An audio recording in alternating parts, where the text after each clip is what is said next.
So we're delighted to start this morning with a talk by Rafael Calvo, who's a chair in engineering design at Imperial College, and he's a professor at the Dyson School of Design Engineering, a very interdisciplinary center.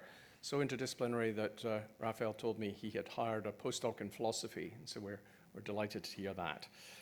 He's also the co-lead at the Leverhulme Center for the Future of Intelligence. He's the Imperial spoke of the Cambridge hub, I guess, for that. And he focuses mainly on the design of systems that support well-being in the areas of mental health, medicine, and education, and the ethical challenges raised by new technologies. So, Rafael, welcome. Thank you so much, Barry. You want your coffee? Do you want my coffee? Thank you. That's really kind. Thank you very much. Well, thank you so much for the presentation and for the invitation. I'm delighted to have the opportunity to discuss some of these ideas with philosophers. I always learn a lot from them. And like Barry was saying, I had the chance to work with a lot of them, both at Imperial more recently. I think I hired maybe the first philosopher there, because as you probably know, Imperial, it's a STEM-B university. But also with the people in Cambridge. I thought I will start first by telling you a little bit of myself. This is a practice I've seen a lot in social sciences, and I think it's really useful as compared to engineering, where we don't do it. It's useful for you to understand where I'm coming from. So I did my PhD now 24 years ago on neural networks, doing neural networks for automatic classification of documents. That's relevant because now we're talking about large language models 24 years later. Of course, there is like 5, 6 digits more of neurons. The size is completely different. But some of the ideas go back a long time. For the first 10 years after my PhD, I focused a lot on learning technologies and then on affective computing and intelligent interaction. Around that time, my focus has always been on how to support well-being. And first I did it through educational technologies, and then looking at emotions. Affective computing refers to emotions. And then more broadly, what we call positive computing, broad idea of using psychological needs, of which I'm going to be telling you more about in a minute. And in the last almost 10 years, I've been focusing a lot on AI ethics. I'm not a philosopher, of course, and I would describe myself as an interdisciplinary or transdisciplinary researcher, or we obviously talk about design engineering.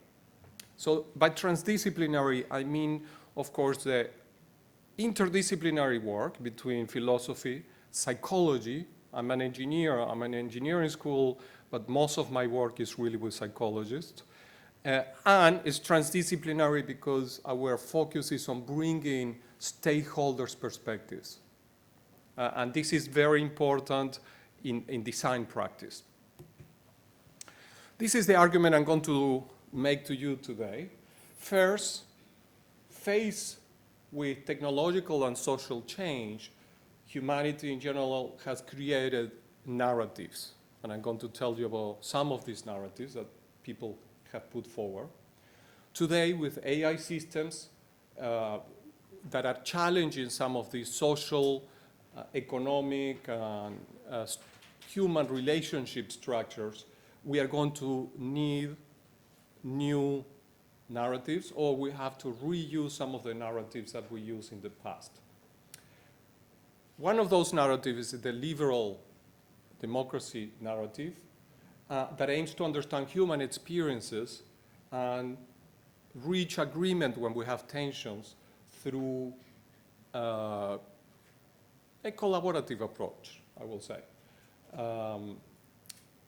So what I'm going to do is bring you perspectives, my understanding from philosophical and psychological perspectives, and how they can help us understand experiences, particularly around human autonomy.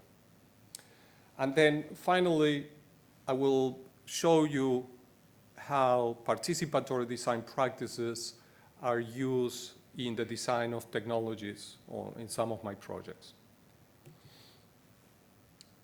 So this is, I'm conscious I'm talking to historians probably and philosophers, and you know a ton more, but I thought it would be useful to describe my understanding of what happened during the Enlightenment and the Industrial Revolution. So obviously, we had a substantial amount of advancements in science and technology. And those advancements can be cause of and cause substantial change in social relationships. We have the rise in rationalism. Human beings possess the capacity of rational thought and critical inquiry, and therefore we become more autonomous, can become more autonomous. There was an increased critique of authority, particularly of religious institutions and other types of institutions, monarchies, etc. We had to come together, or some people were able to put forward new social contracts where individuals will give up some of their individual freedoms in exchange for the protection that institutions could give them.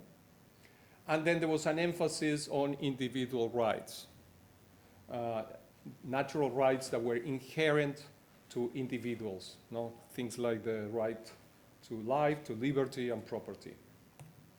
I think this is very important today. But back then, it already created a series of narratives. And here I'm taking the narratives, historical narratives that Harari talks about. So we had this predicament of the Industrial Revolution, industrial change.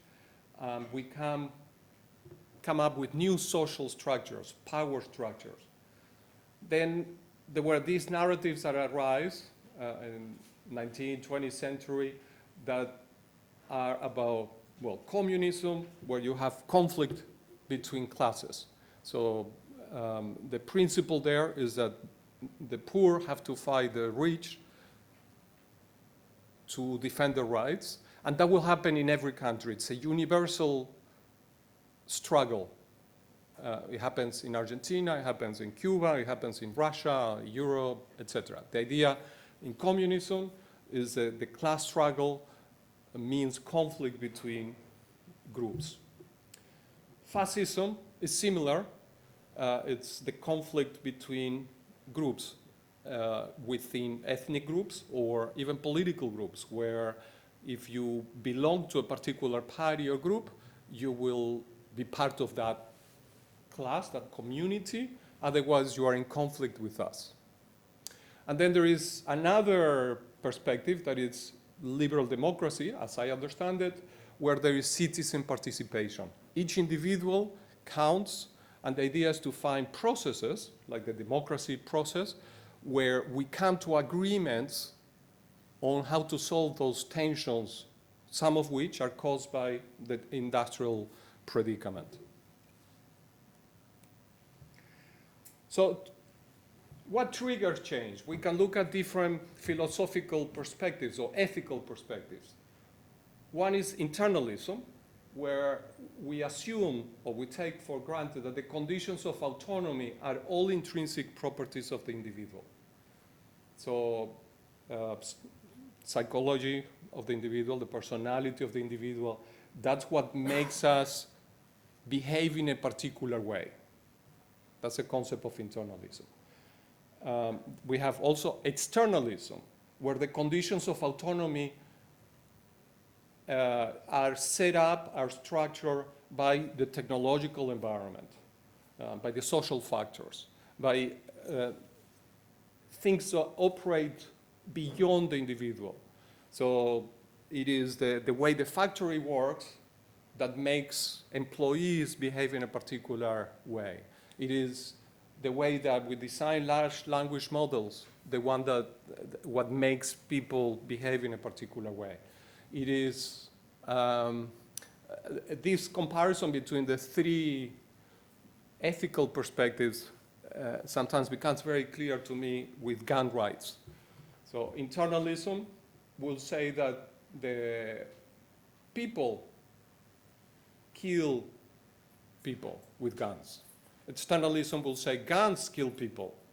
And the third perspective that is the most common in my research field is interactionism.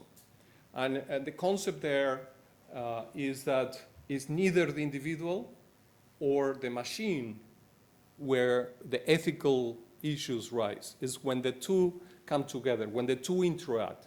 So it's not the man, it's not the gun, it's the gunman. Because when we have the gun, the man becomes a different sort of man. You make decisions in a different way. You have other types of motivations. You have other types of interactions with other people. So the technology changes the way we interact with other people. And interactionism, obviously, in human-computer interaction is kind of core. It's a core philosophical approach to our work. So for this, we need to understand in detail people's experiences. And we tend to tell them, when we do, for example, participatory design, that they are the experts on their own experiences. This is very significant because traditionally in engineering, I will say, I'm the expert on how that computer works, how this clicker works. But this doesn't tell me anything about the experience I might have about this clicker. So it is through interactionism or participatory design where I go and I ask a person about their experience of using this device. And it's in the interaction with the clicker that certain things happen. The clicker by itself there doesn't do anything. And me without the clicker, well, today I will be a bit useless. Yeah? So today we have a new predicament. AI is triggering a lot of different questions. Who will benefit from this? And a lot of the discussions in Europe and the UK have been around which groups within the UK, the biases within the UK, and the global north are significant. So LLMs have been found to be biased, and I think some of my predecessors have been talking about this. But there is other implications about who benefits that I'm particularly interested in, and is what will be the impact of these new AI technologies in other countries in the global south. I should have mentioned in my introduction, I'm also from Argentina. Now, I grew up in Venezuela, kind of exiled. My family had to run away from Argentina in the 70s. So I know a little bit about the culture and the impact of certain forms of imperialism in South America. So what are the costs? There are many social, economic, environmental costs that we need to take into account. And who is or who will stay in power, will be in power 10 years from now, it's also very critical, and it has a lot to do with political and economic global situations. So how do we answer these questions? Well, we can go back to history and look at the narratives that the previous industrial predicament had put forward. And this is the second part of my, if you want, narrative. And here I look into how AI systems challenge established social structures and human relationships. We have this new technology and this opportunity for change. When we have this opportunity for change, we'll create new social structures, new power groups, etc. And we can go on, and we are already seeing the narratives from communism, where it's all about the class structure. We are also obviously seeing the fascist perspective that the LLMs have to be from this culture, this one is good, this one is bad, and within the same culture, if you are within my party, it's okay, but if you use the LLM from the other party, if it's right or left, that situation, those tensions are beginning to arise. And we see that increasingly in all the political discourse. It's all about conflicts. It's conflicts between different sources who are pulling the power structures of these AI systems. I think there is another approach, and many people are putting forward in the AI, responsible AI ethics, AI regulation domain, that it's about using a liberal democracy approach where we try to understand people's experiences and we create processes of different form where people can discuss how these AI systems should be designed. Of course, it could be that we come up with a new narrative. Maybe the way we explain conflict, sometimes, or generally, these narratives are created for us after the conflict has happened in order to justify what we did wrong or we think not wrong. Well, depends on who wins and loses, but we might come up with a new narrative. No? I think the distinction, and in my personal experience, generally, communism and fascism is kind of a circle. It's always conflict, and the two conflicting sides end up the extreme right meets with the extreme left. To me, are very similar. So if we want a very different approach, I think it has to be an approach where individual experiences matter and we come to agreements on processes, mechanisms in which the relationships work out without creating conflict. So what I will do is discuss this perspective on how this thing that sounds like political philosophy, again, I'm not a political philosopher, so I'm really looking forward to listening your feedback, your comments about this, but how we can bring this into the practice of designing intelligent systems. So one way of looking at it may be that in policy we have citizens who feed policy. We tell the government the type of policies that we want, and sometimes they do them, sometimes they don't, but roughly we have the right to influence policy. Policy will create ways or behaviors in the government. The government will do things in one way or another based on policy, and that will feed into the citizens, and then we go into this cycle. And I think that's how the system, the political systems work, at least in the UK and in many other European countries. From my perspective as a designer, we have something that is quite similar. So we have stakeholders, will be the equivalent to the citizens. We have the designers that are equivalent to the policymakers. We need to understand the stakeholders' perspectives to create products, and the products will be the equivalent of the implementation of those policies that then have an effect on the stakeholders, and then the stakeholders influence the new version of products, etc. And that's how we work in design engineering. We iterate on our understanding of how the experiences of our users influence product engagement, product quality perceptions, etc. So this is a very common design engineering research question in my domain. How can we design these intelligent systems, AI systems, to support the stakeholders' autonomy? And the answer that I would normally give is involve stakeholders. They are the only ones who understand their own experience of autonomy. So how do we do that?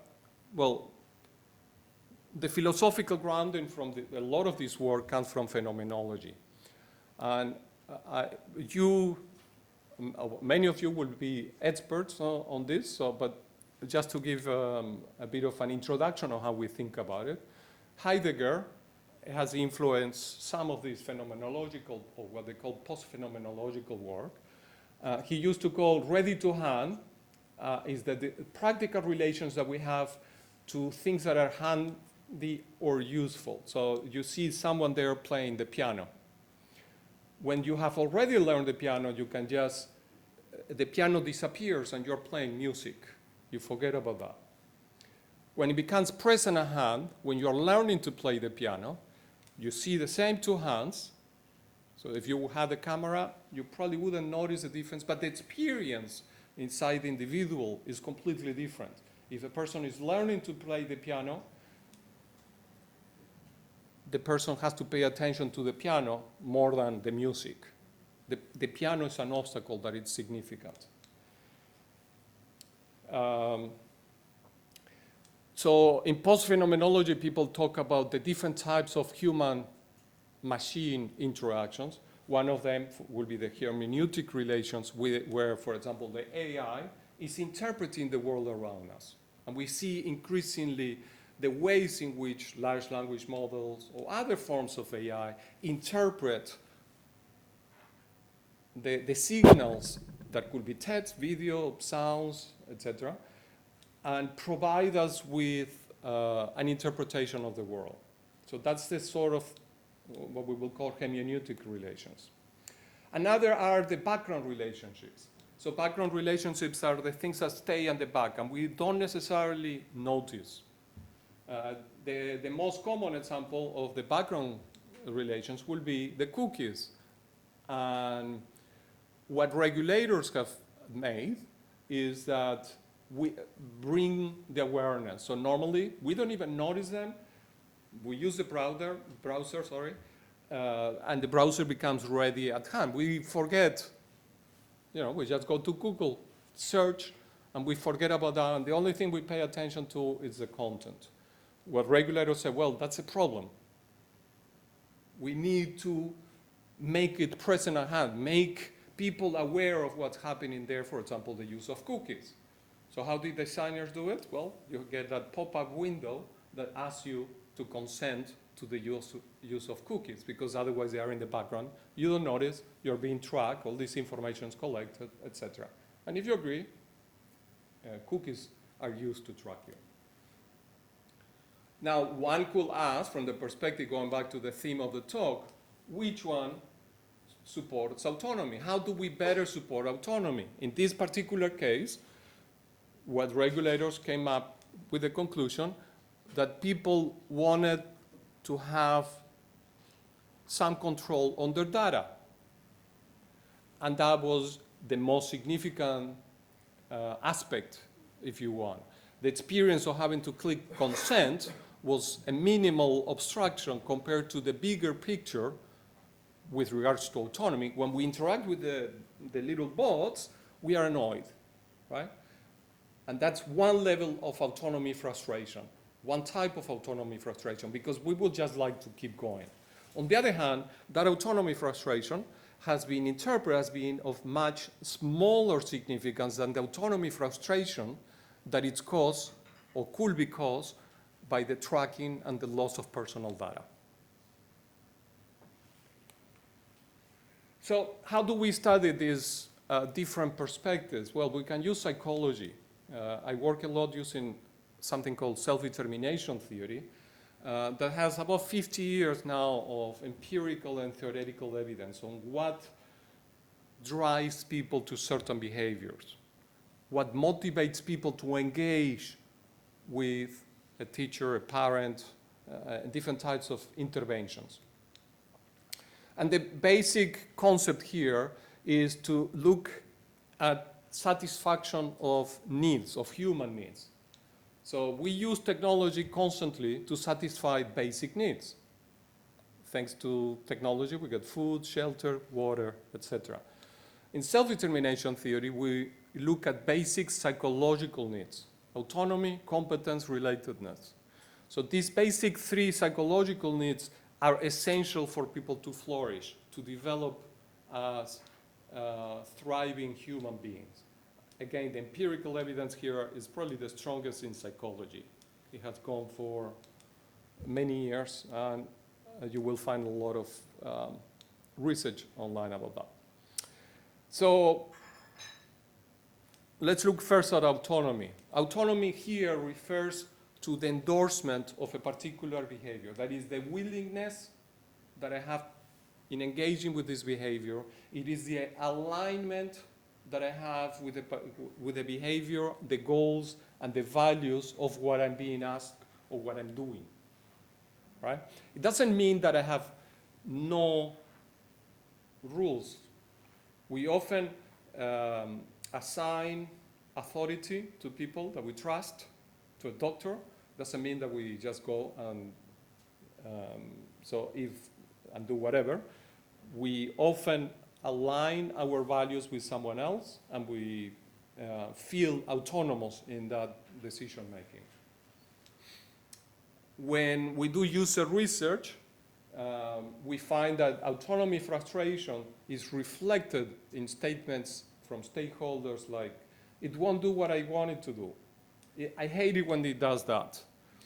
It doesn't fit my situation, it's too restrictive. This is the sort of things that users will tell you. You can think about it in your own personal context, maybe as parents or as teachers, how autonomy may impact your students or your children. They want to feel a sense of autonomy, especially if you have teenagers or young children, or when you teach to students, they want to be in control of their personal situation. It's an essential part of their personal growth. And when that is frustrated, they will tend to disengage. The same happens with competence. So feeling capable and effective at the behavior that we are engaging with is essential. If we are asked by a technology, or if we are asked by our parents, or if we are asked by a teacher to do something that we don't understand, that we feel incapable of, we disengage. We lose motivation. The same way, if we are asked to do things that end up being boring, where we don't feel growth, personal growth, we feel stale, we also disengage. And that happens, you will see it in workplaces, schools, parenting, etc. So competence frustration for us in design will be reflected with statements like, it's way too complicated, forget it. This is a bit overwhelming. I guess I'm too stupid to find out. It's just not intuitive. You probably have heard about usability, right? When a tool that you use in your computer is not usable, it's hard to use, what happens? You disengage. So over the years, we have developed usability research that basically makes these tools easy to use, because companies know that unless people feel competent, they would not use them, right? They become an obstacle to what is important to them. Connectedness with others, the sense of belonging to a community is just as important. Again, in all these contexts of life, school, family, workplaces, when we feel connected to others, we are much more likely to be engaged. We are much more likely to be thriving employees, thriving students, thriving individuals. So these basic psychological needs are all important. The support of relatedness will be reflected in things like, I feel part of a community. It feels good to help others. It helps me stay connected to people that are important to me. All these are statements that we constantly hear when you do qualitative research with stakeholders, no? If our tool is supporting this sense of relatedness. And you can use qualitative and quantitative methods. Here, one thing that is important, so talking with philosophers, ethicists, particularly coming from a feminist ethics perspective, they find the concept of autonomy, I don't know if difficult is the word, because it has other connotations. In feminist ethics, relational autonomy is essential. My answer to that I think it's relevant, it's that it's basically, in this framework, is a combination of autonomy and relatedness. So when you do quantitative research, you actually see there are two factors. And when you're a designer, you want to have these two factors. How do you support autonomy? How do you support relatedness? Are both important. The three psychological needs are essential. So the concept of relational autonomy is included within self-determination theory. And that has made it fantastic for working with people coming also from the feminist ethics perspective. Now, the second note is that designers, we need to understand autonomy or any of these psychological needs in a lot of detail. And this requires having an understanding of different spheres of experience. So the concept might be, or often is different to an abstract concept of autonomy that is much broader when you are talking in philosophical terms. So I'm going to be talking particularly about, well, like I mentioned, the seeds. There are seed spheres that we talk about. The first one, adoption, refers to what happens before you even touch a technology. So you might have an expectation that, let's say, a particular product, let's say Apple, it's easy to use. And that expectation comes from what you heard from others, from comment, advertisement, etc., previous experiences. So that's adoption. People have expectations about how a particular product will satisfy or hinder their psychological needs before they even touch it. And for us designers, it's very important to understand that aspect, where they are coming from. The second one is the interface. So here, I might be looking at this device, and a designer came and said, okay, the green button with the arrow that way, that's for moving forward, and a tiny little red one, that's the interface design. And this person made it very easy to use. The focus of this was, okay, people need to do two things: move forward, move backwards. That's all they need to do, and you only need two buttons. Normally you just want to move forward, so I make the green one bigger, right? Very easy. This is the experience of the interface of what I'm touching. Now this is different to the task. This thing here could have additional intelligence. It could count the number of slides. It could do other things, right? And that might be useful if you want to count the number of presentations you give in a year, right? And collect all this extra information. I'm just making it up, of course, right? All these fantastic things that AI could do. Connect to your LinkedIn profile. Oh, this sensor goes, and you spend so much time, or performance, you spend so much time in each slide. So a lot of those are tasks that are created by the device, by the features that we put in here. And sometimes they are augmented in importance by the marketing. But what I want to do, so that's a task, but what I want to do is just give a presentation to you and then here and have that conversation, right? That's my behavior. My objective to come here wasn't to count the number of slides. It wasn't to press forward or backwards, etc. It was to come here, talk about this, hear your feedback. That's the behavior. So the behavior, what I mean by the spheres of behavior, is the one that I have in mind as my personal goal. And I was very autonomous to come here. I might not feel very autonomous in the way this works. Maybe this controller, it's terrible. A run out of battery, that will be a common example. And my autonomy is frustrated completely because, oh no. We all have gone through that, right? We don't know how to use the technology. Our autonomy or our sense of competence is completely frustrated. But that's very different to my experience of being invited here and coming and engaging with you in an autonomous way, in which coming and giving this talk is about aligning values and having a collegial conversation about topics that are interesting to us. Of course, after a nice conversation, that will have made me feel really good. And that enhances life experience. So the life experience is a sequence of, I have many behaviors and many things I do in life. Likely I'm an academic, and I can have complete autonomy to give talks or not give talks. Well, complete. I mean, I still have to mark exams and things like that, but we're probably amongst the professions with the most autonomy. Maybe that's why I chose it, right? We have a ton of autonomy. We generally feel competent because we have that expertise that no one else has, right? And relatedness, we get to meet people. So these are the things that satisfy us in our workplace. And that enhances, hopefully, our life experience, right? The life sphere is the concatenation, if you want, of all these behaviors. And if we are happy and we have a positive impact, we could spread that somehow to society. So even people who didn't come to this lecture might be influenced by it.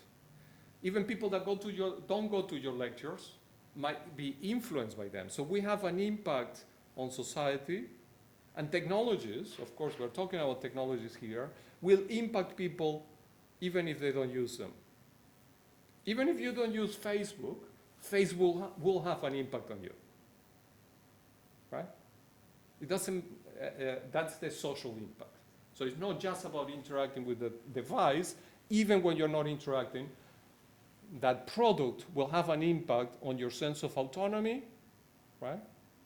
Even if you don't use Facebook, maybe Facebook helped determine elections, right? And that will have had a very big impact on your sense of autonomy and your sense of competence in other ways and your sense of relatedness.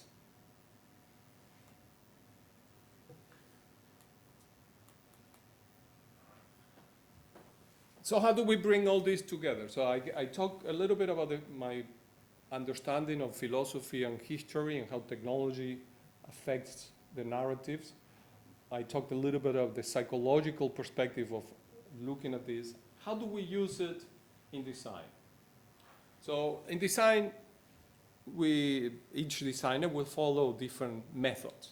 Here in my school, we teach students a lot about the double diamond. That is the one you see there. The first diamond is about understanding the problem. So we do desk research, we do first-person qualitative, quantitative research. We understand, and with that we come down to, well, there are all these problems, and we choose one. That's what we call the insight stage. And here we added to these issues of how to look into the ethical impact of a technology. In the second diamond, it's about the problem. So in the ideation stage, we might come up with many prototypes of how to solve that particular problem we have identified, and then eventually we choose from all those prototypes, we sit down with stakeholders and narrow down to one prototype we like, and that's the one that goes into implementation. In a medical case, that's the one that goes into a feasibility study or randomized controlled trial, etc. So in design engineering, we follow this process, and we come again from a very multidisciplinary perspective. So on the one hand, the disciplines that can help us understand the problem. And that's where philosophers are extremely helpful. Social scientists in general are fantastic for understanding a problem.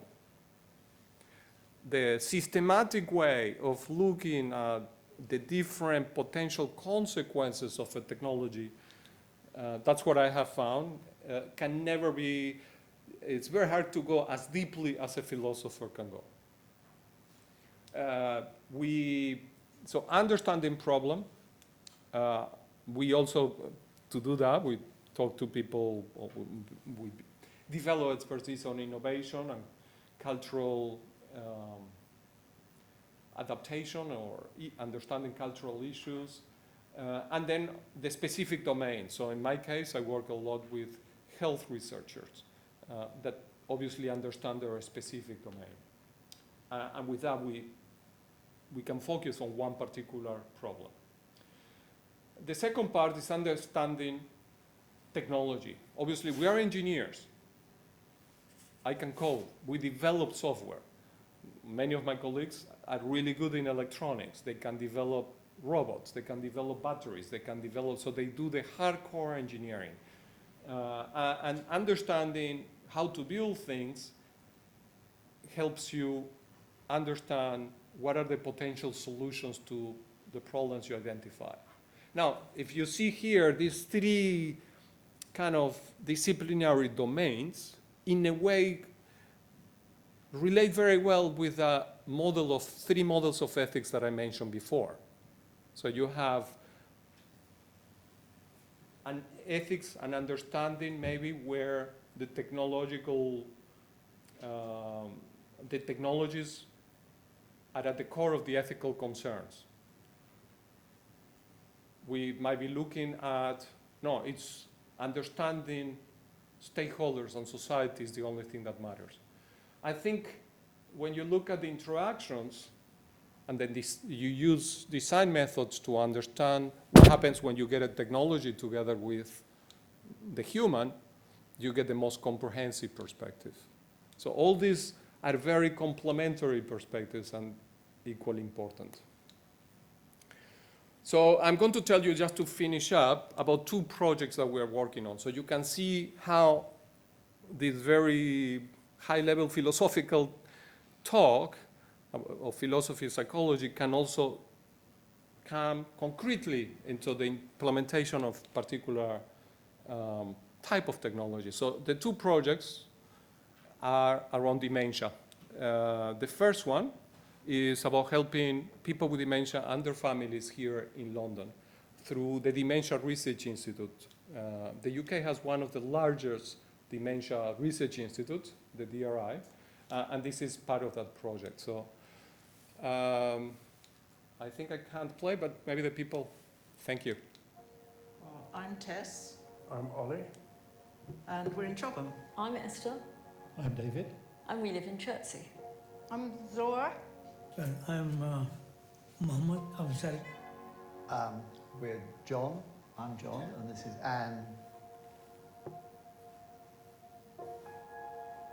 So dementia as a term and a syndrome, it describes progressive decline in cognitive functioning, a loss of all of the things that we take for granted, and that is devastating for the people who experience it and the people that care for them. Dementia comes on quite slowly, but it is, you can tell that it's progressive. His memory is slowly getting worse, his comprehension is worse. I have to be really quick to stop her unloading the dishwasher, because if she does, I put things in all I the will wrong never, places. ever find the things again.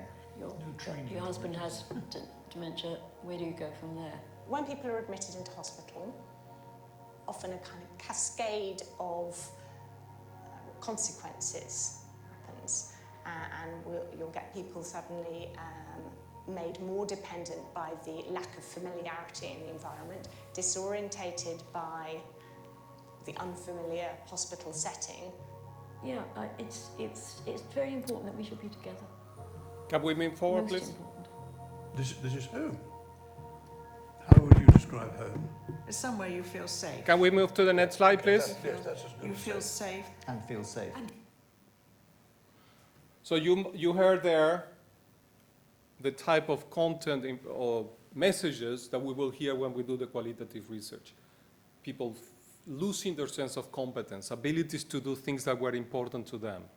People losing their sense of autonomy or dependence, independence. The technologies that we build for them have to be technologies that complement and help them compensate for what the illness is causing them, for the things that they are losing that are important to them. And you can see there that they correlate very well with these psychological needs. Those are the pains that people feel. In each of these 4 cases, the couple obviously suffers. The sense of relatedness suffers. The sense of not being able to do the things that were important to me suffer. My sense of independence suffers. So how do we build technologies that support these psychological needs? That's the challenge. And now this is a very particular context. So can we play this one, please? This is the technology that we're actually developing for the UK context. Welcome to the UK DRI Research and Technology Centre. Come on in.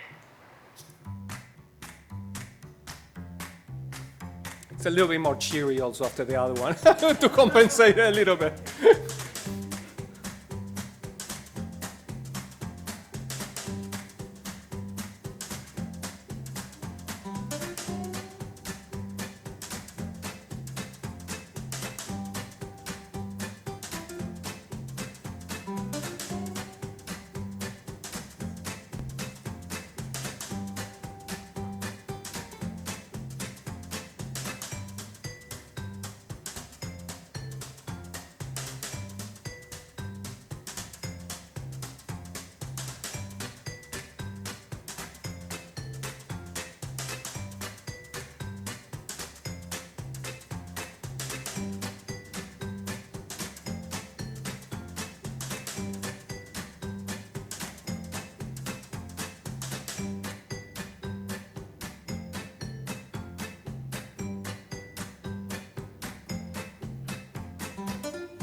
So you can see here, we have a lot of sensors. Right now we have about 150 houses that are instrumented like the one you saw there. That's a living lab where we can test the sensors and different things. But this has been deployed already to about 150 houses all over London, mostly in West London. Of course, that requires a lot of money. You have sensors of all types. And it's something that can be done here. It can actually be very financially efficient for the NHS because it's even more expensive than putting all those sensors to move someone to like a retirement home or assisted place, right? So what the NHS wants to do is to keep people in their homes where they feel, as long as they feel safe, for as long as possible. It's here, it makes economic sense, it makes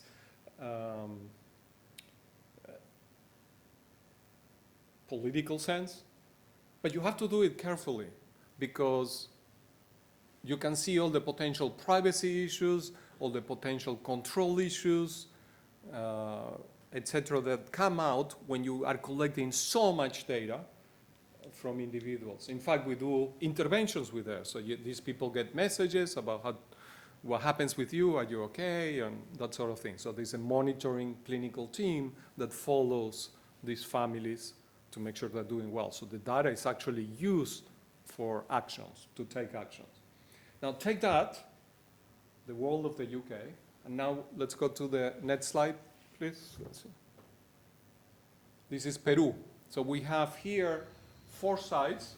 This is funded by NIHR, but we have 4 sites, one in the Amazon, one in the Andes, one in a fishing village next to Ecuador, and then in Lima, in a very poor area of the capital city, Lima. So the situation, socioeconomic situation there is completely different. Many of the experiences are very similar when people have dementia. If your dad has dementia, your father has dementia. Some of the psychological aspects are the same. I think the psychological need satisfaction are the same. But the socioeconomic and cultural context is so different that you need to find ways of adapting the interventions. Again, so that technology supports rather than hinder those psychological needs. And the only way to do that is to talk to the experts about their experiences. So we do a lot of field work. We spend a month. I'm going there on Sunday again for another week and a half. And this is all stakeholder research where we talk to the families, we talk to the community health workers. So the approach there is very, if you want, bottom up. So community health workers, we're going to have about 100 community health workers that go door to door collecting data. One of the problems we have in Peru is that only about 1 to 2% of the population with dementia are actually diagnosed. It's a very small ratio. Just to give you an idea, the World Alzheimer's Association is trying to get 50% of the people with dementia diagnosed by 2050. That's how far we are. So one of the things that we're trying to do there is to increase the ratio of diagnosis and then be able to provide support. Very different to what happens in the UK. So we have the 4 sites there. You get a sense of how they are. Another interesting thing, Peru is very, very multicultural. So a lot of the population actually speak the indigenous language. But one of the things I didn't know until we went there is in Huancayo in particular, that it's the Andes region, there are 14 indigenous languages. And then the issues that brings in the relationship with the doctors and the health professionals are enormous because the doctors are often trained in Western universities. They have no clue about Quechua or the different varieties of Quechua, etc. And that has brought enormous human rights issues. For example, a couple of years ago, there was issues of birth control, and then the indigenous population feeling that they have been lied to, but maybe it was just a communication issue. So these power relations are very significant. So what we are doing there is building a tool for diagnosis of dementia, and we are also building conversational agents to help the people in their treatment, in providing support. This again comes back to what are the type of research questions we study is how do we design these systems to support stakeholders' autonomy, relatedness, and competence as well, right? All the psychological needs. And again, it's always about involving stakeholders. So just to wrap up, the argument that I have put forward is that when we are faced with technological and social disruption, we create narratives. Sometimes maybe the order comes the other way, but there are narratives that help us explain the conflicts that we face. And AI systems are raising many of these conflicts again. So we will need to come up with narratives or use narratives that we had before. The liberal one is about understanding human experiences and finding processes that help us come to solutions, agreements in society. We can today use that we didn't have 200 years ago, we didn't have as much work in philosophy and psychology. Today we can build on that. We can build in a much better understanding of what autonomy means. We can do qualitative, quantitative methods that involve stakeholders from all type of backgrounds in a systematic way. And participatory design methods can help us build products that better support these psychological needs. So that's it. Thank you.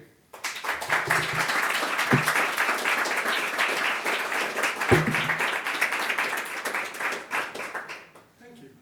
So, time for questions. Yes. 1, 2, 3, 4, 5, 6, 7. You can remember your number. 1, 8. Number 1 could raise their hand. Thank you. And number 2. This is another. And 2. Who's 2? Thank you very much for the really interesting presentation. I'm thinking back to your slide where you had the loop between citizens, governments, and policy, I guess, and you overlaid that with the design loop. And I wanted to ask about how you see those two loops interacting, because I guess the one is kind of a democratically supported loop and the other one isn't. And so how much are you thinking of the design loop as being able to kind of replace the other one, or how do they relate to each other? And I was wondering if the democratic loop needs to kind of take over via regulation perhaps, where these needs that people have come into conflict. So maybe we've seen with social media, it's kind of perhaps meeting a need for relatedness, but maybe it's undermining our our autonomy in some ways. So how do you see these two systems interacting? Let me come back to a bit the history of participatory design. So participatory design practices were first developed in Norway, Sweden, by the unions in the 1960s, who were concerned about the impact of workplace technologies on employees, no? And they came to an agreement with the government where regulation was imposed, where employees had the right to inform how the technologies were chosen for their workplaces. So the process of participatory design in the 60s was very much about this practical, this democratic participatory approach. What happened in the 90s, roughly when personal computers and other technologies started picking up in the US in particular, those methods were taken by corporations because they were found to make better products. In the same way that employees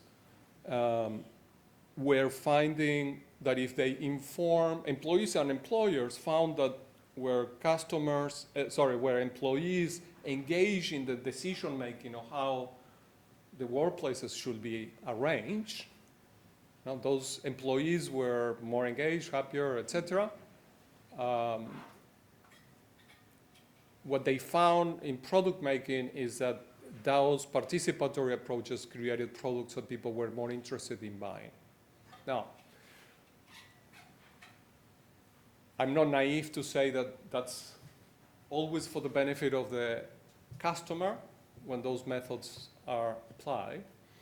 But in the origins, they were very much an intrinsic democratic approach. And many people would argue that engagement is an important aspect of consumer satisfaction, right? I'm conflicted about sometimes because some designer colleagues, it's about created products that are addictive.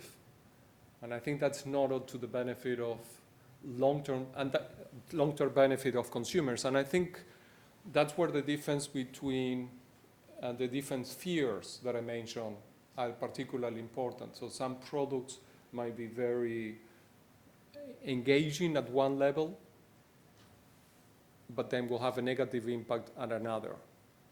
So we have the method, we just need to use them to understand better those, in a way, they're power relationships, right? Thank you. Dora. Hi, thank you, Barry. And thank you for your talk, it was wonderful.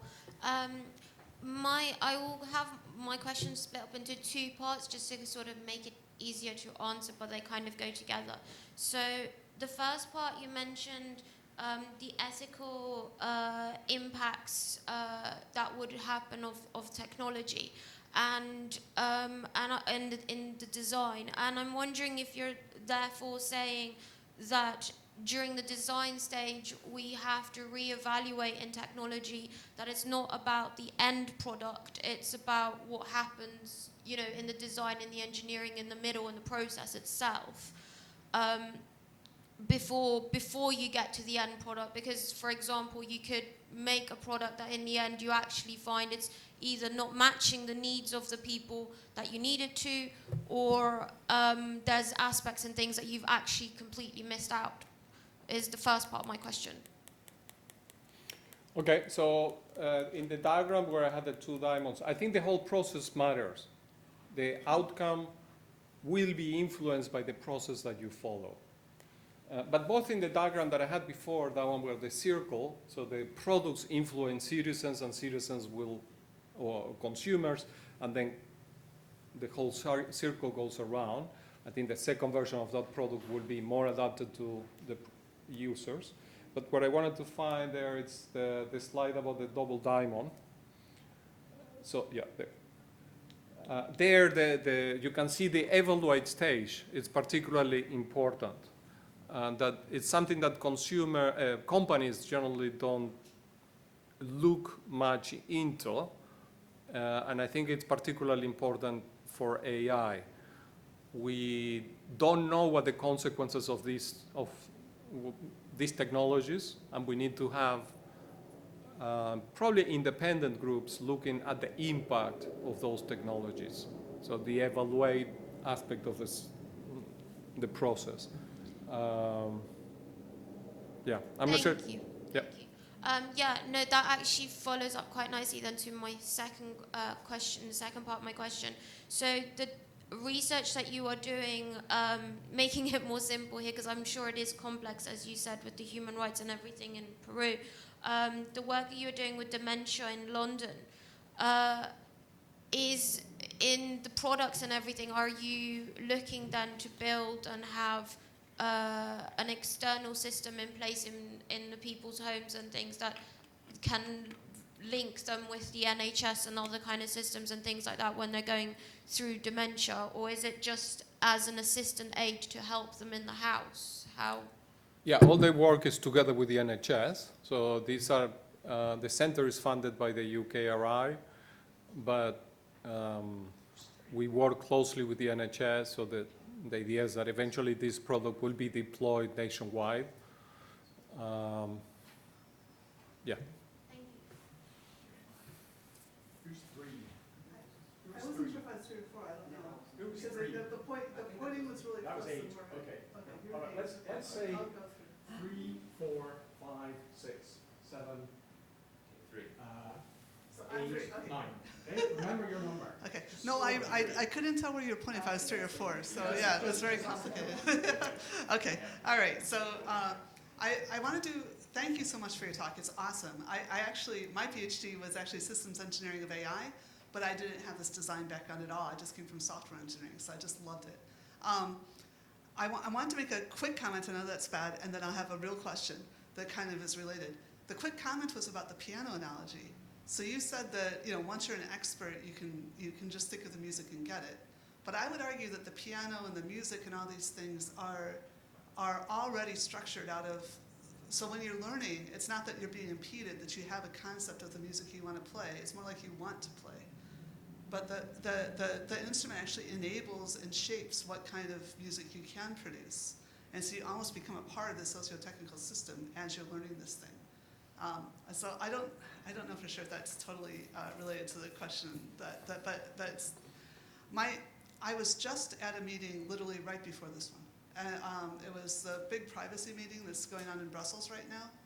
And people were kind of demanding of my panel, which was about AI and rights, why we weren't using this more sort of agile, iterative structure that you talked about when we built the AI Act. Now, some people were complaining because like we didn't have enough chance to talk. It was 5 years. I participated in about 7 consultations myself, right? But in terms of doing this kind of engagement, this kind of relates to the first question. In terms of doing this kind of engagement, how do you help the users, quote unquote, it's not like, there's no physical product in front of you. So do you have any idea about using these kinds of products when you have a very complicated system that they can't know? In fact, we still don't know all the consequences of the laws we've created. We're just hoping to nudge into a particular direction.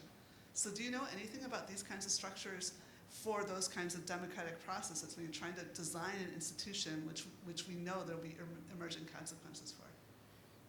Well, I'm not a policymaker, but as a designer, we follow processes that I like to see in policymakers, right? So that's why I had that diagram there. So on Sunday, we go to Argentina and then Peru to do one of these studies that are about this. It's where you involve people on the ground, people that will be affected by the technologies we build, to hear what is it that they will want, without even talking about technology. So conversational agents, chatbots, will change the way we interact and have conversations regarding health. When I go to the doctor, right now, the doctor may be using a chatbot behind, or I might go and ask questions to ChatGPT before I go to the doctor, or between doctor sessions, or I could use it in so many different ways. When I talk with my daughter about health, her ideas about her health problem will be affected by whatever ChatGPT told her. When I go and talk to a nurse, the same. So all the conversations that we have between humans will be affected even if the machine is not directly there, because one of us will have interacted with that machine. So the way we do it, it's a 5-hour-long workshop type thing. We pay participants, we buy them food, it's very intense. And this is for the short one. For the Peru one that we did before, the fieldwork was literally 4 days. So I took out the slide where we work with a particular group of participants. So in the session, morning session, we talk about conversations, health conversations. Forget about technology. What works and what doesn't work when I go to the doctor. What everybody tells me, particularly in Latin America, is talks about power distance between doctor and patients. It happens in many countries. We are using the UK where when you go to the doctor will explain to you why you need to do this or that, what your diagnosis means, etc. In other places, that's not the case. The doctor feels that the patient will not understand, I don't have the time. What would I tell you? You just have to do what I say. So the impact of the chatbot is significant because it can add a lot to the autonomy, but also can bring a lot of risks. And that's what the users are already in the pilots are telling us is, oh, I love this. This is so empathic. The chatbot they feel sometimes is more empathic than their own doctor. It's sad in a way, but you can see the potential risks and consequences on how those power relationships change. So there are practices. I didn't invent those type of methodologies. In design, we have a ton of that, and participatory approaches in policy making are also very common. I think what might be related to what you're saying, Joanna, it's the Europe has taken, in my understanding, a very black box approach to AI, meaning AI is a general thing. In my view, and it's related to the ethical, it's not. You need to look at the interaction. You need to look at where I'm going to use that technology. Otherwise, trying to figure out the ethics of that technology on its own, I mean, this one, it's great, right? I can move the slides. But if I throw it to you, it just became a weapon. I don't know how the AI is going to be, all the potential use cases. And I think that's the problem of the idea of AI as a general thing. That doesn't exist. AI is always going to be used in a particular socio-technical context. So you need to understand that context in order to, and you have to have the regulatory methods that forces company to understand that context. It's not about understanding just AI. Like I said, I worked 25 years ago on neural networks, and the changes is just ridiculous. I don't know what it's going to look like in 25 years if I'm still around. And the laws we know sometimes take 25 years to advance. And the problem is that if we don't come up with these policy approaches, you end up with a conflict. So we had those narratives, right? If we don't have a proper process, people will find that it's all about the conflict because you are forcing something on me that I don't like. Or is it Chinese, or is it the Westerners, or is it, you know, well, Argentinians are not likely to come up with a super advanced large language models, but you can see how many other aspects and the other narratives will become more important if we don't come up with a process. Sorry. So we've got a lot of voices, and it'd be good to get them all in. So if we could please keep our questions short, if we could please remember questions at the end with a question mark. Okay. Hello. Thank you so much for the very insightful talk. It was amazing. You referred to self-determination theory, and one of the psychological needs that we have as humans is that the need to feel capable to do things, the competence one. So, and we can all agree that AI and technology covers that need, right? It makes us do things better and more efficiently. But my question is, I would like to hear your thoughts on some, I don't have data backing up what I will say, but I have a lot of anecdotal, stories and things from the people that I meet in my experiments. So one thing that I notice is that the illusion of competence that technology has given us. So for instance, yesterday in the evening, my phone died, and I couldn't find my way to go to a pub that I would be meeting a friend. And I thought that, I knew London, but actually I don't know London. I don't know how to navigate here because I know how to use Google Maps. So, Google Maps technology give me the illusion of competence. And then one other thing that, Just keep it short.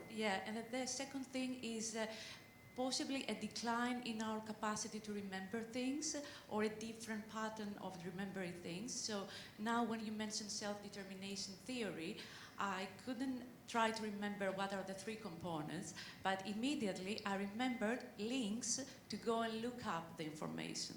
So I think a shift in the way we our memory will work. You know, we are not going to remember what a specific concept is, but where exactly on internet or which source to look at, so that to quickly remind us of that. So there are two, you know, observations about change in memory or decline in memory. And yes. Just go for the question. So your thoughts on that, and whether we should be gathering data in order to see whether these are things that are happening, so that we can design solutions if we think that these are problems. The short answer is yes. Yeah, I mean, it's a yes.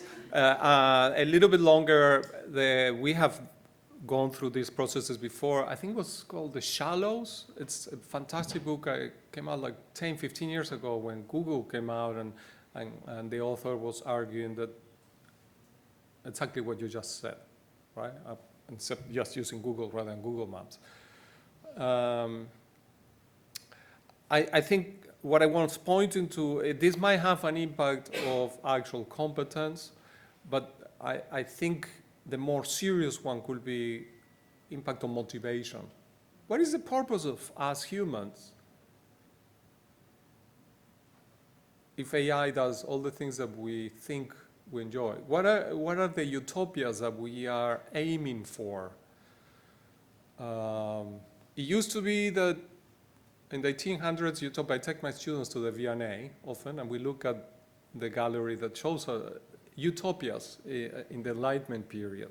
And you see these beautiful paintings, and people are having a picnic, with servants, but they play music and they talk intellectual conversations. That was a utopia for the wealthy of the 1800s. Now we obviously replace the servants for AIs, but even then, what do we do? We're not going to have, what are the intellectual conversations, the artistic creativity things? When you have things that do it for us, is our motivation going to change? I think that potentially is much, much more serious than the specifics about competence. It's about motivation. It's what is the purpose in life? And we don't know the answer. Yeah, big question. Hi. Thanks for your talk. I like your part about phenomenology and hermeneutics with connected to AI, but I'm wondering how we can use hermeneutics to interpret AI. I'm not exactly sure how these two parts can connect each other. The second question is, I know. I will try to answer it briefly. So the way I use this concept of hermeneutics will be, for example, in the design of the interface for the sensors. We collect all this data from the households. What does that mean? What does that data mean? When I present it to a family member in a particular way, it can trigger serious concerns. Oh, my mom's dementia is advancing very rapidly. Do I present that interpretation to that particular stakeholder, or is that something only for the monitoring team? So for me, what it's important there is, how will my system interpret what it observes? And it's important for me to bring that up because I'm very aware that the interpretation of the data is always, let's say, bias. I mean, produces certain, it's an interpretation, right? It's not value neutral. The way I present the data about dementia to a family member will have an impact on them, and I can present it in many different ways, right? So that's where hermeneutics comes in. Thank you very much for this presentation, very interesting. So I have a quick question on regulation.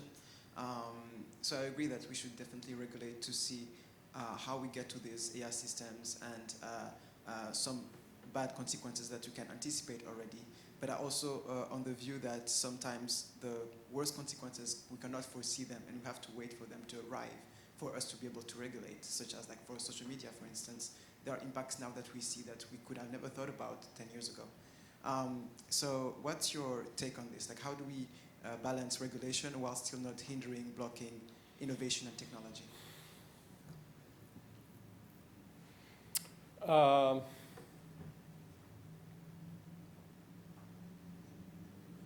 Short answer is I don't know. It's really difficult. I will take personally the safer, more control. I prefer to slow down a little bit. Some companies are trying to do that, but it's really difficult. And we live in a world where I don't know if the system is stoppable, so it might be a bit of a question that it just doesn't have it doesn't matter what you answer because it's going to happen. I don't see that changing that much. The technology is always going to move much quicker than the EU or, the system, because exactly for what you're saying, it's impossible to predict what the technology is.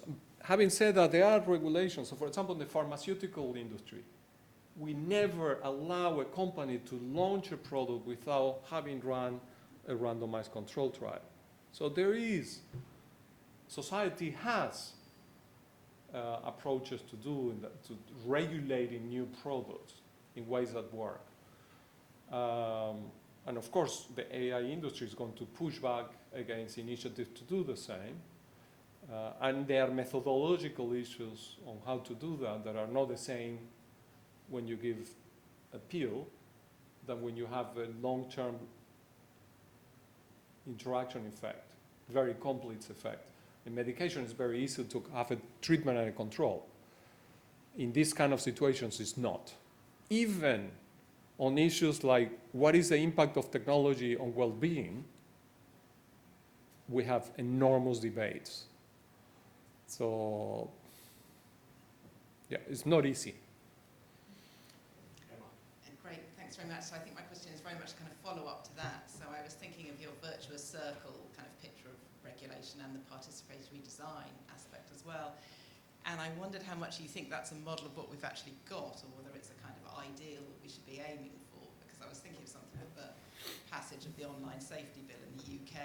That does not look like it follows that kind of model where you have users saying they want something and private sector responding and then regulation coming in. It looks much more like parents are saying they don't want vulnerable children to be pushed towards images of self-harm and suicide. Tech companies don't respond. Regulation has to step in. So do you think that the virtuous circle is where we are, or do you think it's something we need to I do think, it depends always where you come from.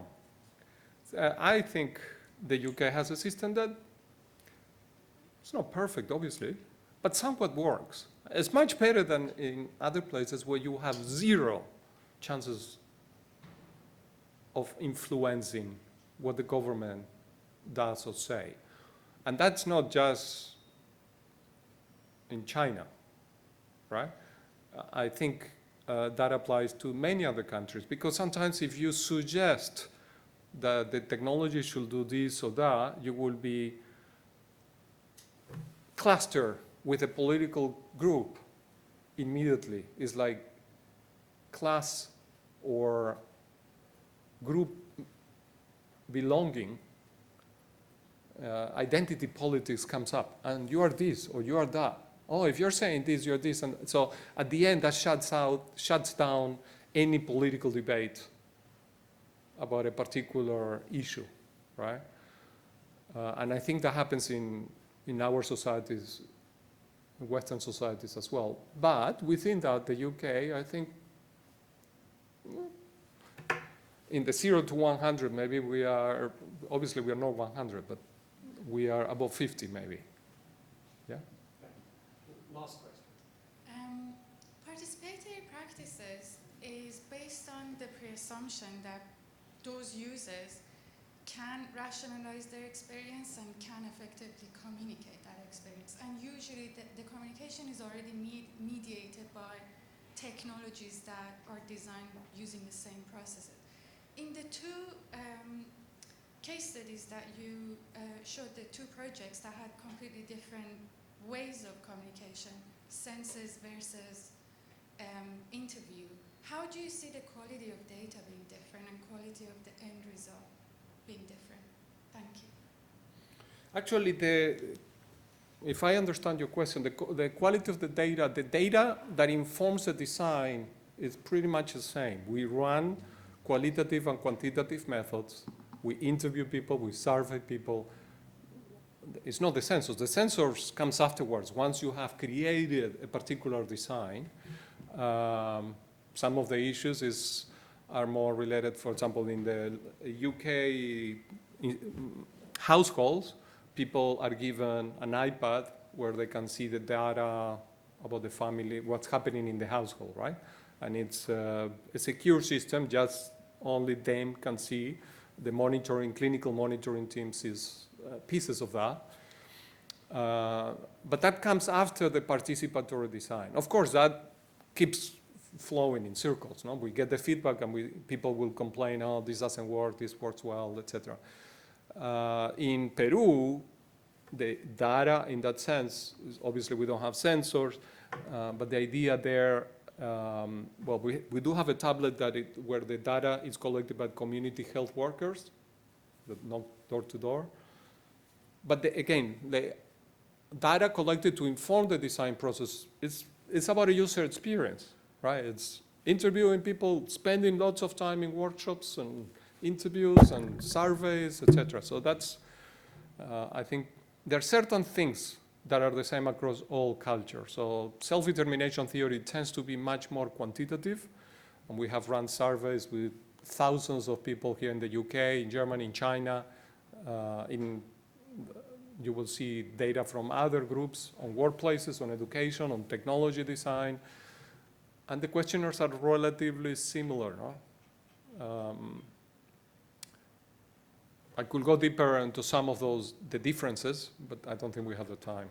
We don't have lots of time. So we must wrap up things there. Apologies to those whose questions we didn't have time for. We're going to have a 10-minute break, and if we can be back by 10 past 11. And let's just thank Raphael very much.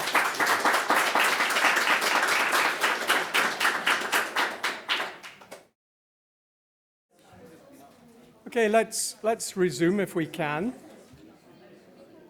Let's start back, colleagues. Almost settled. So delighted that our next speaker in our conference is a colleague at the Institute of Historical Research here at School of Advanced Study, where she is a research fellow. Eve Hayes de Calaf was also until recently a research fellow on the HRC-funded project, the Windrush Scandal in a Transnational and Commonwealth Context. But importantly for this conference, it's nice to remember that Eve made a contribution to the Department of Science's Innovation Technology Findings report, Public Dialogue and Trust in Digital Identity Services. So we're delighted to hear from you, Eve.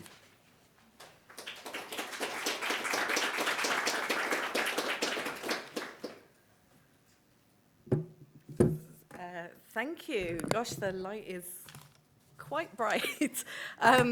Great. Okay, so lovely to be here today. I've really enjoyed this conference. It's just given me such a boost in terms of my own research as well, and I'm really just wanted to thank the organisers basically for inviting me. So just outing myself, my name is Eve and I am also not a philosopher, but in many ways, also, I consider myself somewhat as an outlier in terms of in discussions on AI, and this is simply because at the moment I find myself in a history department with a lot of medievalists, and I think this applies to many of us working in the field. I didn't start out looking at AI, but in fact AI kind of found me. And increasingly, as my research has progressed, it's been really clear just how intrinsic it is to a lot of the questions that I'll be looking at today. And then finally, I think it needs to be said that technology is moving at an exceptionally rapid pace, and it's something that means that sometimes it's very hard for us academics who are moving at a snail's pace, particularly medievalists, to keep up with. But that said, that history and context do matter, and I think it's important that we have some sense as to where we've come from and the direction in which we are likely to be heading, something which I think was clearly argued in the excellent keynote yesterday. So there's a wealth of literature, and this is something I kind of feel like I have to remind people, already warning us about the potential danger of AI technologies, but particularly how new technologies can provide the tools for mass surveillance purposes. And I'm not sure, I was here for most of the day yesterday, but I hope that somebody mentioned that we're literally sat here in Orwell's Ministry of Truth. And I think people tend to forget the irony there that we're here in Senate House discussing these themes about Big Brother, which was conceptualized kind of as part of this building. But anyway, in many ways, I think it's positive when, as academics, we allow ourselves to take a step back and build on past knowledge and then learn from some of the variety of perspectives and voices across the disciplines. Part of that, I suppose, in my role as, working from a historical perspective, is that AI systems really are not new in the sense that they were designed by humans and inevitably replicate and reproduce many of the flaws and limitations that humans possess. And, to think of numerous people, David Lyam, James C. Scott, Neil Postman, mentioned yesterday, Torpy and others, have provided ample theoretical and empirical evidence of this. Very disappointed that I only mentioned kind of Western white male scholars there, but I'll endeavour to rectify that as we continue. But before I begin then, the point I wanted to emphasise was the need for deep thinking into the long-term impact of the changes, particularly when, as I will today, we're examining global trends and talking about the threats of emerging technologies. So I feel that Raphael's talk, excellent talk, a lot of this links into what I'll be examining because I'm looking at the human rights agenda in particular and thinking about ways that policymakers and international development policy specifically is not only adopting AI, but also kind of, engaging with it in some kind of benign way, seeing it not through as critical a lens as I think they need to. So AI is being used to streamline international development programming. One example would be the use of it via USAID, used it in post-pandemic to accelerate programs. But also, as we move towards the Sustainable Development Goals of 2030, AI is basically being seen as transformative in the way of pushing forward in the global aim to achieve those goals. I'm glad that this works. So my interest has emerged from understanding more about ID systems. So how states, international development organizations, NGOs, and all sorts of stakeholders, including the tech sector, involved in the en masse identification of people. And as I've said then, it's really important to understand the role of SDG Goal 16.9, which is aiming to provide universal legal identity for, by 2030. Essentially, this means that it is planning to ensure that everyone, everywhere on this planet has some form of ID. And I think part of what I want to ask today is, have we been at this conference, have we been talking in a vacuum somewhat? Because I think when we do take in the global perspective, I feel that I think there are some layers of assumptions. So we've been talking about society as a whole, but society really is made up, it's not a homogeneous kind of entity. It's made up of all sorts of diverse people. People are messy, people react in unexpected ways, but also people are really, really complex. And the other thing I wanted to emphasize was that literally hundreds of millions of people don't have access to AI, right? So they don't have access to the internet, they don't have digital literacy, they don't have access to equipment such as mobile phones and computers. they don't have access to electricity. So I really think that sometimes when we talk about AI and we kind of apply it in this kind of universal way, we also need to think that who are we actually talking about and who are the people that are actually being affected. So my interest, and I'll explain the implicit link really between digital identity and AI shortly, but the impact, I've been interested in looking at the impact of digital identity on the rollout of domestic ID systems, particularly how they are experienced. And this can involve all sorts of ways that AI is actually being used now to roll out cash transfer payments, to enforce kind of cashless engagement with all sorts of, with the market. How it's used to roll out welfare and by the banking sector, as well as the involvement of international actors who are prioritising universal registrations. Some of my work, as was just mentioned, I've done extensive ethnographic research in the Dominican Republic, to some extent Haiti, and also on the Windrush scandal. So I was recently in Jamaica, Barbados, and Trinidad and Tobago. But my interest principally is then the use of biometric technologies, AI, state surveillance, as well as the role of big tech, who are often the elephant in the room. So very rarely do people in the international development sector engage in a way that actually brings all of the stakeholders around the table and ensures that everybody is actually, the people who are involved in the program design and the rollout of programs are actually involved in that whole process, which I think Raphael spoke to really well earlier. And then principally then, my interest is how identity formation and kind of ideas about citizenship can contradict state-led interventions. So they can have all sorts of impact in different ways on Indigenous, Black, non-binary, migrant descended, and all sorts of different communities.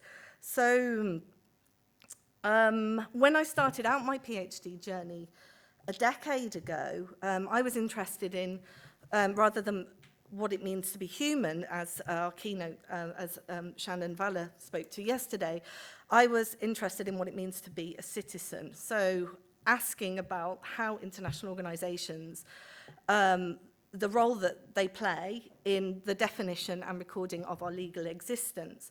And also asking the question, where does the human rights agenda sit in terms of shaping these policies?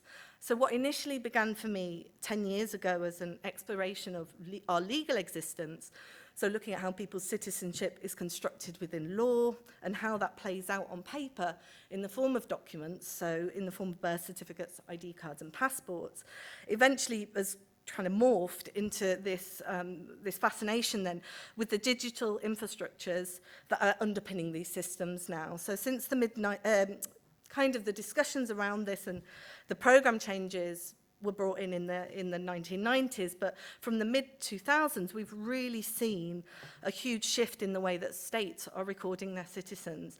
And again, I'm telling the story because I think what I want to emphasize is, you know, up until that point, most of the people in the world weren't documented, right? Didn't have a birth certificate and didn't have some paper form of their ID. And now we've shifted then from a reliance on paper-based systems to an over-reliance on ensuring that vulnerable populations are registered digitally. So what was becoming increasingly apparent over the course of this research was that the world was shifting from this focus to a new reliance on biometric technologies.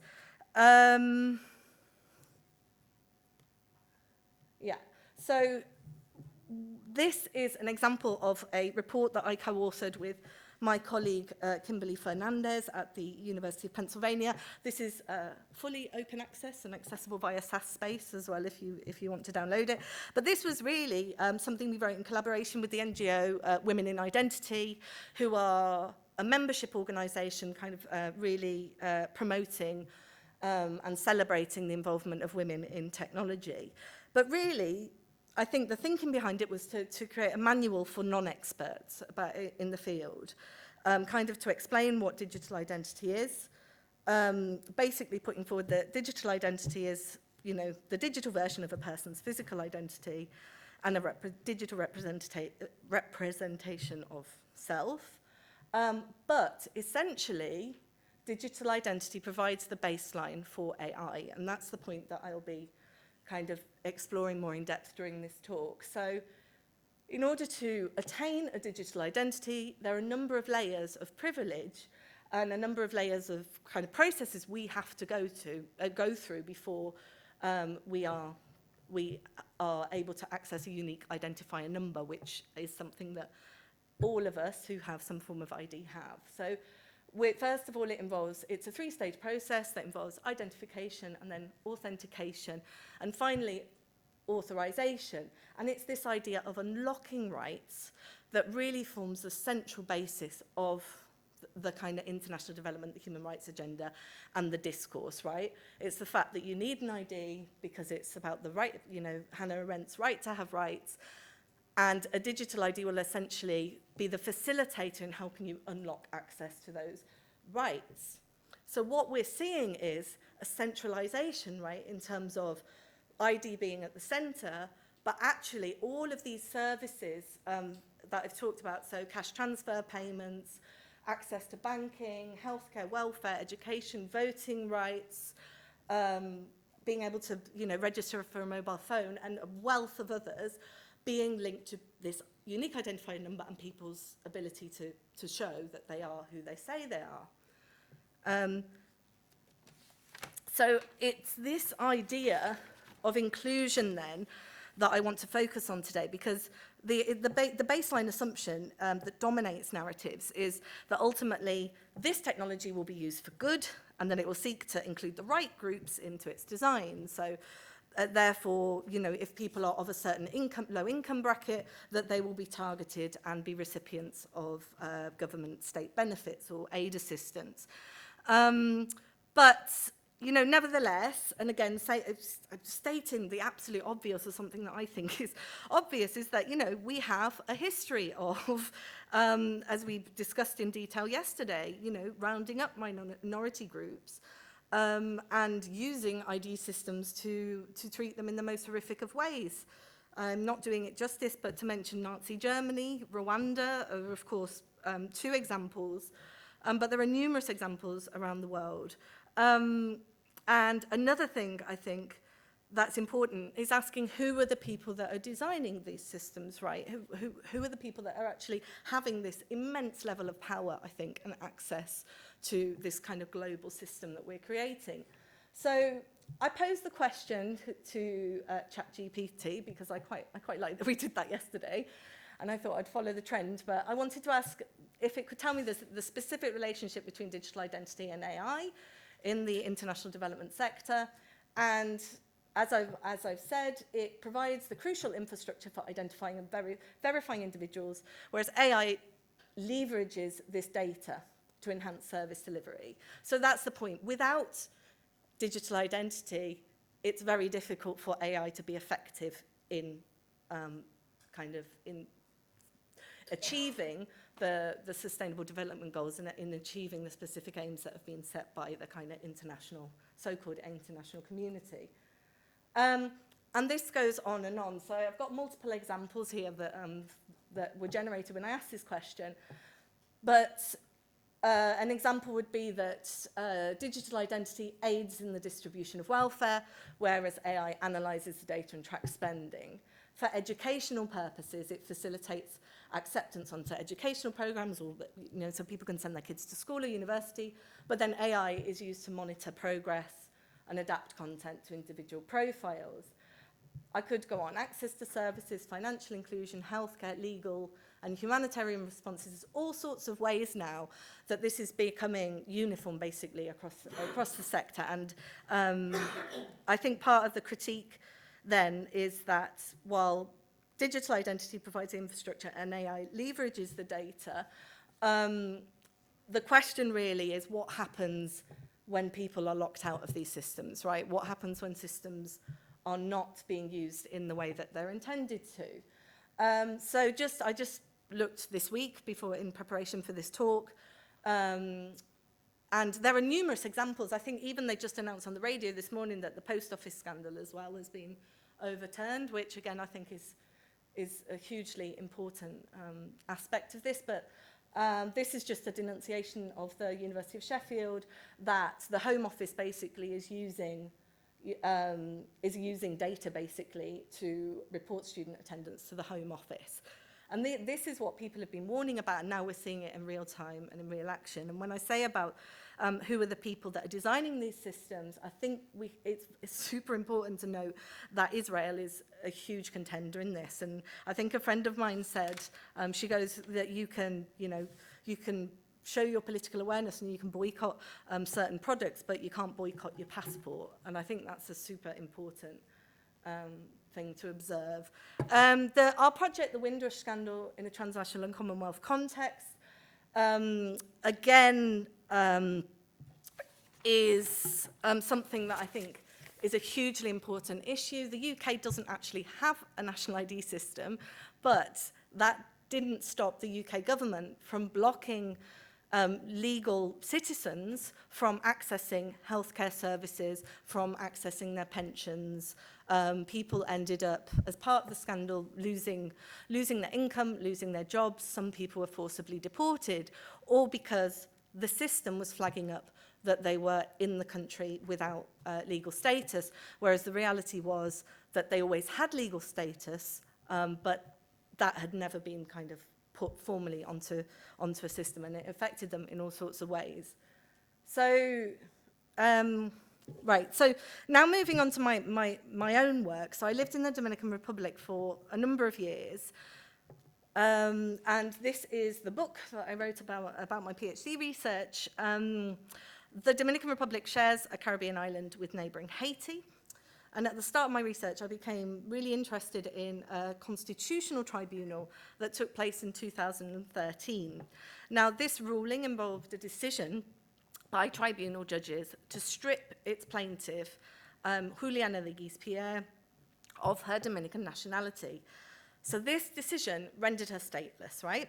And left her without any form of legal existence. So the Dominican authorities had issued the plaintiff with a paper birth certificate that acknowledged that she was a Dominican citizen, but then later blocked her from acquiring her national identity card. And this was a card that she needed to work, open a bank account, to register her children, etc. And at the crux of this decision, and where really this kind of exploded for me in terms of my interest in the issue, was she was told that her old paper birth certificate had been issued in error, and that, this decision led to tens of thousands of people of Haitian descent who were born in the Dominican Republic and registered as Dominicans, so who had their paperwork, were told that actually the state had changed its mind and that for over 80 years it had been wrongly issuing paperwork to this group of people.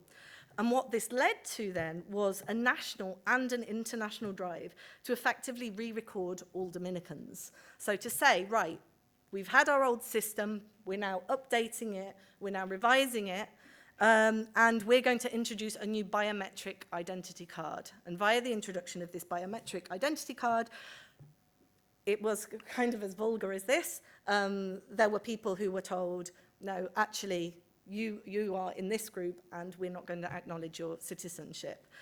Why is that important? Because the biometric identity card in many countries is absolutely central to carrying out even the most basic of tasks, right?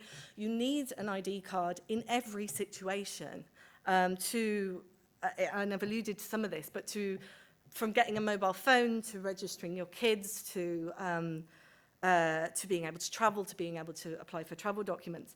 So effectively, by using these new technologies and by introducing this biometric ID card, the Dominican state cleaned up, right, its civil registry. Only this was, as I say, a form of racial reordering, surveillance, and mass discrimination, because it largely affected it led to the bureaucratic erasure of black Dominicans and largely affected, a minority group in the country. But so I have talked about digital identity as being this underappreciated revolution, right? Because very slowly we have shifted from a discourse, and I even use the title legal identity in my book. Whereas when I got to the final chapter, what was really clear to me was that we're not actually talking about legal identity anymore. So at some point, it has transformed from a discussion about paper-based systems, about legalities in the law, to actually ensuring that the infrastructure is in place that is providing people with a digital identity. Now, this is where the story links up. So why am I telling you this story? Well, it's because the doctoral research, once I started looking at policy, right, and understanding policy design, what became very clear was the shifting priorities of international organizations, such as the World Bank, the Inter-American Development Bank, the United Nations, and others. And in policy design, basically, they were rolling out en masse these systems. So they used the Dominican case. It's an island in the Caribbean, but they were using it as a testing ground to then roll out larger scale contemporary digital ID systems around the world, basically. So as I said, the sentencia, the sentence, which has been referred to as an apartheid, the decision was made in 2013, but subsequently, I don't think that the World Bank has learned whatsoever from the outrage and the outpouring of disgust, basically, that happened after that ruling, because they've just carried on regardless, right? So part of what I wanted to say today was the empirical data is there, right, to kind of challenge this normative position or this kind of the ideology that is overriding and kind of, people such as the World Bank and policymakers who are saying, ID is great, it's going to unlock rights, everybody's going to have their rights respected, and we're all going to be happy once everybody can be detected and traceable by the state. So I recently travelled to the World Conference on Statelessness in Kuala Lumpur, where I hosted a vibrant panel on digital identity with a colleague of mine, Jose Maria Araiza, who is an independent consultant and is really, really embedded in this issue. This is his level of his area of expertise. So I just wanted to acknowledge his input and acknowledge that some of the slides I will be showing you were part of kind of that joint initiative between the two of us. But it was a global gathering that brought together campaigners, NGOs, academics, creatives, legal specialists, as well as persons with lived experience of statelessness. But the question that we raised at the panel was, where is the tech sector? Because if we're having discussions about the impact of digital identity, if it's clear that there are examples of stateless populations who are being overwhelmingly negatively impacted, then why are we not kind of doing more about this? And I think it is telling, because I think the more that we've kind of pushed on this issue, particularly Jose and I, and the more that we've spoken about it at international events, we can see, the room's getting bigger. There's interest growing about this, and people are wanting to find some kind of context and some kind of way to understand more about some of the problems that they're experiencing. And so this is just some examples of kind of human rights, basically. So in blue, we've got some of the basic human rights, such as the right to privacy, to live freely from discrimination, the right to nationality. And then these are some of the problem areas that we have identified within that. There are many more, but this was just kind of a bit of an exercise to see what we could come up with. And the blocking of IDs and citizenship stripping, I think, is very much something that I've kind of become centered on. But there are all sorts of embedded bias, right, within design that is directly affecting access and and causing problems with enrollment. Problems as well. I asked a question yesterday about death, but I am really interested in what happens when a person dies, because I don't think I've found a satisfactory answer yet as to how that will be dealt with in terms of people's online existence. And then obviously kind of the old school thinking of people like people I mentioned earlier, like Scott, who, seeing like a state surveillance and undue tracking and forms of, kind of bordering on the Foucauldian now, or Bourdieu, but thinking about, you know, systems as administrative violence, right? And how you can use systems to really intimidate and discriminate against individuals. So I think we've had a very long day and a half, so I thought the educator in me is coming out, and I thought, why don't we have a quick group activity? For the people online, please feel free to do this, jot this down on your own, but I thought we'd have a quick 5 minutes for you to chat to the person next to you and just talk through 3 of these key questions. I mean, you don't have to stick to the questions, you can introduce yourself and say hello, but it's more about thinking about yourself now. All of us now are using digital identity on a daily basis, and I just wanted you to have a chat about where you think some of the examples of when you're using digital identity, any issues that have arisen either with yourself or any examples you can give of where this has become problematic. But also, finally, the big question, which all of this we can discuss in the Q&A, but is, do you think that digital identity will help everyone? Do you think that this kind of global goal of ensuring that everybody is online will be something that will have a positive, or is that just, it might be a bit of a setup question, but it's something we can discuss in the Q&A. So let's just have 5 minutes, and then we'll share those answers in the Q&A, and then we'll continue with the talk.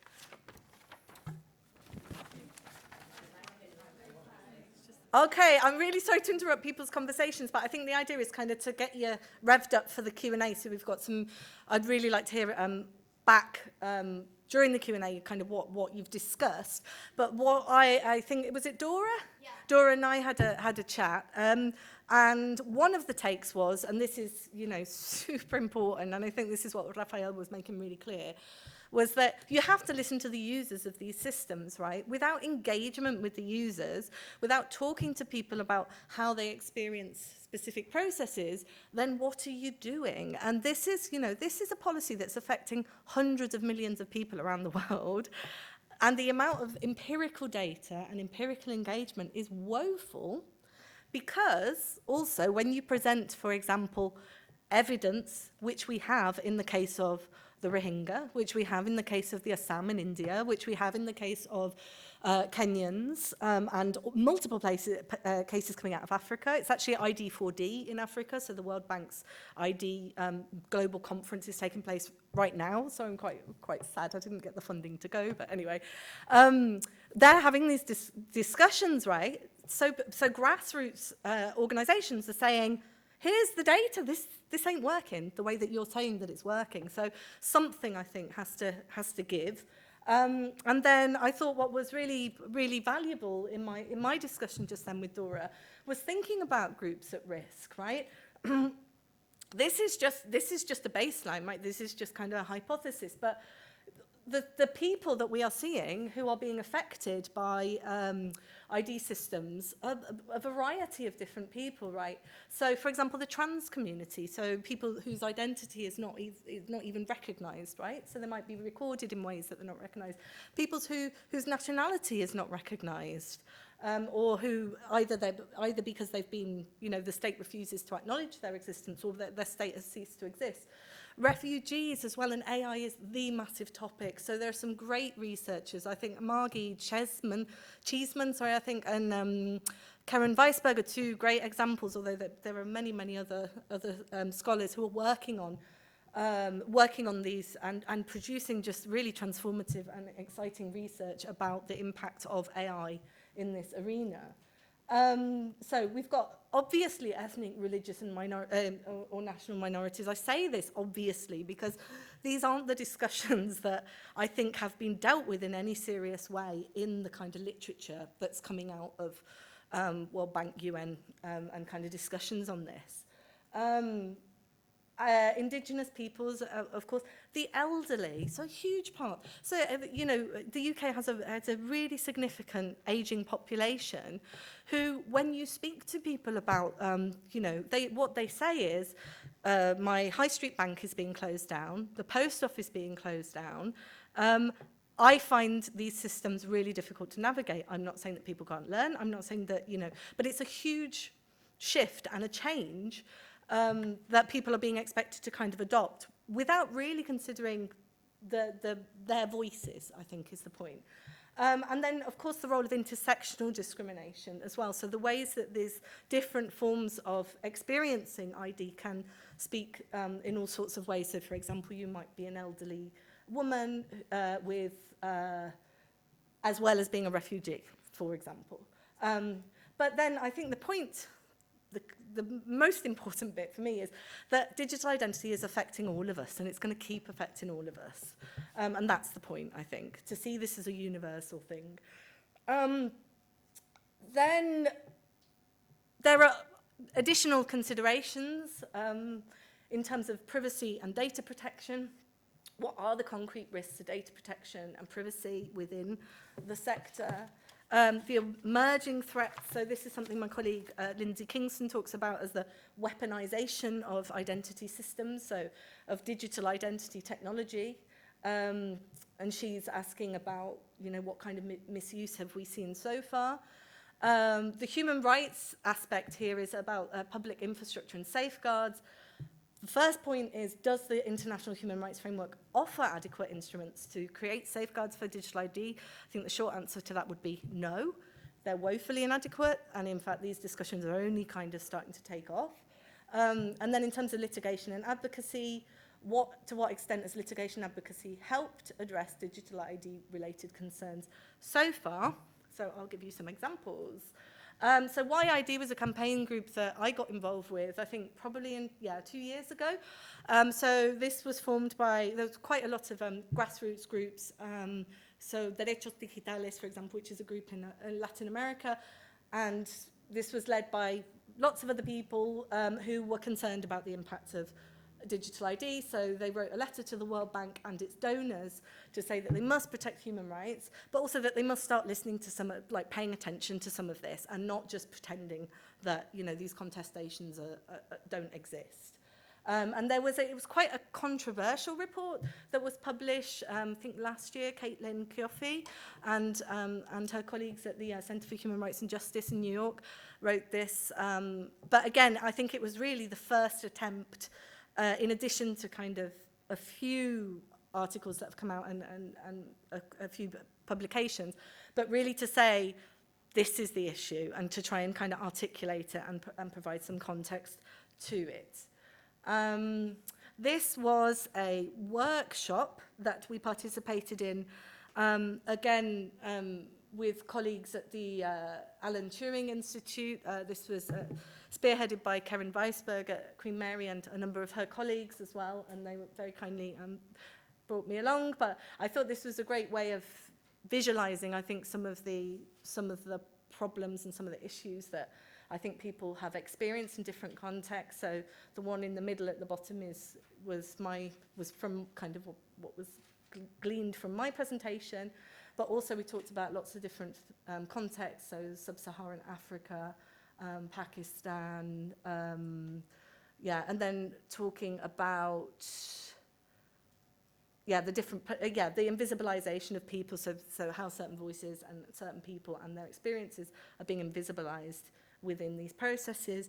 And then obviously we need to, it's kind of really obvious, but also needs to be reiterated, is that these programs are being designed from a very neoliberal, very westernized, very colonial mindset, and that then the technologies, are being kind of presented as benefiting everyone, but they don't think about, in any nuanced way really, about how effective these systems are being. So I hope that you will have taken away, just from the discussion at least, just how embedded digital identity is within our day-to-day infrastructures. And the obvious thing would be the border, right? The border is the one place where we all have to produce a biometric passport now, and our digital identity is everywhere. And I hope in your discussions then, you thought about all sorts of examples, such as at the bank, in the hospital, if we claim welfare, if we claim a pension, if we need to register formally for anything, when we need to pay with our bank card rather than cash, if we need to apply for state documentation. So the question here is, I think, the layers of privilege that we need to reach to actually get to the point of having a digital ID are very, very complex. So, and this is what I'm going back to. So most of the world have not had access to these forms of identification at all. And the processes that they are being expected to go through, i.e. to go to a civil registry, to register their children, and then to go to different government departments and pay all sorts of fees and do all sorts of, give over their biometric data, is actually really, really difficult for somebody who is from a rural community, for somebody who doesn't have the funds. So a lot of the responses then that I got when I was doing the ethnographic kind of, research was, well, why? What's the point? I lived my life fine before. Why am I being made to jump through hurdles and face all of these obstacles when I don't need it? And that was the case with elderly people who I spoke to who were married, so they said they were married, but they'd never had any paperwork or formal recognition of that status. So I think there's all sorts of informalities and ways that humans have been living, right, that now are really solidified and really kind of amplified when they're part of a digital infrastructure. So a way forward. So digital identity is part of the necessary infrastructure used to confirm person's ID, but AI relies on this information to inform decision-making and resource allocation in all sorts of contexts. It's being used to streamline international development, but at what cost? And some of the suggestions then that we came up with our workshop at the Global Forum, at the World Conference was conducting human rights assessments, ensuring genuine participation, embedding privacy and inclusion in design, strategic litigation, so actually, so groups actually have some kind of legal voice or leverage when things do go wrong, CSO, so civil society-led advocacy, the provision of free aid. But again, underlining all of this is what about illiberal and or fragile states? What happens when that light switch is switched off, right? And then certain people are told that they no longer have access. So I think I'll leave it there because I think we've got a lot to talk about. But thank you for your time.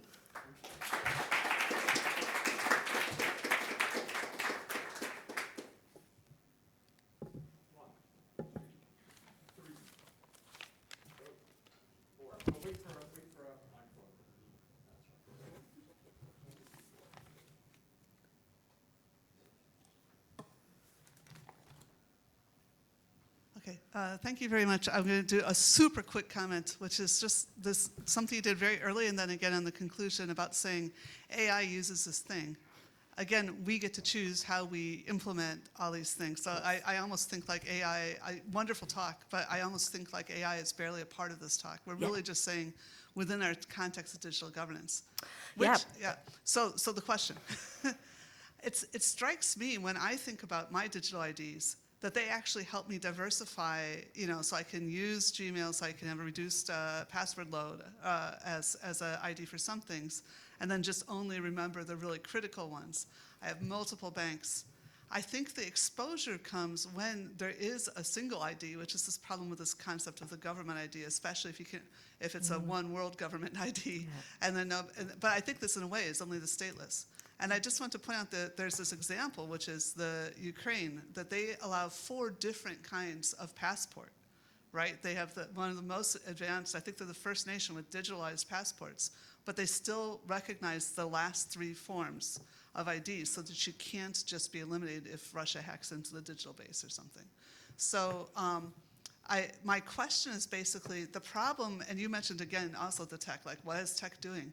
But if we allow tech to intermediate in order to give us options, then we've handed power to exactly the people that some of us have been worrying about in other contexts. And so my question is, is there like a way that we can look at what governments we trust less, that have less legitimacy than tech companies? And if that's ever true, if there's ever a time where the government could be less legitimate than the tech giants, then how do we stop them from slippery sloping that and start taking over the world or something? I guess what is the right role? Yeah, these are excellent points, and thank you so much. Yeah, AI is secondary in my research, right? My research has been initially, as I've kind of talked through the journey, it's been looking at kind of the socio-legal context and the historical kind of backdrop to this. Learning more about policy and understanding that there is this kind of global push and, you know, what's going on there. Then realizing that very, very quickly a discussion that was based on kind of the legality of all of this has suddenly become about digital identity. You know, that's not in policy, that's not in the Sustainable Development Goals, but this is now underpinning all of it. So, yeah, I think that the point, for me, it was, I think we need to understand AI, I think we also need to understand what is happening with this digital ID context, because I think there is a assumption to kind of overgeneralize and talk about people in a uniform way, when actually the way that people access all sorts of different technologies is completely not the way that it's being thought about by policymakers and is being kind of, So coming to the legitimacy of big tech provided ID. Sorry, so coming back to the question, which I'm sorry that I put too much at the beginning, but the main question is, what is the legitimacy of big tech provided ID versus government ID? Yeah, I mean, I think big tech have been working with government. I think they work in, from the context that I've looked at. I'm not saying that that's, but in response to your question, you know, when you say which government should we trust and who should we trust less and who decides, I mean, that was the reason that I gave the example of Windrush, for example, because you can even apply it to say, you know, there's the issue of a digital identity in the UK context is being approached via the lens of trust, right? It's how do we, it's like that end game that was talked about at the keynote yesterday, was how do we get users to trust us? How do we bring more users in? When really I think we need to flip that and say, well, what do users feel about these systems and what is it they're actually telling us and why aren't we listening to them? So I'm not sure I responded precisely to your question, but yeah, I think it's a problematic one because I think it's just something that is money generating and it's something that is big business and is super, super exciting, right? But is happening in all sorts of ways that I don't think we have even started to begin to address yet. So that was my, and if anybody has more research that they want to share, then I would absolutely love that as well. Thank you. I take all of your points about the worries about digital identity, but I wanted to ask you something about the something that might be a positive effect of specifically the combination of digital identity and AI. So I live in Sweden, where there's been a national digital identity for a very long time, and everything is connected to that. Mm-hmm. And one of the things that's remarkable about Sweden, and which attracts lots of social and health scientists and so forth, is that all the data is stored about people's medical history. You know, everything is stored and linked to this one number. And it makes it possible to investigate all sorts of things that are much harder to investigate in other systems that don't store all of that data in that way. And I'm thinking in connection with AI, which just, you know, eats up data, thrives on data, can discover all sorts of new statistical correlations that we can't see with the naked eye. This is a particularly valuable thing that could be the result of specifically the combination of AI and digital identity. So I'm wondering what you think about that. I'm honestly thinking back to the Windrush context again, because the Home Office was in a position whereby it was putting the onus of proof on the individual to show that they were here in the country legitimately, but took no responsibility whatsoever to actually unlock the online systems that would prove that. So they had access to people's school records, health records, work records, tax records. They chose, and I know this because I interviewed the former Director General and a number of people who worked at the Home Office, they took the decision not to do that. So I think part of it is you've got this group of data and how are you choosing to use it and how are you choosing to facilitate rights. And I think when you're looking at it from a human rights perspective, that's great if what you're doing, as you presented in the Swedish case, if that is actually facilitating people's access to healthcare, if it's actually helping, I don't know, refugees be able to send their kids to school, if it's actually integrating people within the community and working in a positive way. So the Nordic model, for example, is kind of the high example of the desirable example, right, of how ID should work. And this is what a lot of European researchers refer to. When it works, that's great, but it also doesn't work. And I think it's about understanding the context within which this is successful and this is a model that we want to follow and want to adopt, but not just ignoring all the contestations and all the problematics that are happening in the background. I think Shannon spoke to that really, really well yesterday, and I found that really helpful. Thank you. Who was three? Who was three? Who was four then? Okay, you're four. It's really interesting, but I feel people who weren't subject to discrimination or this type of profiling fear these technologies more than people who actually experienced that before these were around.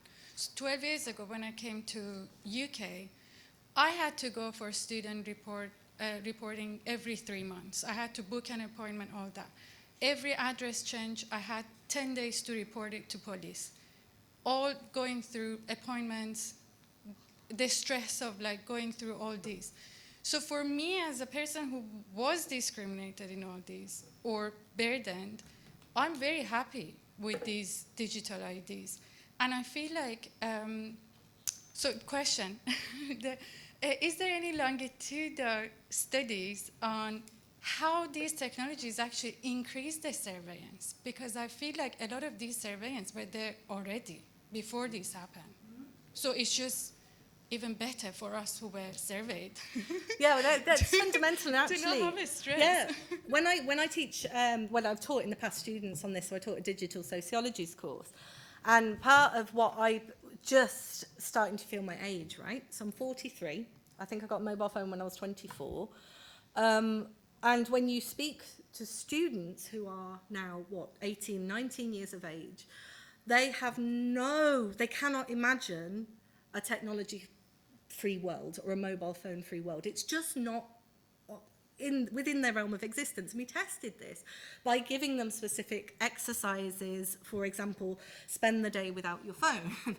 And the reaction was, well, how would I contact somebody? Or what if I got lost and needed to use a map? And they just literally could not cope with that. And part of what we taught in that course was about, the Cold War era and the fact that we've gone from really, I thought that was illustrated really well by Raphael as well, but I think from societies where we were really, really protective of data, right, where the idea that somebody would read your private data or read your private correspondence was absolutely unthinkable, because that is what, despotic states do and communist states do, to something where when you talk to students, they say, I'm absolutely fine with it because I'm not doing anything wrong, so I'm just going to give it. Why do I care what my Google search is? Or, because I'm more than happy to give over this data. So I absolutely think that, or you can correct me if you think differently, but there's a huge generational shift there in the idea about providing data and actually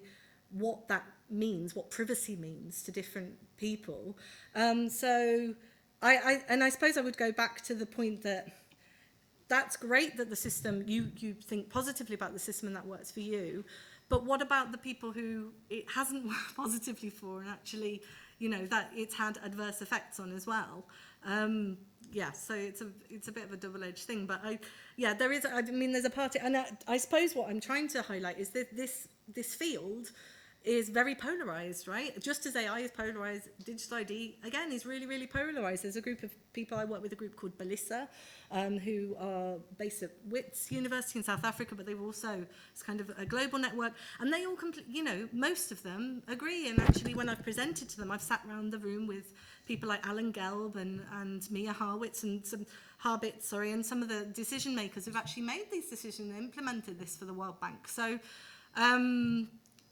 it's a polarizing field, basically. But again, I would go back to it's what are the users saying? And if the users are saying, this is working for me, this is positive, let's keep this, again, looking at it as the UK talks about, you know, in terms of trust, they trust in it and they want it, you know, it's working for them, then great. But what is the point of human rights if it's not actually fulfilling, you know, what it's set out to do, which is to protect people's rights and to actually facilitate, you know, some form of access or inclusion. If it's excluding people purposely and having a negative impact on them, then I think we have to then address its initial purpose.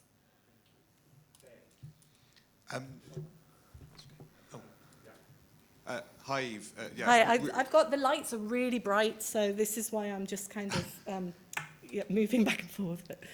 Yeah, fascinating talk and like a super juicy debate that like I hadn't really heard about before, and like I was wondering like in the international aid context, like could you find conceptual resources to help deal with the dilemma of whether to give, say, potentially hostile or totalitarian states access to this technology on their citizens?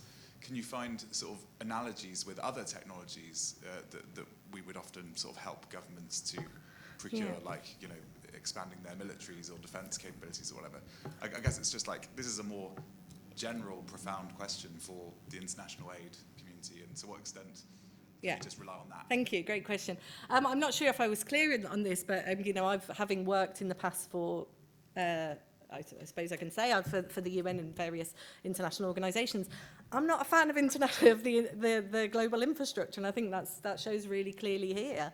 I think that the way that, you know, this is deeply westernised, and the way that the West kind of prioritise certain goals isn't working. The SDGs, you know, they've been adopted by universities, and kind of we're told within the institution to, you know, push for the SDGs, but the Millennium Development Goals were an abject failure, right? And there was no kind of analysis of that. It was just kind of, let's draw a line through it, move on, and this is what the next thing is. So I'm hugely critical, I think, of the way that this ecosystem, that this infrastructure is feeding itself, right? And it involves, and that's why I was trying to talk about the mapping out of all these different things, because it's not just a question of a hostile state versus, you know, I don't know, the Inter-American Development Bank or something, and they're at loggerheads.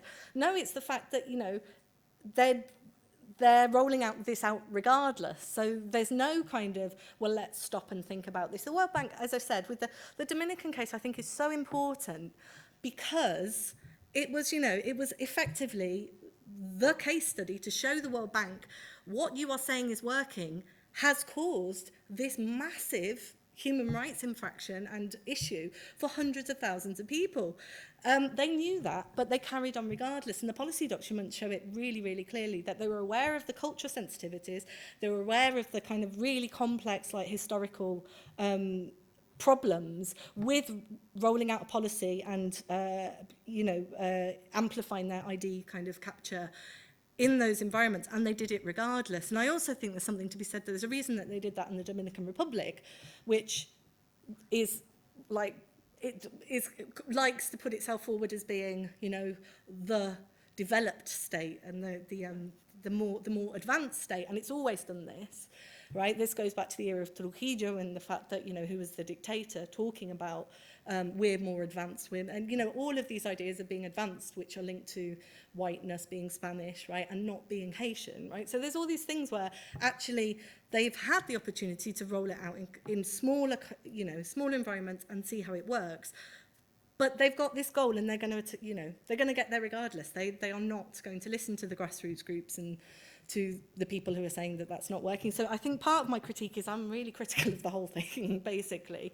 I don't think it's a question of them and us, and this being human rights being the great beacon of, you know, because the human rights, the way it's structured itself is deeply, deeply problematic and is actually exacerbating some of these problems. So the right to a nationality being embedded within the human rights agenda has, you know, has caused all of you know, kind of the baseline for a lot of these issues. But I'm not saying that people shouldn't have ID, and I'm not saying that we shouldn't register them, but what I'm saying is, yeah, when you effectively hand over the tools to all sorts of different people who, yeah, it might be have questionable tactics. And the UK is not like exempt from this whatsoever, because there are many clear examples of where we've done this as well. Then, yeah, everybody kind of, I don't think there's one model that's perfect, but perhaps I'm wrong. Perhaps I should go to Sweden and find out. UK has certainly done that. I mean, if you remember, the poll tax was first tested out in Scotland. Yeah. Poll tax be interesting. But, you know, there's hundreds of examples. So we've got the blood... But just even in the news, right, the blood scandal, the Windrush scandal, the scandal, post office scandal, but all of these, you know, there's an element of this which is overly trusting in technologies, not listening to the users of the technologies, ignoring the voices until it gets to the point where these things kind of explode. So statelessness obviously is one example, and kind of racialized politics and how it affects certain minority groups, but there are lots of examples, I think, that we can start joining up the dots and seeing this as being part of kind of a bigger picture than maybe we initially thought about, and that's what I want to do in my research. We're going to take a question online. Yeah, so an anonymous attendee asks, what is your opinion on the feasibility of an all-encompassing encrypted digital ID, one that includes your personal information as well as things like university diplomas, that can only be decrypted with the owner's consent or only by law enforcement agencies under certain special circumstances, with logs kept on, for example, the blockchain? Sorry, blockchain. Okay, that is, there's a number of scholars who are working on blockchain and doing some fantastic work as well, and that's kind of feeding into the discussion. I think it's important to mention, and I really should have mentioned it here, that's not something that I'm overly confident in talking about, but it's definitely something that forms part of all of this picture. But this, I suppose, you know, I personally, this is my personal thing, but the more I work on this, the more terrified I am. And maybe it's just because, you know, when you're so embedded within something. But I think, yeah, the case that I showed you in the Caribbean was the state was effectively creating a database that was intergenerationally tracking people's foreignness. Right? So it was able to say, okay, where were your parents born? And using that information then negatively against the individual to push them away from their, you know, to take their passport away and say, you know, you're not deserving of this passport. There's multiple examples of that. But I think that now we're better at doing it. So yeah, I think anything that takes in all your data, but again, you know, the case of Sweden, it seems potentially to be working.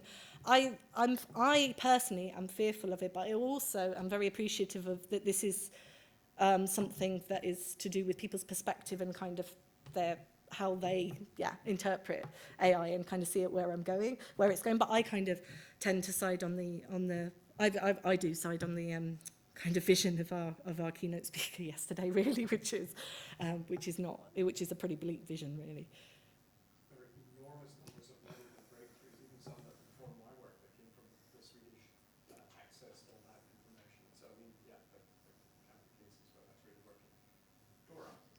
Thank you. Thanks, Eva. My question is quite short, actually. You mentioned earlier about, obviously, that this is a global, the idea is global surveillance in the sense of monitorization. So do you think, therefore, then the concept of borders is and what is a border is going to change because of this global ID, global digital ID? Yeah, so I think my point about this being global is that it's talking about the Sustainable Development Goals as being this global goal by 2030. So I think it's really pinpointing that this decade or 6 or 7 years coming are really pivotal in terms of what we're going to see concerning ID rollout, right?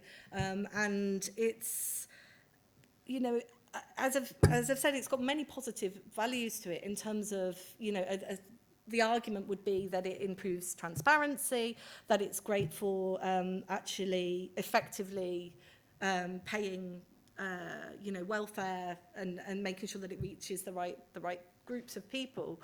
I feel like I'm repeating myself somewhat, but yeah, I think the point is that it is really this time frame that I'm kind of pointing at to say that we need to act now, or we need to actually, you know, see this as something, because I think by the time we've passed that 7-year mark, it's going to be, the global outlook is going to be very, very different for a lot of people.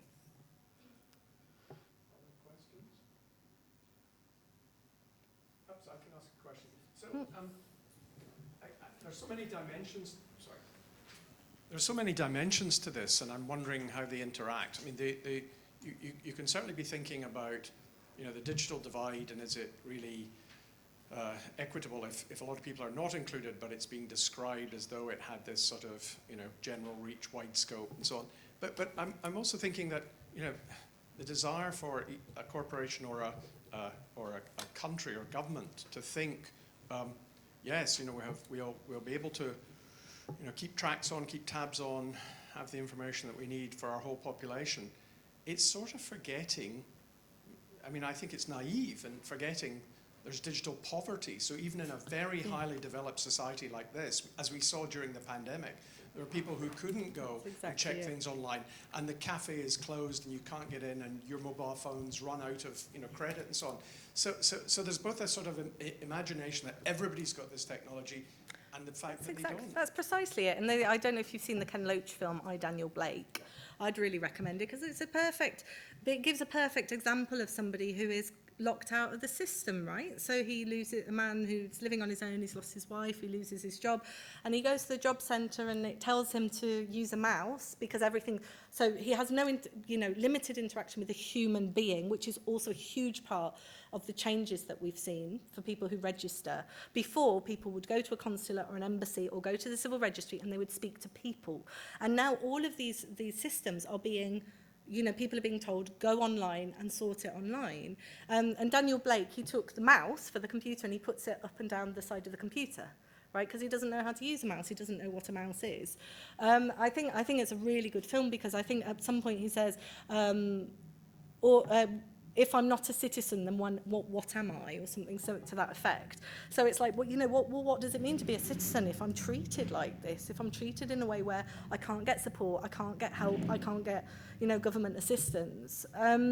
So yeah, I think that's precisely the point, is that people can't use these technologies. People aren't digitally savvy, and particularly in I just, again, going back to the colonial kind of neoliberal mindset, but it is very true. It's a very privileged thing to assume that people can read or write, to assume that people have a mobile phone, and parts of the world where I've worked in it's very normal. You can have one mobile phone between a whole family, right?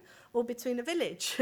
So this idea that people will suddenly be able to access all of these things when they're not, this isn't what they're worried about, right? They're worried about feeding their families. They're worried about actually being able to kind of, to pay their way in life. So the responses that we got, which are very rich, and I would advise you to buy my book, but the responses are essentially that, what's the point? Why are you, apathy is a huge thing. People just saying, why are you making my life so difficult? It's not changed my life, it's not transformed my life in the way you promised. It's just made my life more cumbersome and more problematic, and you're costing me money because of all the emphasis on me to actually, the burden being on the individual to go out and sort their idea out. I can see a question. Do you think should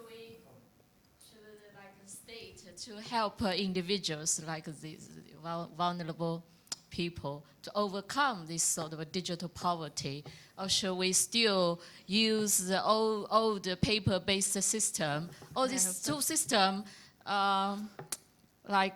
exist together, or in what way? Also, should we use the social contract to solve this digital poverty, or maybe conflict between different groups? It's an excellent point, and that's I still, after all this time, I don't have an answer, okay? Because people, I think some of the people who've reacted quite strongly to my work have said, well, what are you saying? We shouldn't give anybody an ID. And I'm not saying that either, but I'm saying there needs to be some kind of room for somebody who, there needs to be, if somebody wants to cash in a check, at the bank, and they're elderly and they find all of this really overwhelming, that they should be able to still do that without being told, go online, give another access code, have a mobile phone so that then the code's sent to your phone. You know, this is overwhelming. I think one group I didn't mention were people like with dyslexia, for example, as well, but also the thing about Kimberly Fernandez, who I wrote the report with, she works with people with disabilities, and it's like you build all this technology and kind of biometrics within a system, and then you have people in the population who the system can't read their bodies. Their bodies are unreadable. What does that mean in terms of access? So I don't have the solution, and I'm not sure there is a solution, but I think it's time that we start at least addressing the problem and talking about it. But was your question, I heard at the beginning of your question, but forgive me if I've got this wrong, the idea that if the state expects you to do this, it's also got obligations to equip you Absolutely. to do this, right? Yeah, absolutely. Yeah, you're absolutely right. There needs to be some kind of two-way street, right? Where people, as I said, where people can see the benefits and actually feel that this is something that is benefiting them. And I think that is kind of the point, the purpose of international development, surely, is to say that you're you're making life easier for people, you're facilitating life for them. And I think that this is one of the examples where you have to ask, well, what's overriding this? Because if people they don't see, there's no social contract in the sense that they see it as being beneficial or see it as helping them, then why are we doing it? And I think I know the answer, but I think that was an excellent question. Thank you. We've got a question online, one at the back, and then we'll come back to Robert. Okay, Tim Dobbs asks, are we concluding that technology is bad and must be controlled, or that we as societies have to get better at using it? I think we as societies have to get better at recognising and understanding the nuances and the complexities of humans, basically. As I was saying in this conference, we've been talking about society as kind of this homogenous, all-encompassing thing, and it's really not. Perhaps that's my head as kind of like my sociological head on, but I think it's a balance, isn't it? And again, it's about actually acknowledging when things are going wrong and addressing that. But what's the answer that comes from that is, well, then let's just improve the design, right? Then let's just improve the system design and we'll make it better.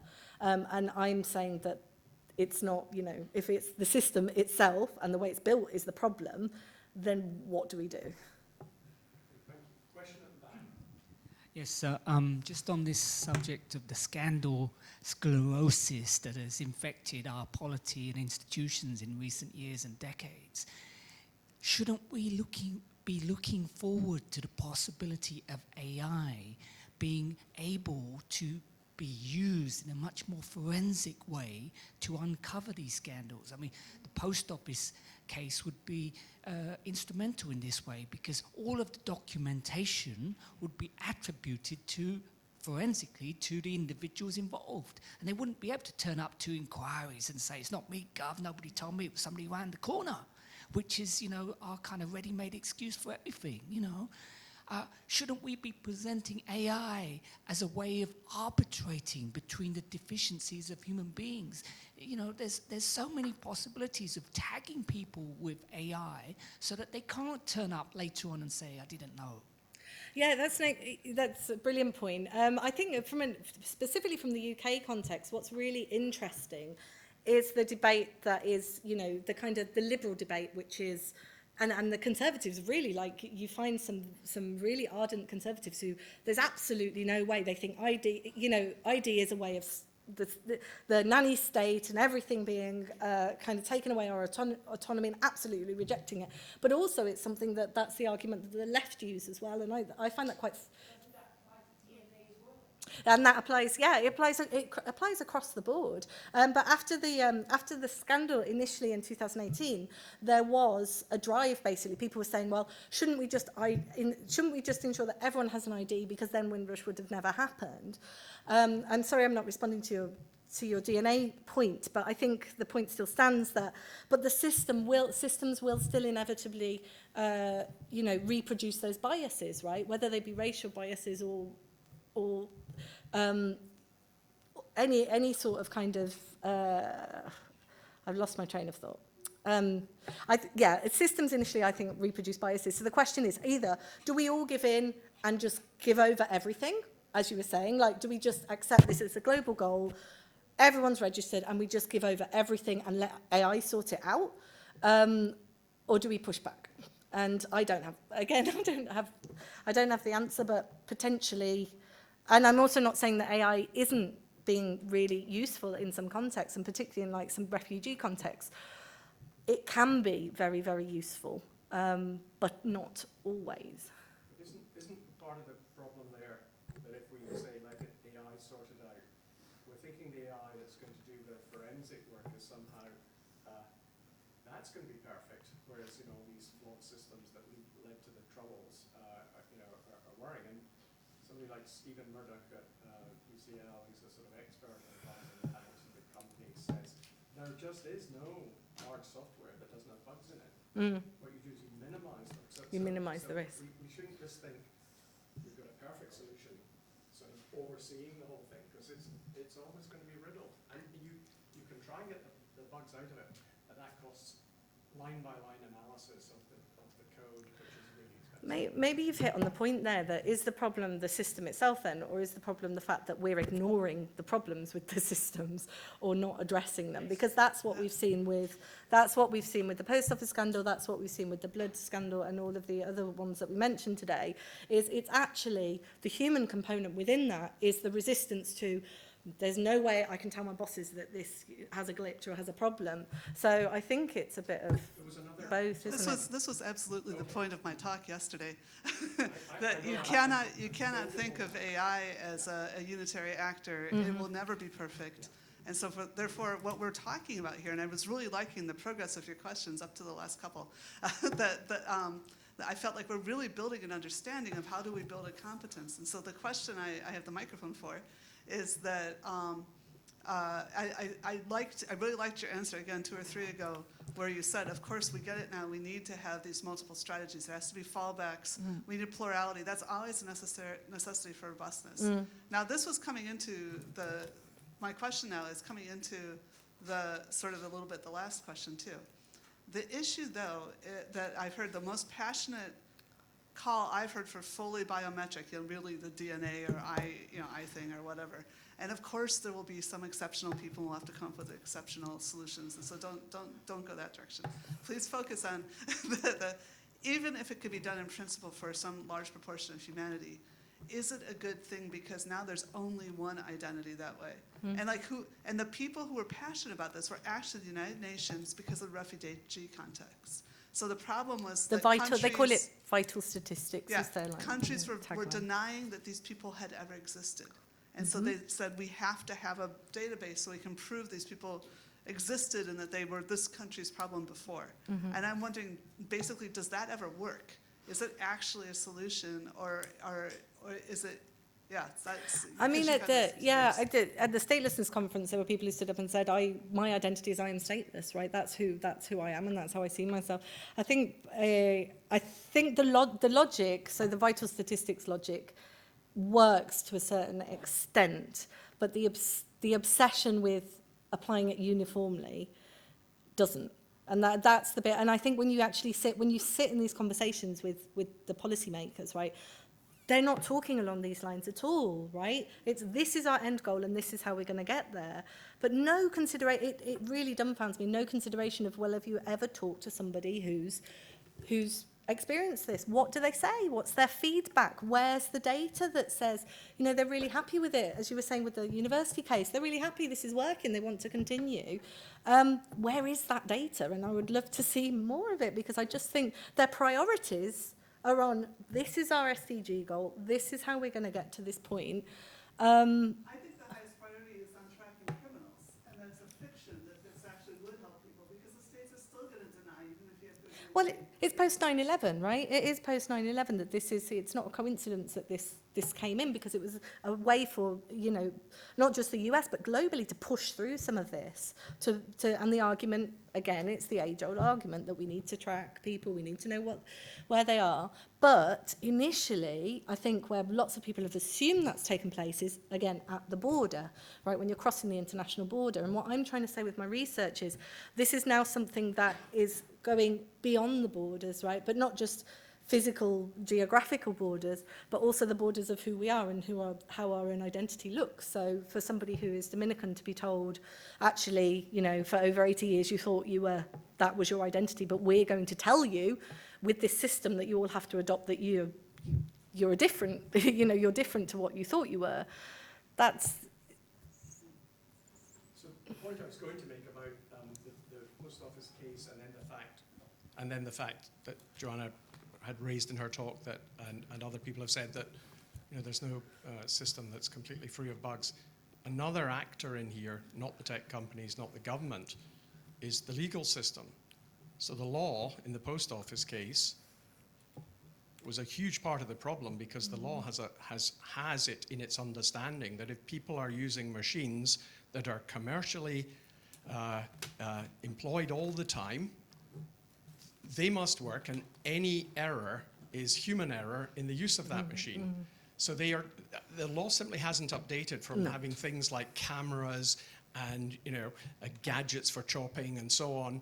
It said, if this is a commercially used piece of software, it's a machine. The only errors are when faulty input or somebody distorting the output. Now that's in law. And combine that with the thought that any of these systems for digital identity or even for surveying how well or not people are using it has got bugs in it.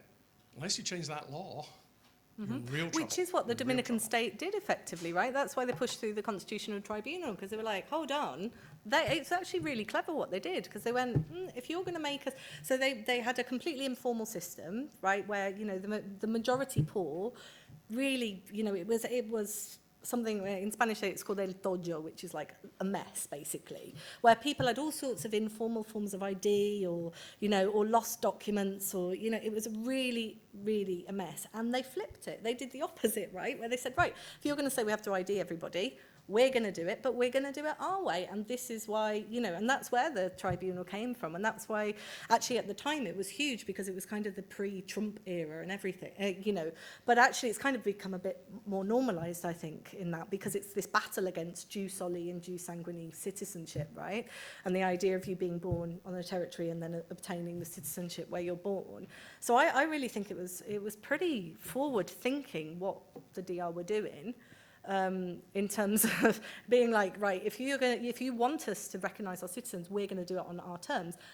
The underlying focus there being, you take citizens, so you don't recognise people as citizens, you don't have to give them pensions, you don't have to give them social benefits, you don't have to do anything really to recognise them as being, so you leave them in an extremely vulnerable position, whereas before, they would have been able to access all of these things, and their children as well. So you stop it at the point of, not only are you stopping that adult from doing that, but the generations that are coming after them. Right, so there we have to stop. Just to remind you that we will start again after lunch at 2 o'clock. And will you now join me in thanking you for a very eye-opening talk? Thank you.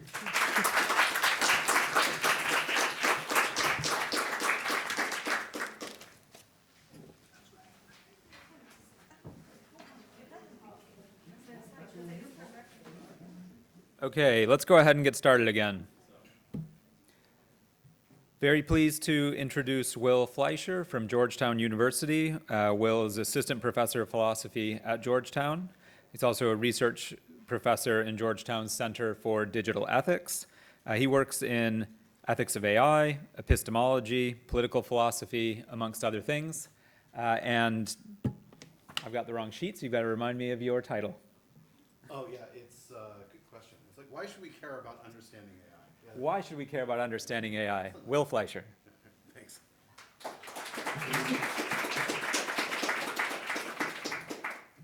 Yeah, so I mean, I'm not really going to answer that question. I'm going to give us like a couple reasons why you might care about it, but mostly I'm going to focus on democratic legitimacy as the reason to care about. All right, so why this understanding talk? Why is that even a question worth asking? Well, the problem I've been worried about for a couple years, like many people, has been the fact that our most interesting and useful AI systems are black boxes. That is, they are opaque not just to the people who use them, but even to the people who are developing them. This opacity makes them difficult to evaluate. It makes it difficult to tell whether we ought to trust them, whether we ought to use them in new contexts. And so I want to try to make sense of what is wrong with this opacity and how we can try to alleviate it. So I've been working on this idea that the goal of opacity alleviation should be understood as achieving understanding for relevant subjects. So in other words, what opacity means is a kind of lack of understanding of why systems do what they do. So explainable AI methods and more recently the mechanistic interpretation methods, these are things that I think, when things go well, can produce understanding by creating something like idealized scientific models of these opaque AI systems. So that's one of the ways in which we can try to get understanding. We can, in the same ways we do in science, build models that put us in a position to understand these things. And then what I want to talk a little bit about today, the sort of main focus, is why that is useful. Why should we care about this kind of understanding? Of course, you might care about understanding AI systems for intrinsic reasons because you care about the truth and knowledge and all that kind of thing. But I want to suggest that one reason to care about understanding in the sense I'm talking about is that it can support, or is perhaps in some cases necessary, for allowing us to use these AI systems in a way that's democratically legitimate. Okay, so let's start with some background, try to get it all on the same page here. There's some of the stuff I'm going to be talking about that will be very old hat for lots of members in the audience, so, but I'm trying to hopefully get us all on the same page. So there's three kinds of opacity that you might be worried about, three sort of sources for our lack of understanding of these things. The first is when we lack understanding of an AI system because it's kept secret by its creators. It's a proprietary trade secret. There's lots of that going on. We don't get full access to all the weights in, for instance, OpenAI's large language models. And the same is true for lots and lots and lots of different systems. We don't understand why they work because the creators won't tell us. There's also opacity that results from just sort of what Burrell calls technical illiteracy, which is a little bit of a mean way of saying those of us who don't have PhDs in AI might not fully understand the behavior of the systems. So I've got a fair amount of that. My father has a lot more of that. And we lack understanding for that reason. But maybe the one thing that might be most worrisome, the source of opacity that's most worrisome, is this opacity due to the scale and complexity of these systems and the fact that they're trained rather than explicitly programmed. I tend to call this sort of deep opacity. It's an opacity that holds even for the people who design the systems. So the running example of an opaque system that I'll talk about is deep neural networks in general. Of course, these are the kinds of AI systems that have allowed us to make the most exciting advances that everyone has been so interested in for the past few years. These are systems that start out with very simple calculations. We have these very simple units that calculate a very simple function, but we string them together into very, very, very big networks that allow us to calculate very complex nonlinear functions that allow us to pay attention to complex features of the world. And on top of the fact that they're really, really big and really, really complicated, we don't explicitly program them. We rather train them using machine learning. We expose them to huge amounts of data, and then we slowly modify them over time until they behave in ways that we want them to behave. So in the contemporary large language models, we have enormous networks of these things. We have, maybe with GPT-4, one estimate was like 1.7 trillion connections between the units. And each of those connections is a kind of, is a site of a parameter that can be modified in the model. It's a weight, the amount of attention the unit pays to that connection. And that's what gets modified over time in machine learning. So you end up with, 1.7 trillion cells of a matrix that each have a separate little number in it, and those, get multiplied over and over again, and in a way that is just totally not clear why it is actually effective at doing what it's supposed to do. So if you try to just like look at this thing and grok why it's doing what it's doing, you're not going to have an easy time with it.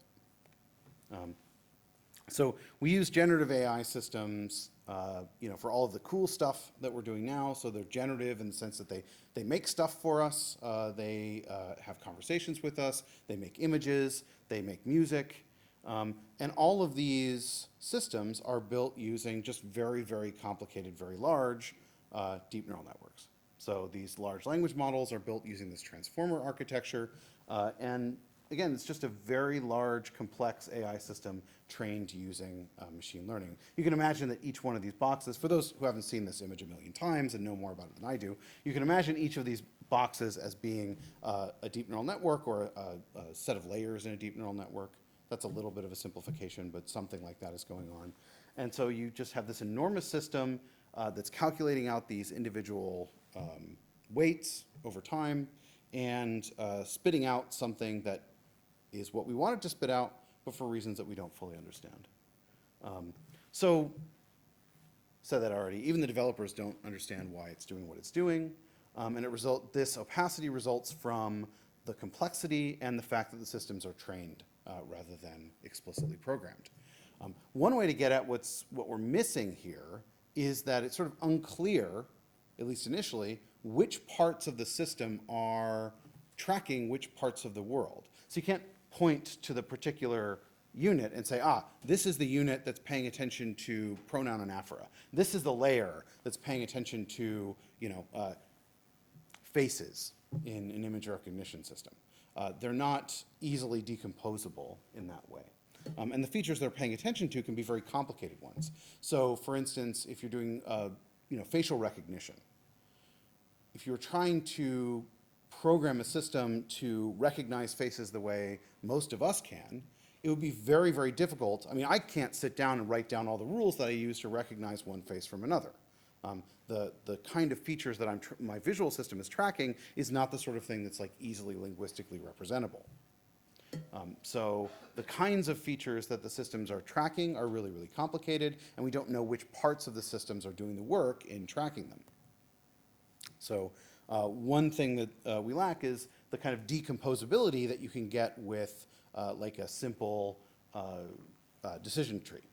So in a decision tree, which is the kind of machine learning model that humans have been programming explicitly for a very long time, you can look at sort of each part of the tree and see exactly what role it's playing in doing the work you want it to do. You can look and see, here's a tree that helps us figure out whether someone has the flu.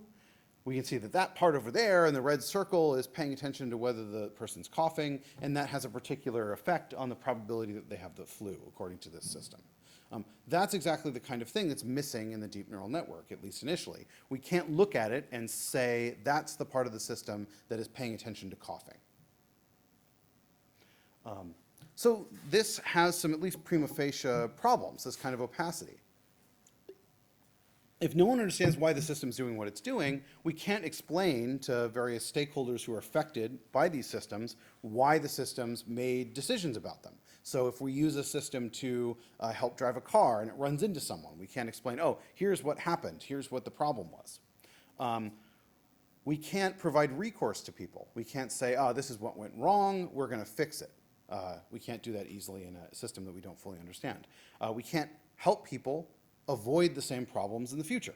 Like, we can't say, the reason why you got run into by this Waymo car is because you were wearing the wrong kind of hat. Don't wear that kind of hat when you're crossing the street in San Francisco next time. We don't have that kind of ability. So this makes it difficult to figure out what problems the system has, and makes it difficult to figure out when it would be appropriate to use the system in a novel circumstance. Okay, so those are like at least apparent problems that people have worried about with opacity. So discussions of how to deal with this opacity, how to make it better, to alleviate it, tend to get talked about using three somewhat interchangeable terms: transparency, interpretability, and explainability. I sometimes call this Thai AI, just so I don't have to say those words over and over again. So these methods, these efforts to alleviate opacity have been, I think, hampered. I'm not the only one to suggest this, hampered by the fact that we don't agree on what these terms mean. People use them to mean different things in different circumstances. So for transparency, sometimes it just means whatever it would take to alleviate opacity. It's just the opposite of that. But sometimes it means very explicitly this kind of elimination of proprietary opacity, where transparency is getting to look at the code or getting all the information that you want.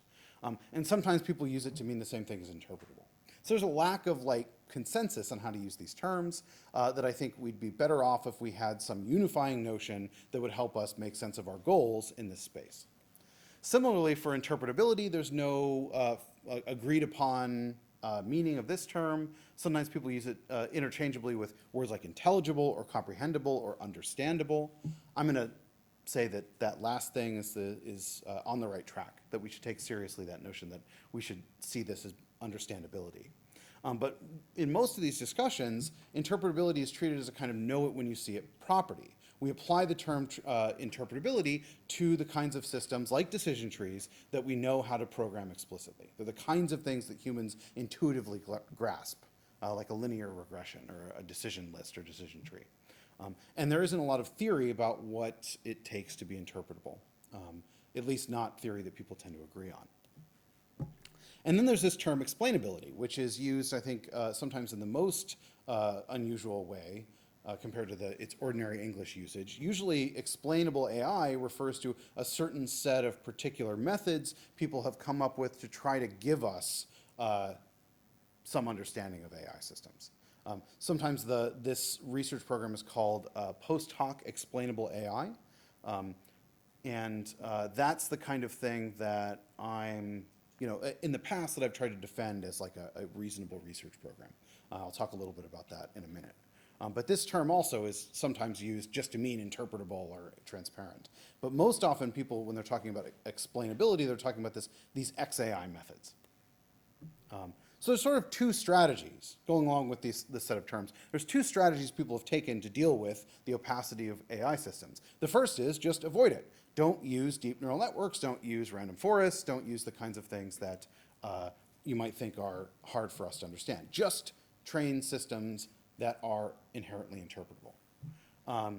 So make sure your systems are small, make sure that they're decomposable, they're simulatable. Decomposability we talked about, sorry, I didn't talk about simulatability, but set that aside. What matters is we've got these kinds of decision tree type systems that are easily understood. We should use those instead of deep neural networks because the deep neural networks are opaque. But as it happens, this is a silly graphic, but there's a whole bunch of different kinds of AI models that you can use. Only a small subset of them are inherently interpretable in the sense that people are after, and sometimes the ones that are not interpretable are better. And in fact, you just can't have a conversation with a decision tree. All of the cool stuff we're doing with generative AI, you can't do with the inherently interpretable models. So there's a huge cost to just sticking with the inherently interpretable ones. The second strategy for dealing with this opacity is this explainable AI kind of research program. Some of the contemporary versions of this go under the term mechanistic interpretability or internal interpretability or things like that. But I think of these as part of the same kind of program. Because what they do is instead of saying, okay, just don't make opaque systems, they say, look, use whatever opaque system you want, whatever the best one is for the task that you're using, and then afterwards we will come in with a second method that will try to give us an explanation for why that system behaved the way it did.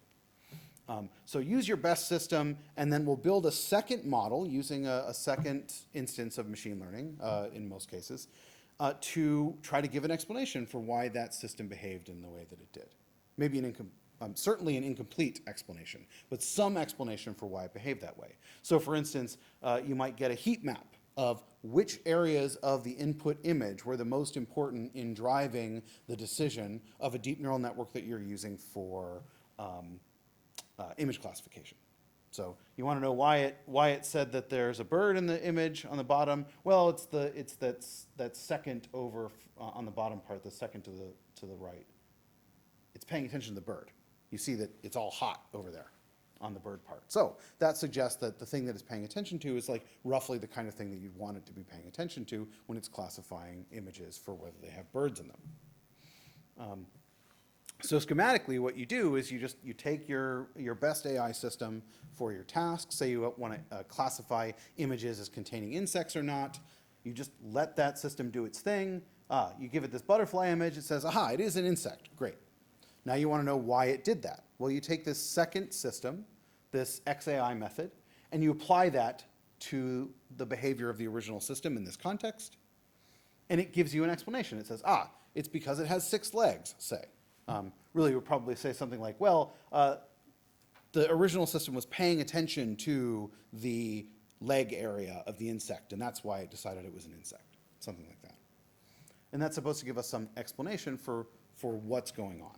So here's an example of how this works. This is one of the older systems. This is ancient history, of course, now 2016, except actually the LIME, this method I'm going to talk about, is still used all the time. But this is a linear interpretable model agnostic explanations. So this is a kind of feature importance method in that it tells us which features of the input were most important in driving the original system's decision, just like we saw a couple times already.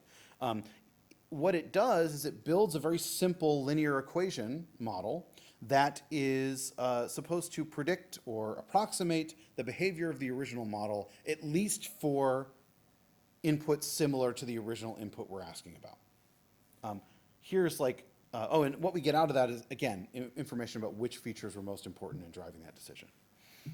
So you might give it, here's the example from the original paper, this silly image of a dog, and this was given to, I think this is an ImageNet, and it was given to one of Google's old classification systems, and that system said this is a Labrador with like a 25% probability, and now we want to know why did it do that.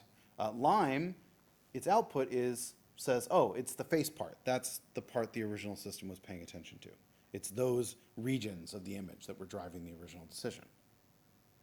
That explains, to some degree, what the original system was doing.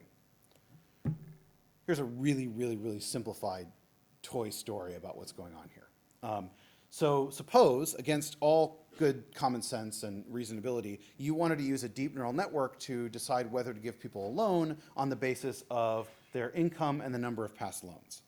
You wouldn't ever use that. You could calculate this by hand. But this gives us an example that we can plot in 2 dimensions, right? So imagine that we've got this set of individuals. The red area in the background displays all of the places where this deep neural network system says, yes, give these people loans, people with these features. And the blue areas are the ones that it would deny the loans. So the people who are trying to get an explanation for this, who are using LIME, won't know what that looks like.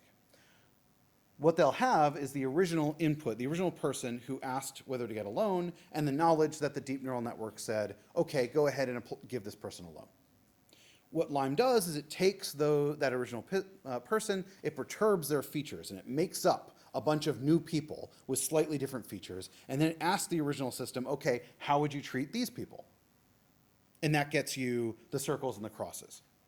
And then LIME builds a simple linear, in this case for 2 dimensions, a line that separates out, or is supposed to separate out those people, at least the ones who are in the local area, the big crosses and circles, in a way that mimics the original system, that approximates it. And then we can infer from that that the most important feature in this case is number of past loans, because if you were to give this person one more past loan, they would have been denied, something like that. That's the basic way that LIME functions. It's similar to the kinds of counterfactual questions that other feature importance methods use. But it's not the only way that we can build one of these XAI methods. But it's one of the ones I think is the easiest to see what's going on. We get this linear model that is a sort of model of how the original system behaves. Okay, 2 days ago, normally when I give this talk, I say, well, we haven't made a lot of progress on doing this kind of thing for generative AI. But like 2 days ago, Anthropic dropped a new, not peer-reviewed piece of research suggesting that they had made significant progress on a mechanistic interpretability method for telling us sort of what Claude 3 is doing in particular circumstances. What they found is a set of like internal features, what they call features that are like circuits that are supposed to be correlated with certain properties in the world, and so function something like concepts. And so this gives us a sense that there are certain concepts that the large language model has and certain concepts that it doesn't. I don't like that concept terminology. It makes it a little bit too mentalistic already, but that's the kind of idea. I'm not going to say a whole lot about that mechanistic interpretability stuff, except that I think that the story I'm going to tell about XAI methods generally is still going to apply to the contemporary versions. The story about what they might do for us when things go well is going to be the same as in the simple case for Lime. Okay, so what is it that they're doing for us? I want to say that the goal of all of the Thai AI methods for trying to alleviate opacity, the goal is providing us understanding.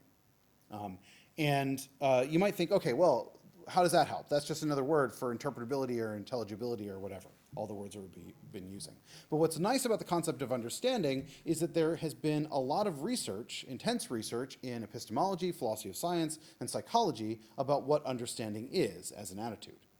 So I want to suggest that what we're after is providing understanding of these systems, or understanding why these systems did what they did for relevant subjects. I'm going to work for now with a kind of ecumenical story about what understanding is, or at least what one kind of understanding is that we might be interested in. Oops. This is a kind of scientific understanding, an understanding of why a particular claim is true. Sometimes this is called explanatory understanding. And this story of what understanding is inspired by Angela Potocznik especially, but also Catherine Elgin and a few other philosophers of science. So the suggestion is that a subject understands why P is true if the subject grasps an explanation E of P, where P is just some proposition, say in our case, like that the system classified this as a cat or something. An explanation here consists in communicated information about causal patterns relevant to why the proposition obtains, where we can gloss this more intuitively as an answer to a why question about that proposition. Why is this true? Well, here's an explanation why. An explanation that has to do with certain causal patterns in the world. This is known as a communicative or pragmatic notion of explanation to distinguish it from other related notions or competing notions in the philosophy of science. So I think that this sort of weak notion of explanation in terms of answering why questions can help us give the right account of what these XAI methods and other interpretability methods are up to. So what's required of these explanations is not that they are a sort of full story, full causal history of why this fact obtains. Rather, they're just part of the story. So a causal pattern is just a regularity and dependence relations between events or phenomena. In fact, it doesn't have to be causal. You can think it's like grounding or metaphysical or mathematical. But I'm going to focus on causal explanation to make life easier. So these are just regularities and causal dependence between things in the world. They're limited. So to be a causal pattern, you don't have to know all of the things. You can describe a causal pattern in terms where it's admits of exceptions or only applies to certain circumstances. So we don't require a full causal history. We don't require a full causal graph like the one we're seeing up here, an entire structural equation model that explains why the system behaves the way it does. We just need part of that. To get a decent explanation for certain purposes that gives us some degree of understanding, we just need some part of the story, like some part of the variables that explain why something obtains. So that puts me in a position to sort of give the sort of my general gloss on this understanding idea. The thought is the goal of opacity alleviation is providing understanding. So we can just define interpretability as a model is interpretable for a stakeholder if and only if it is understandable by that stakeholder to a sufficient degree, and let transparency mean the same thing. What's nice about this is that because we're tying this to answering particular why questions, we can include a whole bunch of different things that you might be interested in understanding, a whole bunch of different questions you might be interested in, and different sort of levels of explanation. They might be really sort of deep questions, like the kinds we ask in physics, but they might be much more higher level and much simpler than that. Like, why did the window break? Well, because I threw a baseball at it. That might be enough of a causal pattern explanation, given the kinds of question I'm asking. In fact, the latter question is a lot more useful if you want to know who needs to pay for this window than a story about all of the particles running into each other, banging together, that kind of thing, right? The physics is less helpful, or at least the low-level physics is less helpful than the kind of general question about why it broke, that I threw a baseball at it. Okay, so similarly here, when we're talking about interpretability and transparency, we should be thinking in terms of understanding that doesn't require that sort of full story necessarily. And the same is true for explainable AI. So the goal of explainable AI then is to give an explanation that puts a relevant stakeholder in a position to understand why the system did what it did, where the why there picks out some specific question the person's interested in. If it's about getting a loan or not, that question might be about what the person could have done, how the person might have been different in order to get the loan or not get the loan. So that won't be a full causal story about what the system's doing. It might just be about the high-level features of what the system's paying attention to. And that, of course, is all that the explainable AI methods tend to give us. So one thing that we get out of the understanding story is access to all the resources that people have been working on in philosophy of science. So one thing that we know about understanding from philosophy of science is that often we get understanding of phenomena using scientific models. These models enable our ability to give explanations that put us in a position to understand.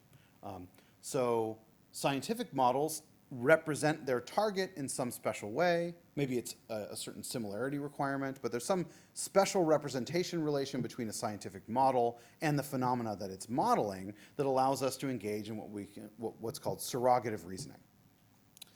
So, for instance, here's a really famous example. This is a toy physical model of the San Francisco Bay built by the U.S. Corps of Army Engineers, and it was built with the purpose of figuring out whether certain plans to dam up parts of the San Francisco Bay, how that would affect salinity in different parts of the bay. The whole goal then is to build a model that will allow you to reason about the world on the basis of what happens in the model. So you can look at features of the model, you can intervene on features of the model, and you can infer based on what you're doing to the model that the same things or similar things will be true about the world. So, we draw inferences about the behavior of the target system on the basis of what happens in the model. So if we dam up this part of, this part over here, it's going to end up that the rest of the bay is going to have too much salt. And that's going to kill fish or damage the ecosystem or whatever. And that's just on the basis of the behavior of the model, because we don't want to go run this test in the bay, because that would be ecologically damaging if that's right. But one feature of this, we can see this in the model here, is that model is a very imperfect representation of the San Francisco Bay. For one thing, the scale is weird. The depth scale is totally different than the width scale. Another thing is that all the stuff on the bottom of the toy bay there, it's not sand. It's these little copper ridges. They're supposed to play the same role in slowing the movement of the water that sand plays, but they're not sand. They don't behave like sand in a whole bunch of potentially relevant ways. So models almost always are idealized. They have features that, if we take them literally as representations of the world, represent the world falsely. So an idealization, in Angelo Potocznik's terms, is an aspect of a scientific model that represents some target phenomena as if it were other than it is, in order to enable understanding of that target. These idealizations are really important. We wouldn't be able to get the understanding out of them if we didn't make them. We wouldn't be able to do the thing with the toy model if we actually made it a perfect representation, even a scale perfect representation. That would be a huge impediment in allowing us to do the experiments we want to do. So these idealizations are felicitous falsehoods in Elgin's terms. We use them on purpose. They enable our understanding. They don't get in the way of it. And scientists don't seek to eliminate the use of idealizations, not fully. Just about every model is going to have some idealization. That's part of what models are good for. In fact, we use idealizations in our scientific models to deal with complexity. The target systems we're interested in are really, really complicated. There's an enormous number of potentially relevant causal explanations. We use the idealizations to simplify that so that we ourselves can look at the model and like derive some understanding from it. And to do things like identifying which features of the model are actually important for making a difference to the behavior of the target that we care about. So we want to know about the salinity of the water in the bay. We don't want to know about the movements of sand. That's not of interest to us. We want to know about salinity. By building a model that like falsely represents the sand, that like flags, that tells us, according to Michael Strevens, that that's the kind of thing that doesn't make a difference to what we care about. And this allows us to pay attention to those causal patterns that are actually important to us, rather than the ones that aren't. So it helps us pick out specific causal patterns that are the ones that we care about. So what I want to suggest, what I've suggested in the past, is that XAI methods produce models of the original underlying deep neural network model that we want to know about. So the complex thing we're interested in is the really complicated opaque AI system, like a deep neural network, like a transformer. And the XAI methods, or mechanistic interpretability methods, what they're doing is building models of those original models. And those models are idealized because the original systems are too complex for us to understand, just like the San Francisco Bay. And so the feature importance methods that we get out of these systems are like model-to-world inferences. Like, if you dam up the bay over here, it's going to get too much salt in it over there. So too, here it's like, when you run this system on this input, it pays attention to these features and not those features. These are the ones that matter. So those feature importance information that we get out of it, those feature importance explanations, are, on my account, like model-to-world inferences that we get out of using a model. The explanations of a sort that we get in other scientific contexts. So that's a way of defending the use of these XAI methods against a variety of objections people have raised to them, that maybe they're mere rationalizations, they're not useful, they don't give us genuine understanding. So I've argued for that in previous work. But okay, so that's the background on the opacity and my story about what we're doing with opacity alleviation. But people have worried, I said earlier, they've worried about using XAI methods rather than inherent interpretability. But people have also worried about the importance at all of opacity alleviation. So there's two common forms of worries about why we shouldn't care. So two worries that drive the thought that we shouldn't care about opacity. One is that most of the time what we really care about is the system is reliable at doing what it does. And maybe the causal or scientific explanations are actually irrelevant for what we really care about. So the first thing is supported by various kinds of double standard arguments. People suggest that what we really care about in an AI system is ensuring that it's accurate, reliable, and well tested, that we're in a good position to know that it's doing what it's supposed to do. And often knowing the underlying mechanism isn't necessary for doing that. We just need it to be really well tested. Compare this to how we approve certain drugs for use. We use randomized controlled trials to ensure that a drug is reliable and safe at doing what it's supposed to do. It's not going to hurt you, and it's going to actually be effective at the thing we want to use it for. But we don't need to understand the mechanism for that to happen.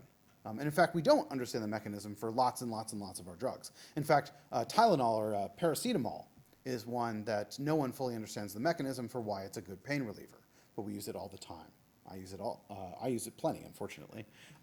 So the lack of understanding the mechanism isn't a problem there. And similarly, you might think for AI systems that help us look at radiology images. If we have to choose between a system that's like really accurate at helping us identify cancer and one that is less accurate but more interpretable, you might think we should go with the accurate one. What we care about is saving people's lives, not about understanding how the system works. So that's a reason to think really what we care about is reliability, not any of this opacity alleviation stuff. Who cares about that? Another double standard is human decision making, but I actually think that's not such a good argument because, well, I don't know. I'm pretty convinced that belief desire psychology is a pretty good way of tracking what people are up to. So we do have better understanding of why we behave ways than we do of these things. But okay, so I'm going to pass that by. We could talk about that, but.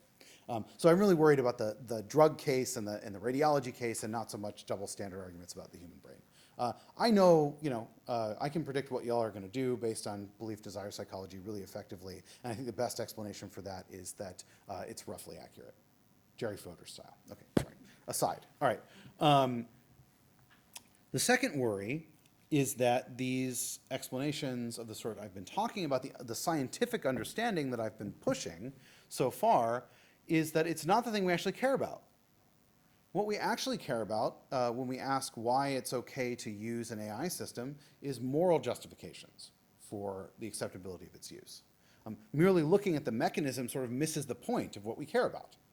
If we're using an AI system to help us do predictive policing, or if we're using an AI system to help us make decisions about bail and sentencing, the actual underlying mechanism is way less important than some kind of moral justification for thinking it's permissible to use that kind of thing. Just looking at the scientific understanding is maybe a distraction from that point. So those are the kinds of worries that people have had, and which I'm trying to respond to.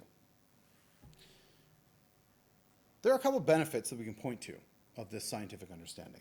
The first is like, okay, if the XAI methods, like the mechanistic interpretability methods, for instance, that Anthropic is talking about, if they help give us a better understanding of why the systems do what they do, perhaps they can help us fix problems with them, make them more accurate, make them more reliable. I think that's a good reason to care about it, but we'll see if that actually pans out. There's some good evidence for that in the older XAI methods for older kinds of deep neural networks, but jury's out on generative AI. Another thing is that maybe it gives us a better ability to navigate and predict its behavior, so that will be important just for instrumental reasons. That's also an open question people have argued about, but Kate Vredenberg makes this point in a paper, that maybe we need causal explanations in order to be able to navigate these decisions, to be able to know how to avoid having certain decisions made about us. But I want to focus on legitimacy. That is, I think that there's an important role for scientific understanding of the sort I'm talking about and ensuring that AI systems are used in a way that's democratically legitimate. So that'll be the sort of remainder of the talk. I want to make this pitch that these can be helpful for democratic legitimacy. So I'm not the only one who's been thinking about legitimacy. Seth Lazar has a nice paper arguing for this, and I'm going to draw on some things that he says there. Though ultimately, I don't think that the argument that he gives works to make the point. So I'm going to try to help out. So AI systems and the kind of socio-technical systems that deploy them, that use them, exercise power over people. I mentioned earlier the prediction for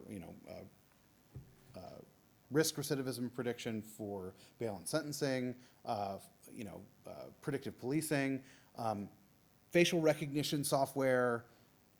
These are really obvious cases, but there's also cases where people get their options decided for them by opaque AI systems in like less obvious ways. I mean, but even like decisions about college admissions or job applications or things like that, all of that affects what you can do in your life. And that counts as a kind of exercise of power over people by either the state or corporations who are using these systems. So they constrain people's actions, they cause things to happen to them. Legitimacy just is the political philosophy name for the property of a morally permissible exercise of power. Most of us, and I'm just going to assume this, most of us think that what's required is a kind of democratic thing, that we're talking about democratic legitimacy for exercises of power. 3 requirements on that exercise of power. First, that the power is limited. Second, that it follows very specific procedural standards of rules. And third, that enforcement of those standards happens with a contestability and accountability. I'm going to explain all those right now. I'm going to talk through those things. First, legitimate power exercise is limited. That is, it's limited in what ways the exercise constrains people's actions and causes things to happen to them, and in the degree of constraint. So, you know, if we're going to exercise power over people for democratically legitimate reasons, it has to be the minimum necessary to do the things that we legitimately or appropriately are trying to do as members of the democratically elected government. So this is the minimum range and degree needed to achieve justified objectives. So if we're going to arrest someone, the amount of force that you use in arresting them has to be the least necessary to ensure that they are in fact arrested. That's a requirement, one requirement for a democratically legitimate arrest. The second is that exercise of power have to follow precise procedural rules. These rules have to be clear and comprehensible. They have to be known publicly in advance. They have to be applied consistently to everyone without bias based on morally irrelevant features. So there has to be rules that the officer is following in arresting someone if they're going to be democratically legitimate. And the people who are subject to arrest had better have access to what those rules are. And then those exercising the power have to be actually authorized to do so by some democratic procedure, and they have to be actively held to the standards of limiting the power and following the procedural rules with contestability and accountability. So their decisions have to be the kind of thing that can be challenged or reversed by the people affected, and those exercising the power can be replaced by the people, you know, voting them in or voting them out or some other method for replacing people who are not living up to the standards. So all those are requirements for a democratically legitimate exercise of power. In order to do that, following Lazar, we might think that in order for all of those things to be satisfied, there's a certain publicity condition on the kinds of rules and standards that people are following, on who has the power and what rules they're following and exercising it, and the fact that they're exercising it to the least amount necessary. For that to be done, we have to, for that to be enforced, for there to be contestability, for all those things to be satisfied, we have to actually know what the rules are.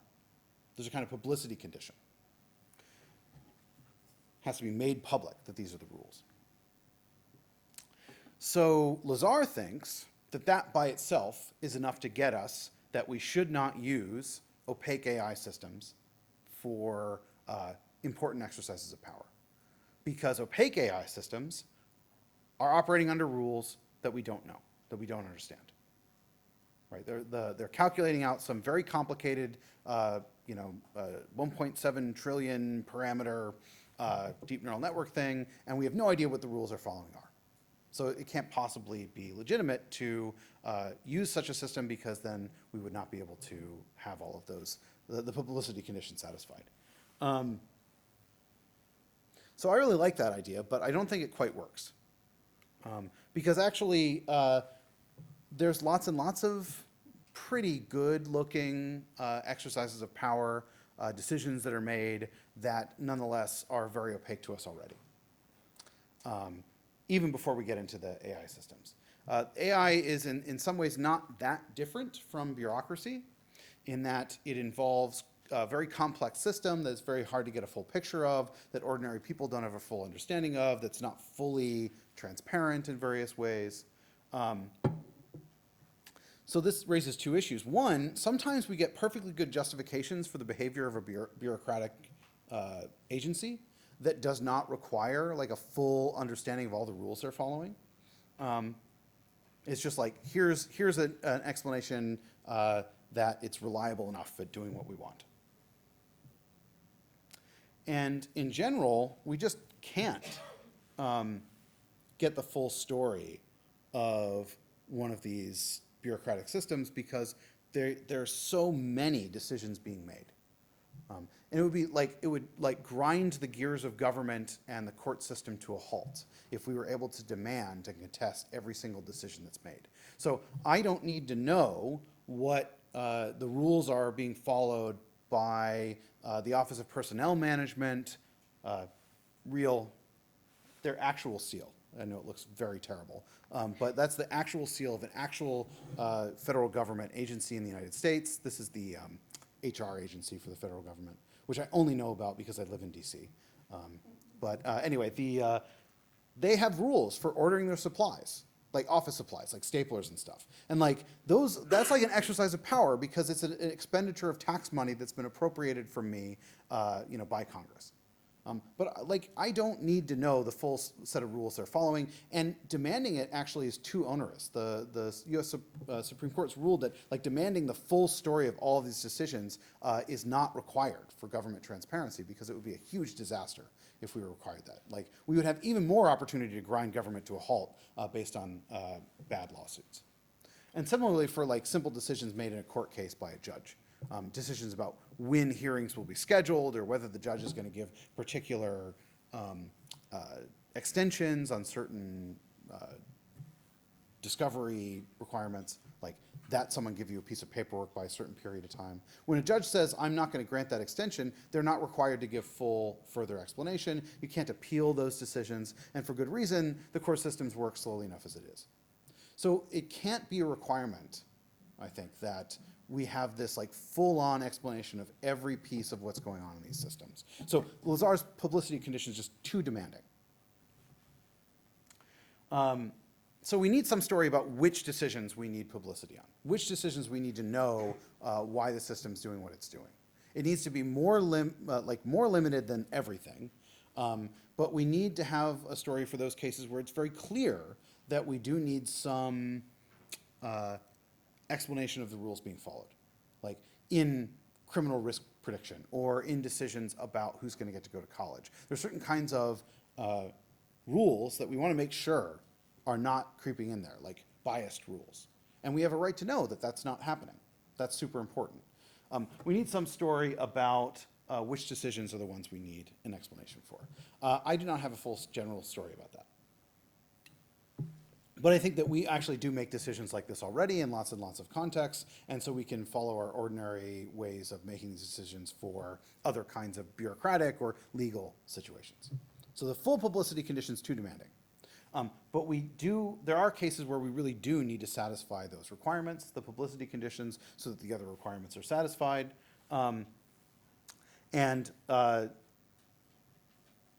Sometimes you can do that, and it's going to be enough that you can tell people that, well, we tested this system and it was really reliable at getting what we wanted done. So we're using this system to make our decisions because it's really reliable, but we don't know the underlying rules. Sometimes that'll be enough of an explanation, but I think sometimes it won't be. There'll be cases, like I said a minute ago, where we really want to know what the rules are. We want to make sure they're not racist, say, or otherwise discriminatory. And in those cases, we need some scientific understanding of why the system behaves the way it does. So there's two benefits to that. We can get support in determining what kind of understanding is needed. So there's two benefits to my story about understanding as the goal of opacity alleviation here. One, we can get help in figuring out which circumstances we need the opacity alleviation, because we'll know which why questions are relevant to answer. And we get this kind of accuracy condition on some of these moral justifications.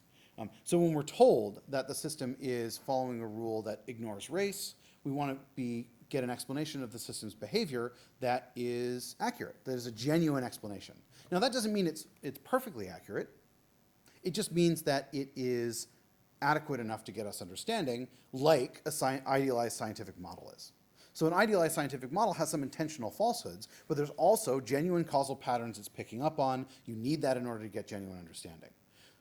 That's the kind of accuracy condition I think we need on explanations for exercises of power that will underwrite genuine legitimacy. So this gives us the kind of accuracy condition that we can achieve, which is possible to achieve, and which would satisfy our goals of achieving legitimacy. And we can do it even for opaque AI systems as long as we get an adequate kind of post hoc explanation. That's the benefit of this story.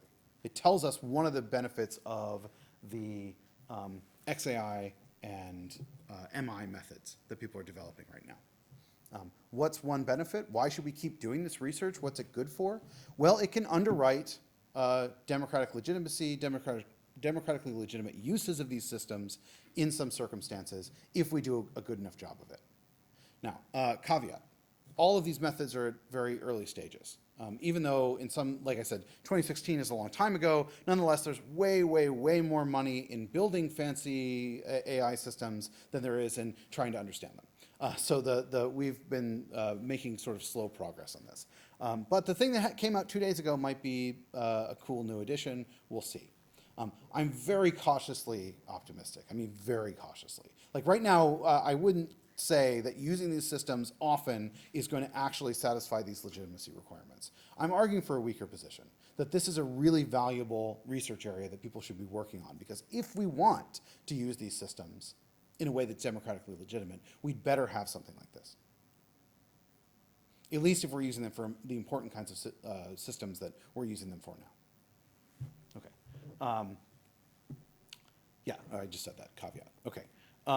So we need further research. We need lots more resources. Go out, get some grants, do some work on this. I think it would be valuable. But this is what I've been trying to do is give a kind of philosophically rich justification for this kind of research on the basis of this understanding account, drawing on resources from philosophy of science and epistemology to justify it. Okay, and that's it. Thank you.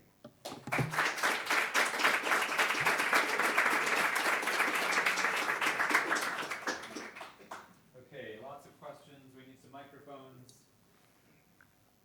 Okay, I'm going to try Barry's method.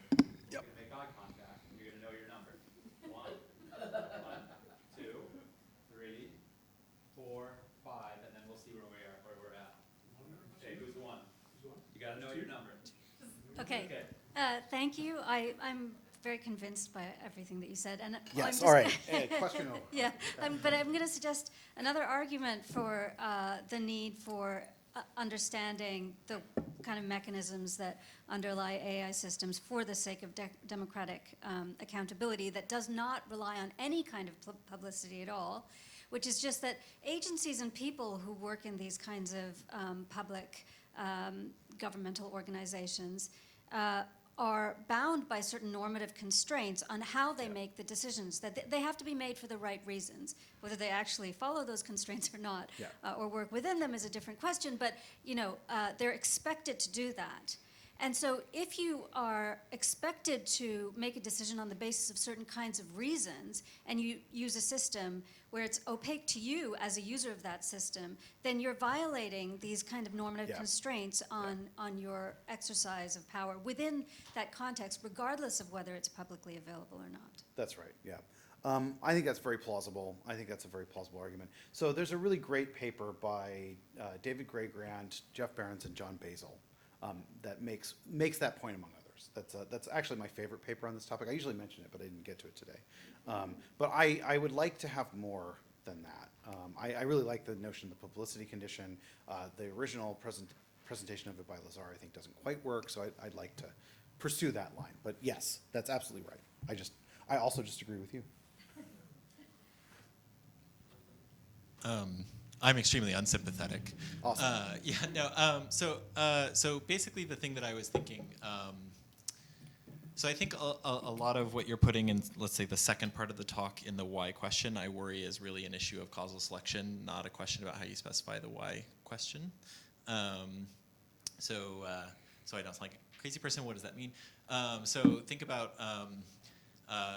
ways of specifying the why question might be, thinking about giving a contrastive definition of the why question, right? So I might ask, why did I not get a loan as opposed to getting a loan? Or why did I not get a loan as opposed to being put on a probationary period, right? And I might give different kinds of explanations might be relevant to those different why questions, right? And a lot of the kind of emphasis in your talk was on how we specify that why question and the kinds of considerations that are relevant to answering those why questions. Okay, so that's the why question. Causal selection is basically the issue that you can have multiple good explanations for any given why question. and some of them are going to be better than others in terms of our needs, right? So if my question is, why didn't I get the loan rather than get the loan?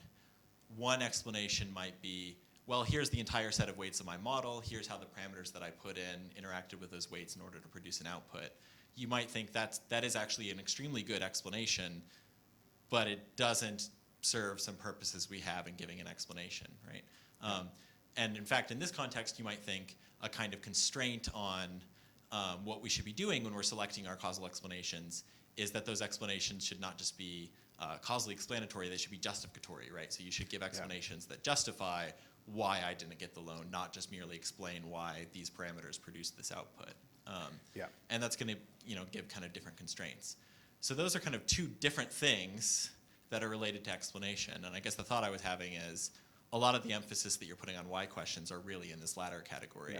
I think that it doesn't change anything you end up saying, but it seems like it's an important distinction. No, it is an important distinction. I do want to say that it's still specifying the why question that a particular person has, right? So there is the question of like, okay, what is the contrast class? Like, what is the set of answers that defines the question? But there's also, in the sort of conversational context, the resources to think about like what would count as an adequate answer that people in this conversation would accept. And so since we're pegging this to like specific relevant stakeholders and the questions they have, I think that's the part where answering the why questions is going to still, which why question still is partially about that selection of what is a good enough answer. Like which kind of answer is the one that we're actually looking for these relevant purposes. So you're right, that is an important distinction that I should be clearer about. I'll have to do that in the paper. That's a helpful suggestion. But I do think all of this is still going to be cashed out in the right kind of conversational model of what specifies what the why questions are. It's just additional resources in addition to figuring out what the contrast classes are. Okay, who's our number 4? Okay, so 4's back there. Herman first. I think I was going to hear more about, like, what if it is deeply opaque? What if like the heat pattern is just bullshit and it turns out to just be something that's completely causally not explanatory, but it is like paracetamol is really reliable. So you're going to say, and I guess then Mekong is like not democratically legitimate. What follows from, what are we going to do if that's what it turns out to be like? Like, what do you think the practical implications are? I'm also a bit worried it's just going to undermine the idea of democratic legitimacy because now you have this thing that's super reliable, we're as dependent on it as we are on paracetamol, but then you're going to say, but it doesn't have this wonderful thing of democratic legitimacy, and people go, well, screw that. Good. No, and this is a very good question. This is related to Ben's question, the second part of the question actually, too. Like, what are the questions that need to be answered for ensuring that there's democratic legitimacy? And one of the problems with Lazar's original account, I think, and maybe I wasn't clear enough about this, is that it does require that we're always talking about these kinds of scientific explanations when we're giving our justifications for legitimacy. And that won't always be necessary. If I know, just from having done a bunch of randomized controlled trials, that a drug is reliable at serving a purpose, and then as a member of the FDA in the US, I'm like, this is a good drug. Why? Because we did all these tests. That's enough to get the kind of democratic legitimacy we're talking about. That's a good enough justification to say, what were the rules we were following? Well, the rules we were following were use randomized controlled trials for testing drugs. So that is going to be enough. The problem is that we won't always be in a position especially when we're using these kind of opaque AI systems, for doing those kinds of tests to ensure reliability. What's going to be useful about this kind of scientific explanation is that we're going to be in a position sometimes to use these systems in a democratically legitimate way, even when we haven't tested them effectively.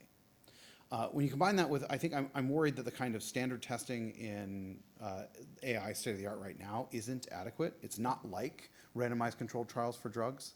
I think that if we want to be using these systems in a way that's legitimate, we need to be developing these XAI methods or these mechanistic interpretability methods, not because mere reliability isn't enough, but because we won't have access, we won't be able to know that it's reliable for the purposes. Insofar as we can do randomized controlled trials or something like it to understand that reliability in the wild, rather than just benchmarking against like test data sets, then I think that we don't need the explainability for this purpose. Yeah. So it's a more limited conclusion than what Lazar is after, for instance. I do think there will be cases where you can use an opaque AI system in a way that's democratically legitimate. It's just going to require that knowledge about reliability. And we're often not going to be positioned to have that. Okay, I believe I have number 5. Who's my 5? Okay, next going to become 5. 4, go ahead. Thank you so much. It was super interesting. The part that I was a bit confused was that you mentioned that you claim that you can explain intention of the humans by not self-reported elements, right? So you can explain how humans make decisions based on things that are not self-reported. How we train these models of AI is we do some of those testing that you're mentioning before we release the model. So let's say planners would try many times until the behavior of the model, let's say 90% replicate behavior of human in that situation. Once that happens, we say model is accurate enough, or the system based on AI is accurate enough. So if you claim you can explain human by those elements, how come you can explain the AI and it become opaque? So I mean, I think there's two. That's a good question. I think there's. I went very quickly by the claim that we can explain human behavior. So I did not do a great job justifying that here because I didn't have time. So there's two questions. Like, why do we think that we have a good enough understanding of human behavior on the basis of our ordinary explanations of people? And then there's a question of like, why does showing that an AI system behaves like a person 90% of the time, why isn't that enough to get further the understanding of the behavior of the system? Well, first, I think we understand people better than deep neural networks because A, we are able to give belief, desire, psychology, folk psychological explanations of them that are very reliable. Sometimes that relies on self-reporting, but it's not like we just believe what everyone tells us. We have theory of mind that we use to predict and explain people's behavior, and it works remarkably well to allow us to coordinate our behavior. That's not true with respect to the AI systems. We don't have sort of culturally developed or innate theory of mind that allows us to make adequately accurate explanations of what the system's going to do. And then showing that the system like mimics the behavior of people like 90% of the time under test conditions, I think just isn't adequate for us to like have an understanding of why it behaves that way. Nor do I think it makes sense to say that, well, if the system behaves the same way as a human 90% of the time, then we should think it's the same explanation for why it behaves that way. I don't think that follows. There's lots of ways of mimicking things that doesn't require that the like internal behavior or causal structure is the same. That's the basic thought. I think I saw hands in here, just to add, so we're Nick, and then here, and then Joanna. So I'm concerned about the parallel with two different ways that we do explanation of human behavior. Mm-hmm. So the good case for you is a case like my daughter asks whether they can go to the party, and I say yes or no, especially when I say no, and if I have to say no, I have to give some reasons. And I can't just say, well, there's 100 different factors and I've weighed them up and, on balance. I have to give some justificatory reasons. Whereas if you ask me why I can recognize Alex as an instance of Alex, then I can just, introspectively, I can't really tell it. It's obviously Alex. You could do some psychology on me. You could give 100 different features that I've weighted. And it looks like, I'm a real fan of mechanistic interpretability research. I think it's important for lots of reasons. But it looks like the kind of understanding we're getting out of that is more like the second case. So if you take that most recent work coming out of Anthropic, they are analyzing a particular layer. They'll say, with response to this input, there are 300 significant activations. They're monosemantic. In a way, we can interpret them. But if we're asking why this produced the output it did, there's those 300. And that's just a one layer. You may get different ones at different layers. So I wonder for what purposes that gives us the kind of understanding that you think we might need. Because it looks much more like the second camp than the kind that I need for giving a justification to my daughter for not going to the party. Yeah, so I do think that it is, I think the analogy is right. The question is, are there going to be circumstances where we're going to be able to use like XAI or MI methods to get something that will help us give justifications for things? And I think the answer to that is going to be yes. It's not going to be necessary in all the cases for reasons that have come up already. I mean, we rely on our own perception without having, we did that, and we did that in a way that enabled knowledge and understanding long before we were able to do vision science and figure out why the systems are behaving the way they're doing. But nonetheless, we had that reliability knowledge about our perceptual experiences. So we can get that in some cases for the AI system too. We can just test it over and over again. We can do some randomized controlled trials to see that actually this system outperforms or a system that we use to help radiologists allows the radiologists to outperform radiologists who don't have the system, right? So we can get that kind of justification, and that can be adequate. But there'll be other times where we want some explanation that is more causal or mechanistic, and things like feature importance methods are giving us something a little bit more like, well, I was paying attention to the person had glasses, or I had this. There's a certain thing I was paying attention to that it was too late. The party starts too late. That's not the full causal story about why you made the decision you did about whether your daughter can go to the party, but it's a relevant part of it. And that underwrites, like if it wasn't actually too late, if the party actually started way earlier than her bedtime, then it would be a really bad argument.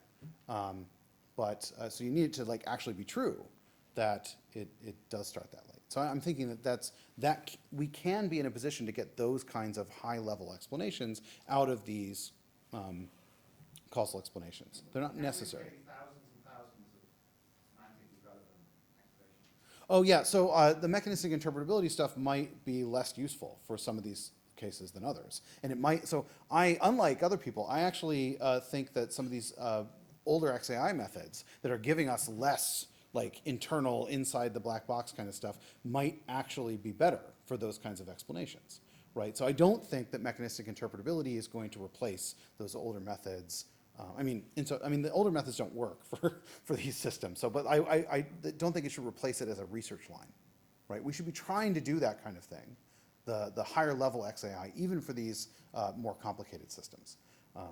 I have a little skepticism about some of the mechanistic interpretability stuff. I think that we're maybe going down similar pathways as some overturned neuroscience research, but we'll see. We'll see what happens. But mostly the argument is we should be doing all of this stuff because all of these explanations might be relevant if we could get good enough methods to get the ones that satisfy the requirements to promote genuine understanding. I have a question that actually just relates to exactly that. So as we try to make more progress around understanding how AI works, especially given that it's been based on how the brain works, like with neural networks, etc. Well, a little bit. A little bit. Yeah. Right. So as we try to understand AI and the way that AI is making, decisions, creating stuff, etc., do you think we could, at some point, infer some of the conclusions to how the brain works, and then maybe someday understand how neurons and their synapses make decisions and become creative, etc.? Yeah. Or it's too big of a leap. Maybe.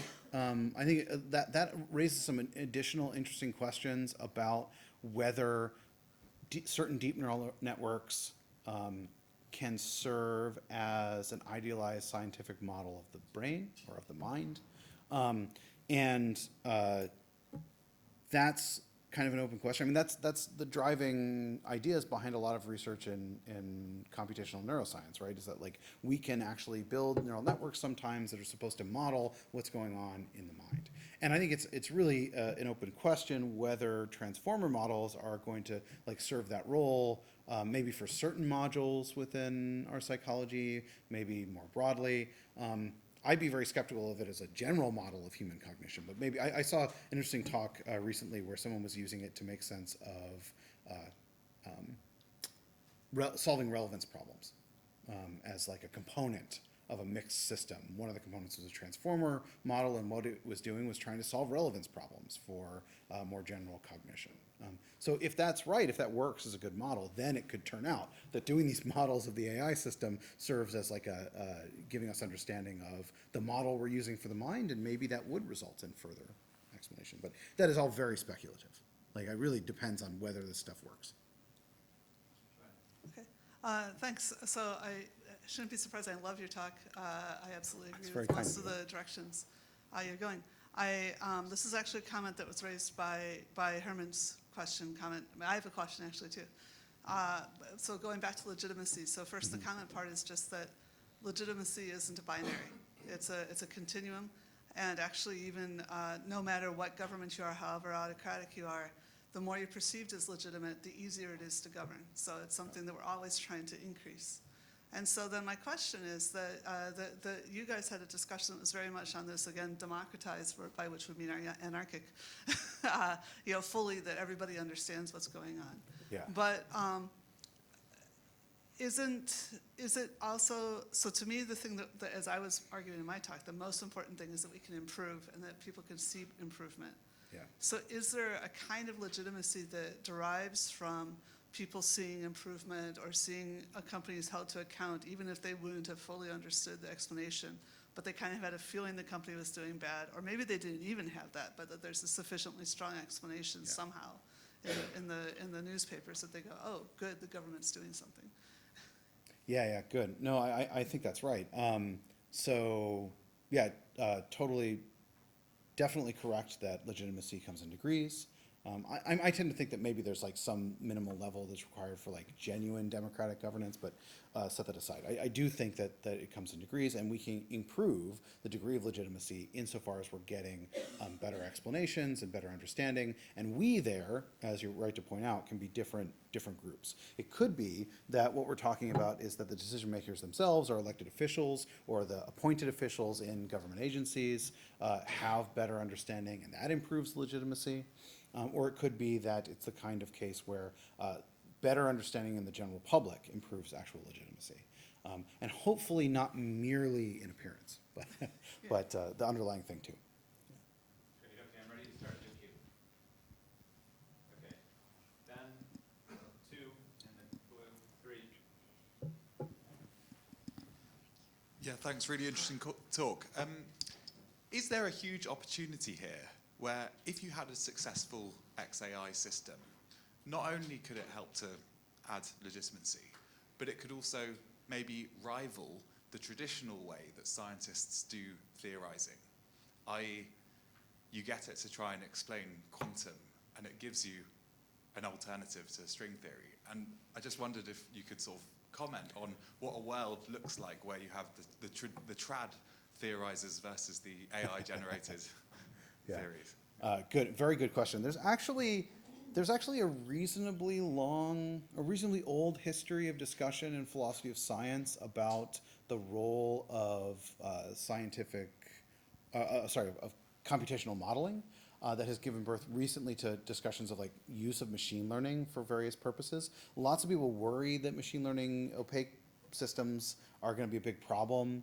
Other people suggest they're less of a problem for promoting scientific understanding. My hope is that yes, that this is the kind of thing that might help us with science, like just for the purposes of ordinary science. But that I have not effectively argued that here. But there's going to be a cool symposium at the Philosophy of Science Association that I'm taking part in with Cameron Buckner and Eli Schech and Emily Sullivan. So if you're into that kind of thing and you want to go to New Orleans in November, check out the PSA. We'll be there talking about that kind of stuff. I'm still mostly not going to be talking about that. They will be talking about those things. But I think it's a really interesting question. And yeah, the hope is that maybe this will be helpful for a variety of purposes in science too. Okay, if we could have the other mic go just behind and then please go ahead. Right. Thank you, first of all. I really value that. I was just wondering, what in your experience is an effective way of bringing the public into the decision-making process when it comes to determining what matters? Obviously, there's a lot of, at least, talk around participatory research and citizens' assemblies, so borrowing from those methods previously, within the political sphere. and transferring them to AI. But given the systems are, well, their impacts are invisible and gradual, the systems themselves are, for someone who isn't technical, quite incomprehensible. Is there an innovation in relation to those methods that could actually involve the public at that level of decision making already? Good. Yeah, so some discussion. There's a lot to say about that, and I fear that I'm not going to be able to shed like enormous light on this. There's a lot of discussions about different ways of improving participation in democracy, different ways of improving legitimacy thereby. One thing that people in this literature have talked about a fair amount are like the comment periods in the U.S. context, that's the one I know better, where when an agency is setting a set of new administrative rules, there's an opportunity for the public to give feedback, and that can affect what rules there are. That's a pretty weak form of participation. Other people talk about like democratizing, and this is really the anarchizing of the development by getting members of the public like directly involved in the development of these AI systems, in the boardroom or in the development room, I guess, with the developers. That seems like really, really burdensome to me. So it seems like what we want is some kind of more representative democracy system that's going to allow people to have more direct impact on regulations or things like that. I think that we should nationalize all industry and then ensure that the boards are elected by, okay, all right. So that's not going to happen. But having people have more influence on regulation than just comment periods, maybe by selecting people by lottery and giving them the opportunity to take part or something like that, and then hopefully giving them these kinds of tools to provide them a better technical understanding of what's going on. That's all also speculative, but yeah, thanks. Yeah, interesting question. Hi. Are you assuming that these systems are always functioning as they should be? Because I thought it's probably quite important to know how it's working, just so you know, is it the programming or is the machine just having a glitch, or is there a faulty part that's skewing the results? Yeah, good. No, I'm very much not assuming that they are working as they're supposed to, generally. One of the big benefits of XAI and mechanistic interpretability and these other methods is supposed to be that they can help us with like fixing mistakes, recognizing things have gone wrong. In the original Lime paper that I was talking about, their big selling point is they were able to show that the system that they'd trained up to tell the difference between dogs and wolves, it was really reliable in their data set. When they applied Lime to it, they saw that it was paying attention to the background and not to the animals. And so what they'd actually done was had a data set with a spurious correlation between huskies and wolves, and so they built a snow detector. And that's like the big benefit that they sell of like, okay, we can recognize when things like that go wrong. So that's totally, I think, a benefit here. And it's one that's relevant to the legitimacy question because it's relevant to helping us figure out whether the system's reliable when we're not able to go and do randomized controlled trials. So no, there's not an assumption that it's working right. One of the big selling points here is that we can recognize when things are going wrong. And that might be biased, but that might also just be straight up the system's not working right.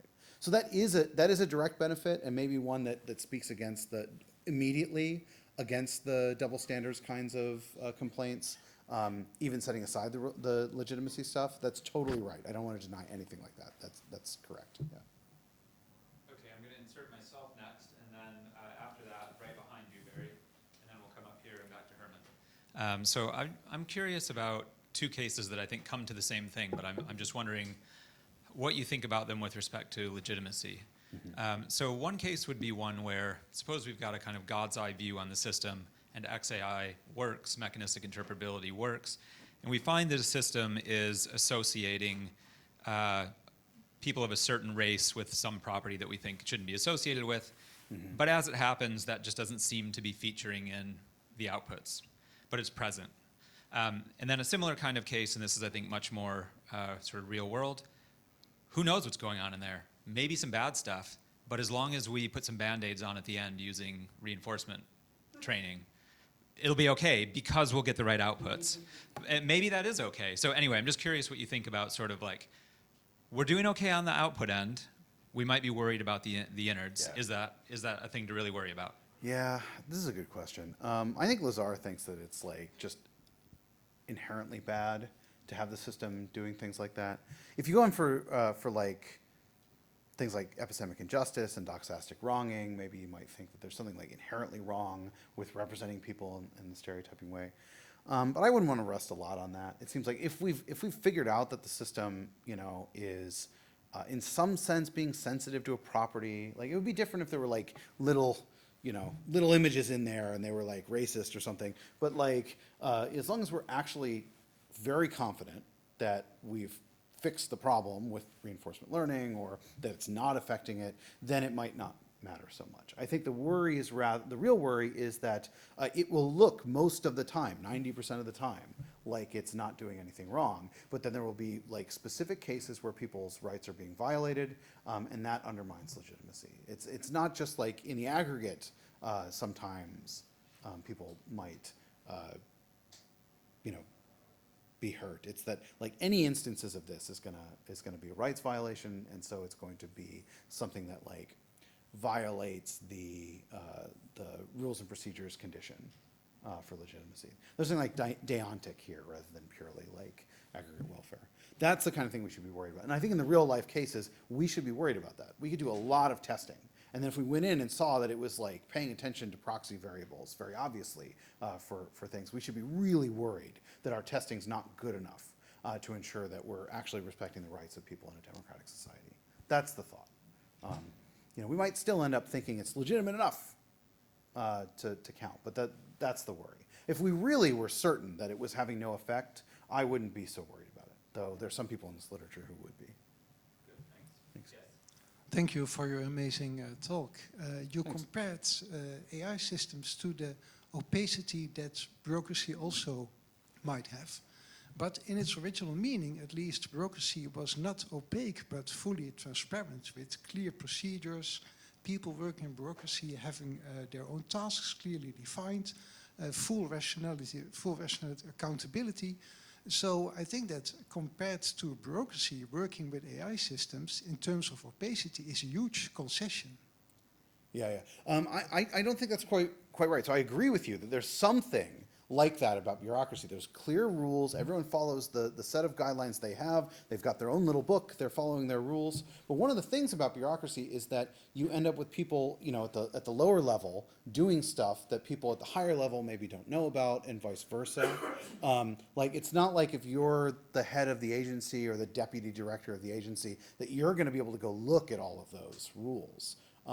Moreover, the rest of the government, the democratically elected representatives in Congress or even the court system, for instance, won't have access to all of the specific procedural rules. And I think appropriately in the US context, it's been decided that those things can't be demanded in every case, because doing so would just like gum up the works of government.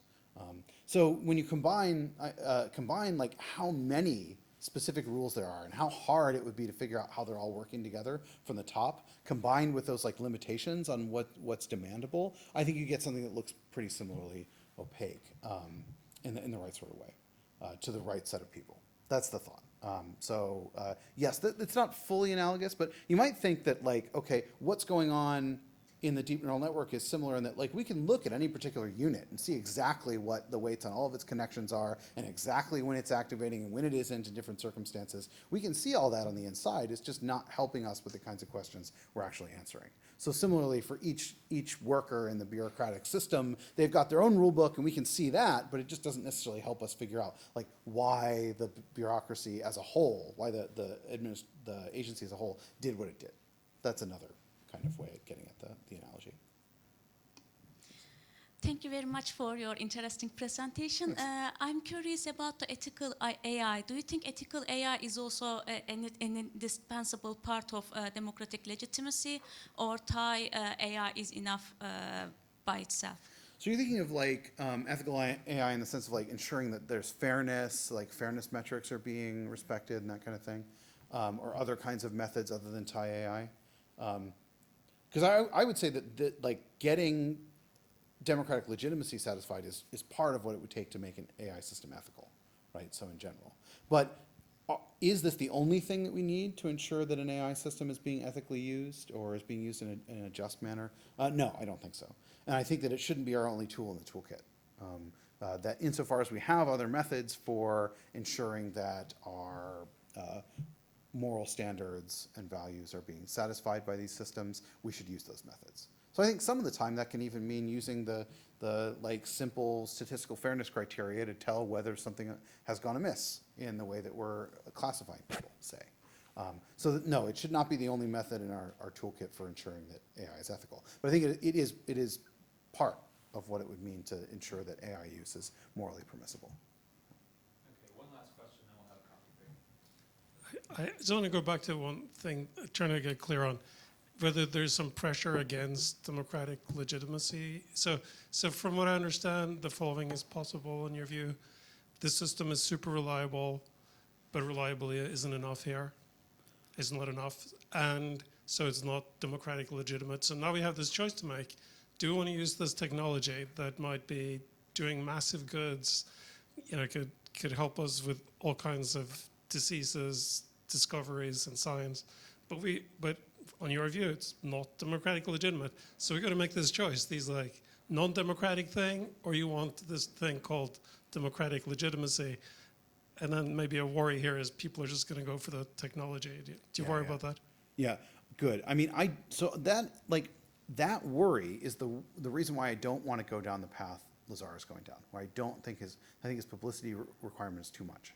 I do think most of the time, ensuring that the system is really reliable, and then saying this is how we ensured it was reliable, and then telling people that you did so, it can be enough. Like that can be enough to give you justification for, we followed certain rules and procedures. Those rules and procedures were about testing the system. It turned out to be reliable enough, so we use it. But not always, right? That's not always enough. So the kind of thing that we talked about a second ago, where like it seems really reliable, but it might be that its failures are really bad failures.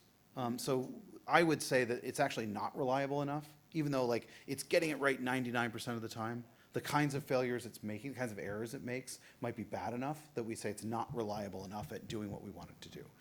It doesn't meet that threshold. Or the kinds of errors it makes are really bad. The inductive risk says that we should set the threshold higher for using it. So there are going to be cases like that. And I think in general, there are going to be cases where like you can choose between democratic legitimacy or the perfect technocrat,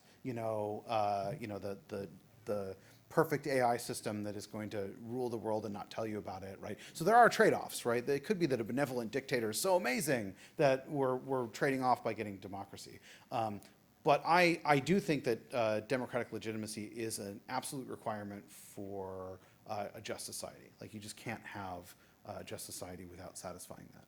So I don't think we can make those trade-offs. But I don't think that what I'm advocating here means that we're going to very often have those trade-offs. Because I think that getting the reliability in the right sort of way can satisfy the requirements. It's just that sometimes we can't figure out that the thing's reliable without doing this kind of scientific understanding. Right? That's the thought. Okay, we will have a 15-minute break for coffee, but before we do that, let's thank Will again.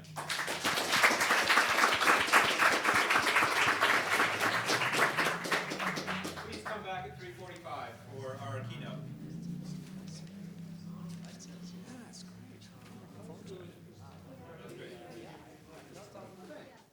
All right, thanks very much, everybody. This is our final talk of the event, so before we get that underway, just want to say thank you all for being here.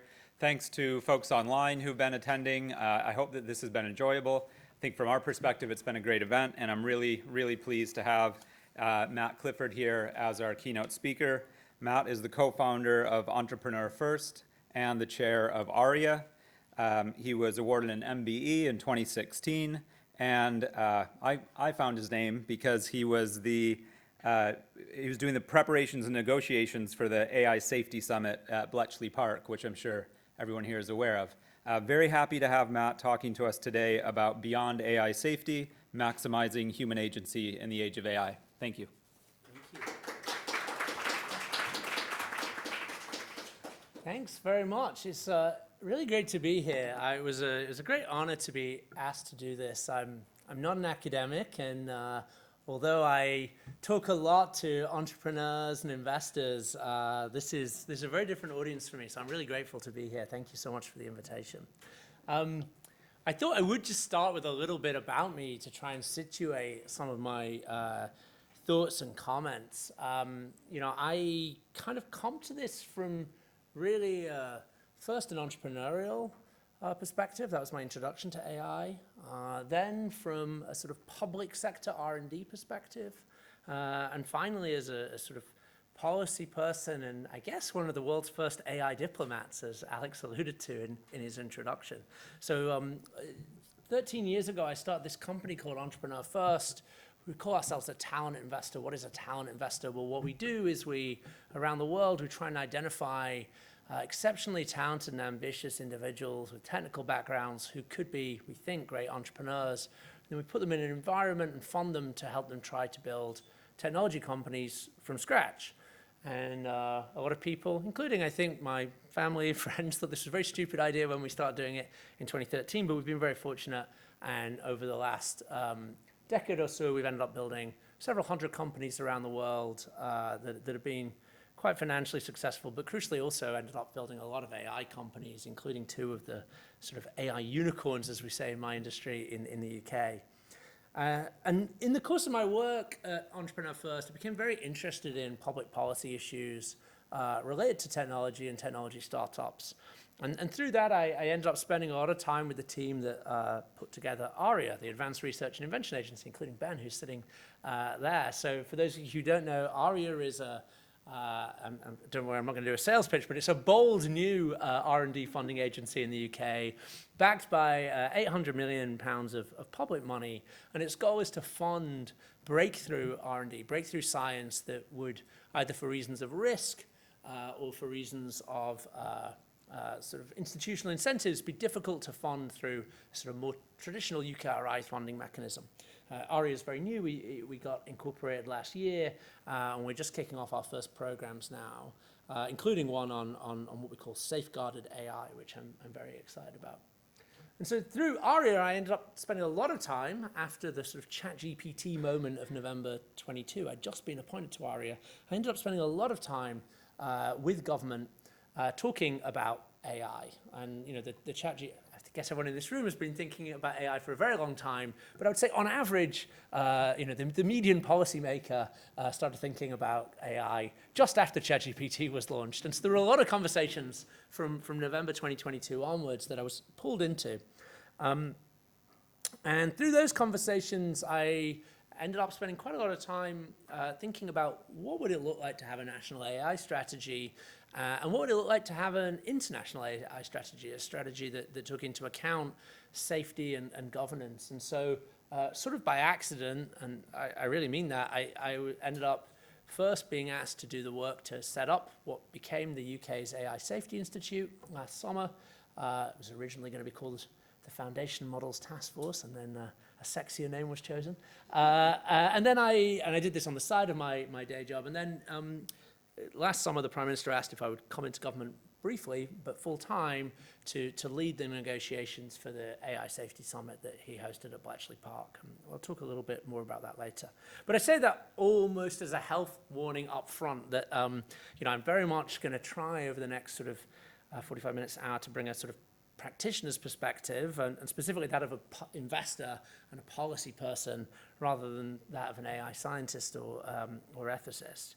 And I do, as I was writing this talk over the last couple of months, I did sort of start to feel increasing trepidation as I realized that there were vast literatures that I was sort of treading on, of which I'm almost entirely ignorant. And I hope that in the discussion afterwards, you'll be able to educate me on. I very much am here to learn, and I hope we can compare notes. I certainly feel I've learned a lot in the last few weeks looking at the abstracts and then reading some of the work by some of the other speakers over the last 2 days, which only reinforced my trepidation, but it definitely made me feel that there's a great deal to learn from sort of allowing quite disparate worlds to collide, especially where there's areas of like real shared interest, but very different canons that we're drawing on. And so although I do draw on the work of a lot of other people, other than myself, in what I'm about to say, it's largely people from worlds more or less like mine. Also say, finally, that as I started to write this, I realized that actually, although I titled this Beyond AI Safety, I realized I wanted to say so much about safety. And so, although I will get to some broader comments about human agency, I apologize in advance that it ended up being fairly safety heavy. But the reason I did that was that as I started to write this, I realized that there's actually been very little written in public on how and why leaders, political leaders around the world, and particularly national security leaders around the world, came to think about AI safety the way that they have had over the last year and a bit. Many of you will know there was the second AI Safety Summit that was held in Korea this week, just a couple of days ago. And I thought it might be helpful to try and lay out some of the thinking on sort of why this issue gripped policymakers over the last 18 months. So just before I get into the meat, I think maybe worth putting some ideological or intellectual commitments up front so you can decide whether to hate me in advance and save time. Because I know that there's many different views on AI, and it's become a somewhat tribal topic. So I think I'd say up front, like, I start from a position that what's happening in AI is genuinely important. I certainly have a lot of sympathy for people that feel there's a ton of hype, even a lot of snake oil. But on the whole, I find sort of attempts to downplay what's happening or normalize the significance of what we're seeing as roughly as misguided as efforts in the opposite direction. So I do think what's happening is real and important. I'd also say I don't really identify with any of the tribes that have emerged in a lot of the public discourse on AI. I'm not a doomer. I'm not an EAC, an accelerationist. I'm not an AI skeptic, and I'll talk more about that later. I also say that because of the way I've spent the last 15 years of my career, I do believe that many of the things that we value collectively and individually are downstream of scientific and technological progress. And my starting point for thinking about AI is that it's a particularly important instance of this kind of progress. But I would balance that by saying I also start from the position that there's nothing inevitable about any given technology being a net positive for the world, certainly not over any particular time period. And so I do like to sort of think, and this is what I'll come to, particularly as we get towards the end of the talk, that it really is a choice that we have to make together, what this technology is and how and whether it becomes something that we look back on and say was a good thing for the world.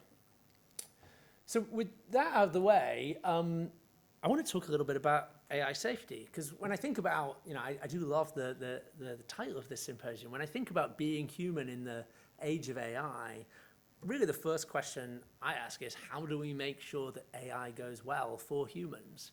And to me, AI safety is not the only part of answering that question, but it certainly feels to me a very important one.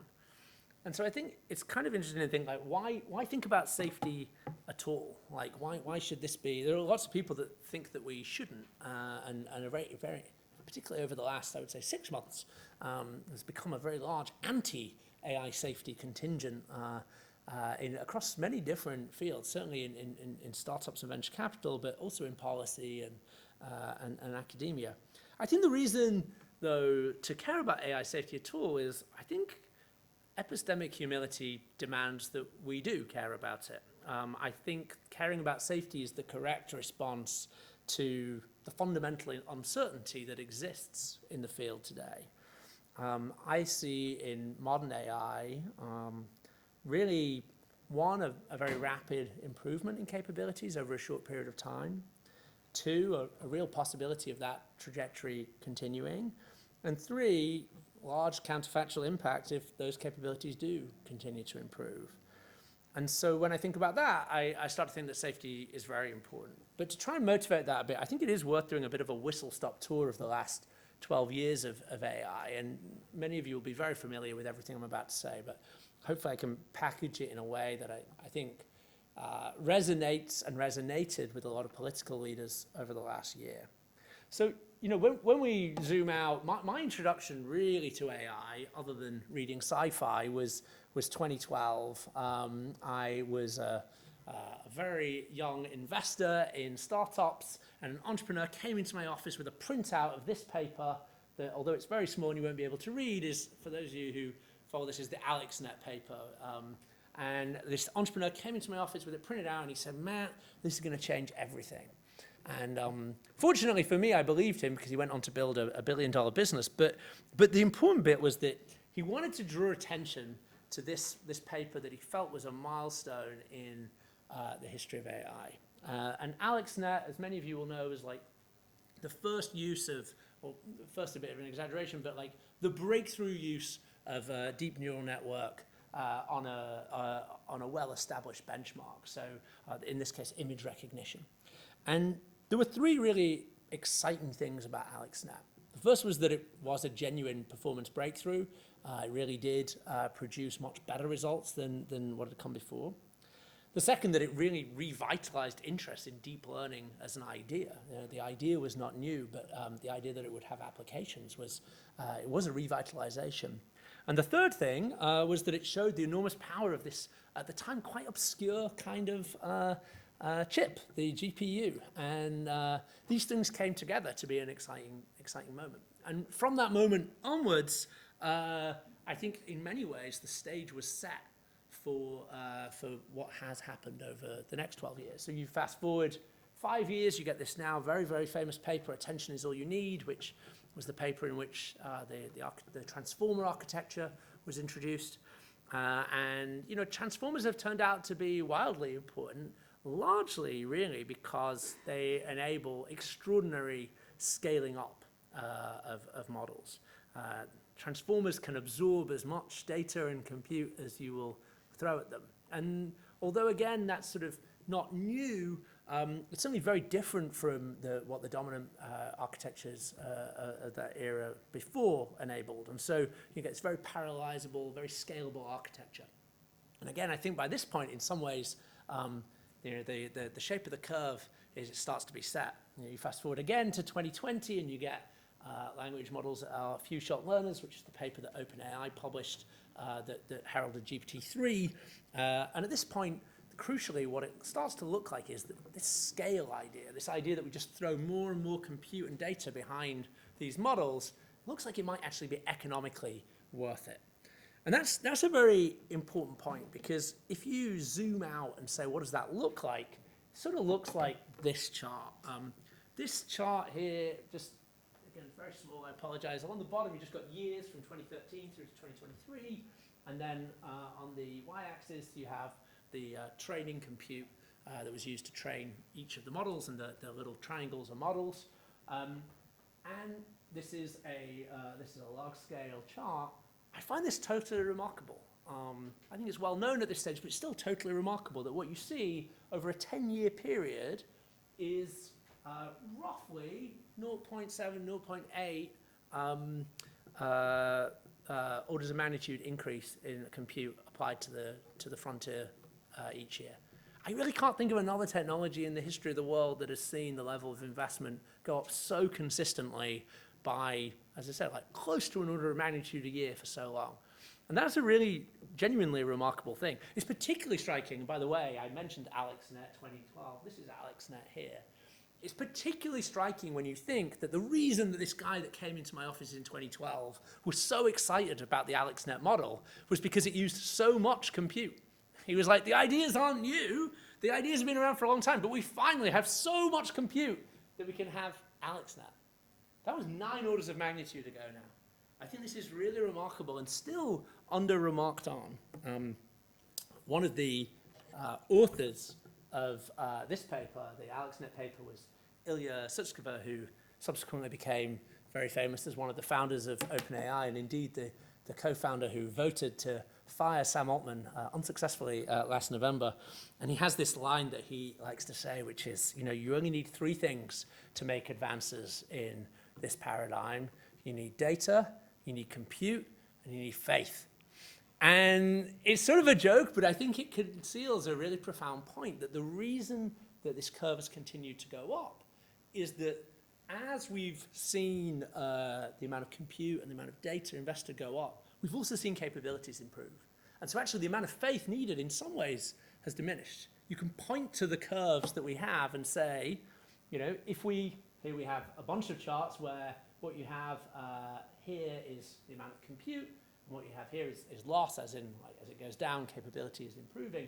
And what we see, as many of you will know, that, you know, most capabilities that people are trying to build seem to obey these scaling laws that as we increase the investment, capability improves. And so faith has almost become a less important consideration.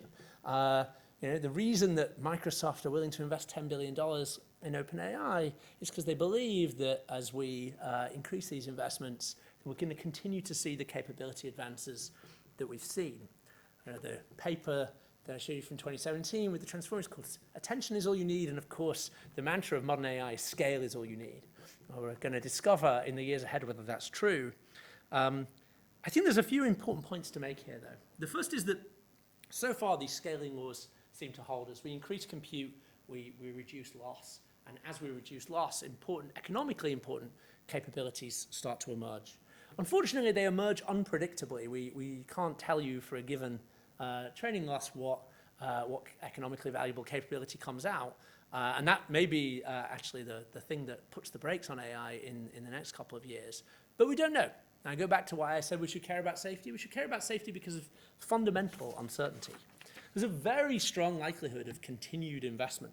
I think this chart here can keep going for another, certainly 3 or 4 orders of magnitude. You know, the reason that Sam Altman goes around saying that he wants to raise $7 trillion for compute is because that's what it will take in order to get another 3 or 4 orders of magnitude.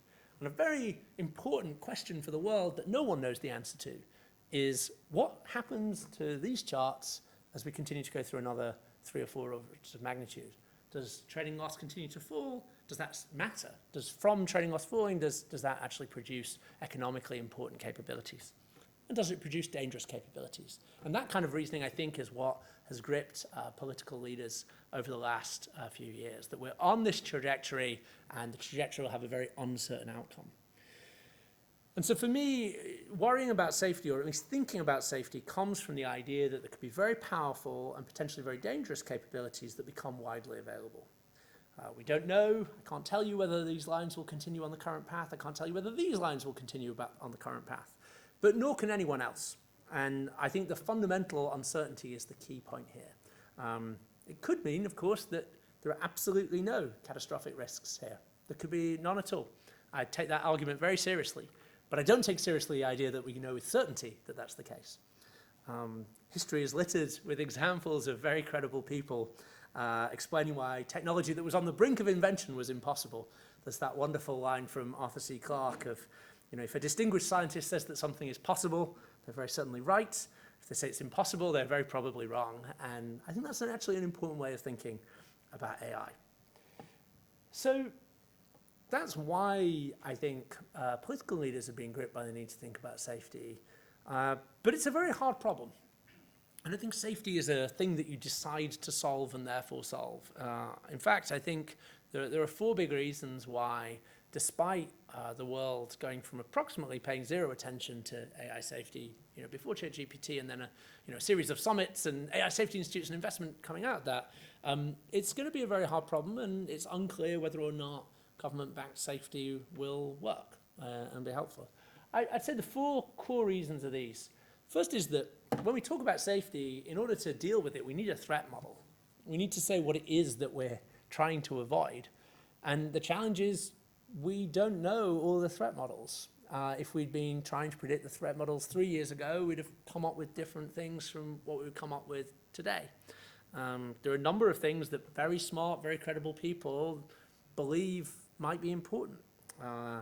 You know, the famous one, the one that is probably most ridiculed, but also is taken seriously, I think, in at least in some quarters of some governments, is the idea of like an unaligned superintelligence.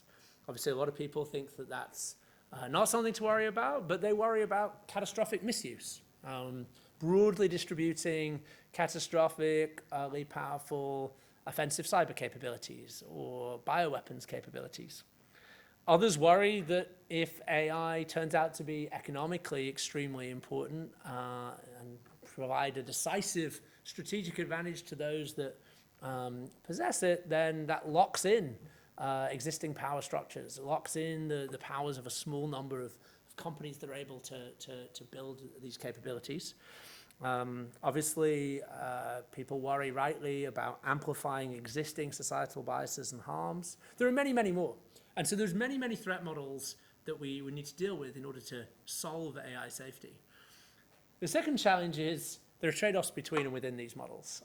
In fact, I would say that these threat models are in some ways mutually incompatible. To give a very concrete example, probably one of the most fraught debates today, you see this in the current debate over the bill that's currently in the California legislature. You also saw it in the debate when the EU AI Act was being debated, is on open source.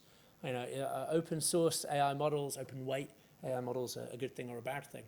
The answer is it depends on your threat model. If what you're primarily worried about is catastrophic misuse, if you believe that at a certain point, and to be clear, I think the evidence is pretty clear this is not true of today's models, but if you think that at a certain point AI models will provide very powerful offensive cyber capabilities, then it does seem like open sourcing those is probably not such a great idea. Equally, if the thing you mainly worry about is concentration of power and locking in existing hierarchies of power, open source seems like one of the best solutions. And that's just a very difficult trade-off to avoid. And again, it comes back to what do you think are the most important threat models? The third thing is that for many, many years, people have been writing about AI safety for many years. For many years, it was a set of thought experiments, largely conducted on internet forums. Today, AI safety has enormous economic interests that are at stake when we talk about it. You look at what has happened to Microsoft's stock price since it started taking AI very seriously. It's no exaggeration to say that we're talking about $1 trillion market cap impact from AI. And that makes some of the conversations about AI very difficult to have. The fourth point I would make is that, unfortunately, from my perspective, the debate about AI safety maps to a lot of our broader culture war discourse in ways that make having truth-seeking, dispassionate conversations very, very difficult. If you spend any time on Twitter, then you'll see that AI safety rapidly descends into an extremely unpleasant and unproductive place. So it's very difficult. There's very little commitment because of this to truth-seeking from people who are very prominent, often because of the large economic interests that are at stake.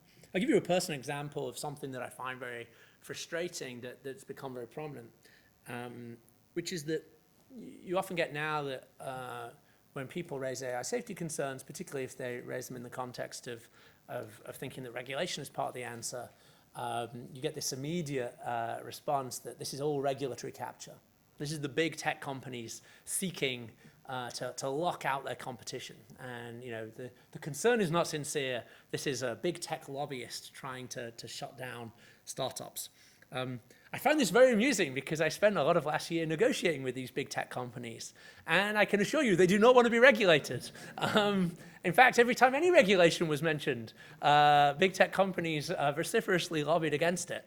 And of course, it only takes a few moments of thought to realize why. If you go back to this chart, actually I went too far back, we're talking about training runs that cost now hundreds of millions of dollars. Increasing the compliance cost of those training runs is a rounding error. The real barrier to entry is needing to spend hundreds of millions of dollars on a training run. So the idea that, I'm not going to name names, but that big tech companies are lobbying to have slightly higher compliance costs at the margin for these large training runs, I think is a fantasy. In fact, big tech would love to be completely unregulated, knowing that they already have a moat in the form of the capital costs of even having a seat at the table. But nevertheless, people on different sides of the debate have a very strong but completely false world model about how this works.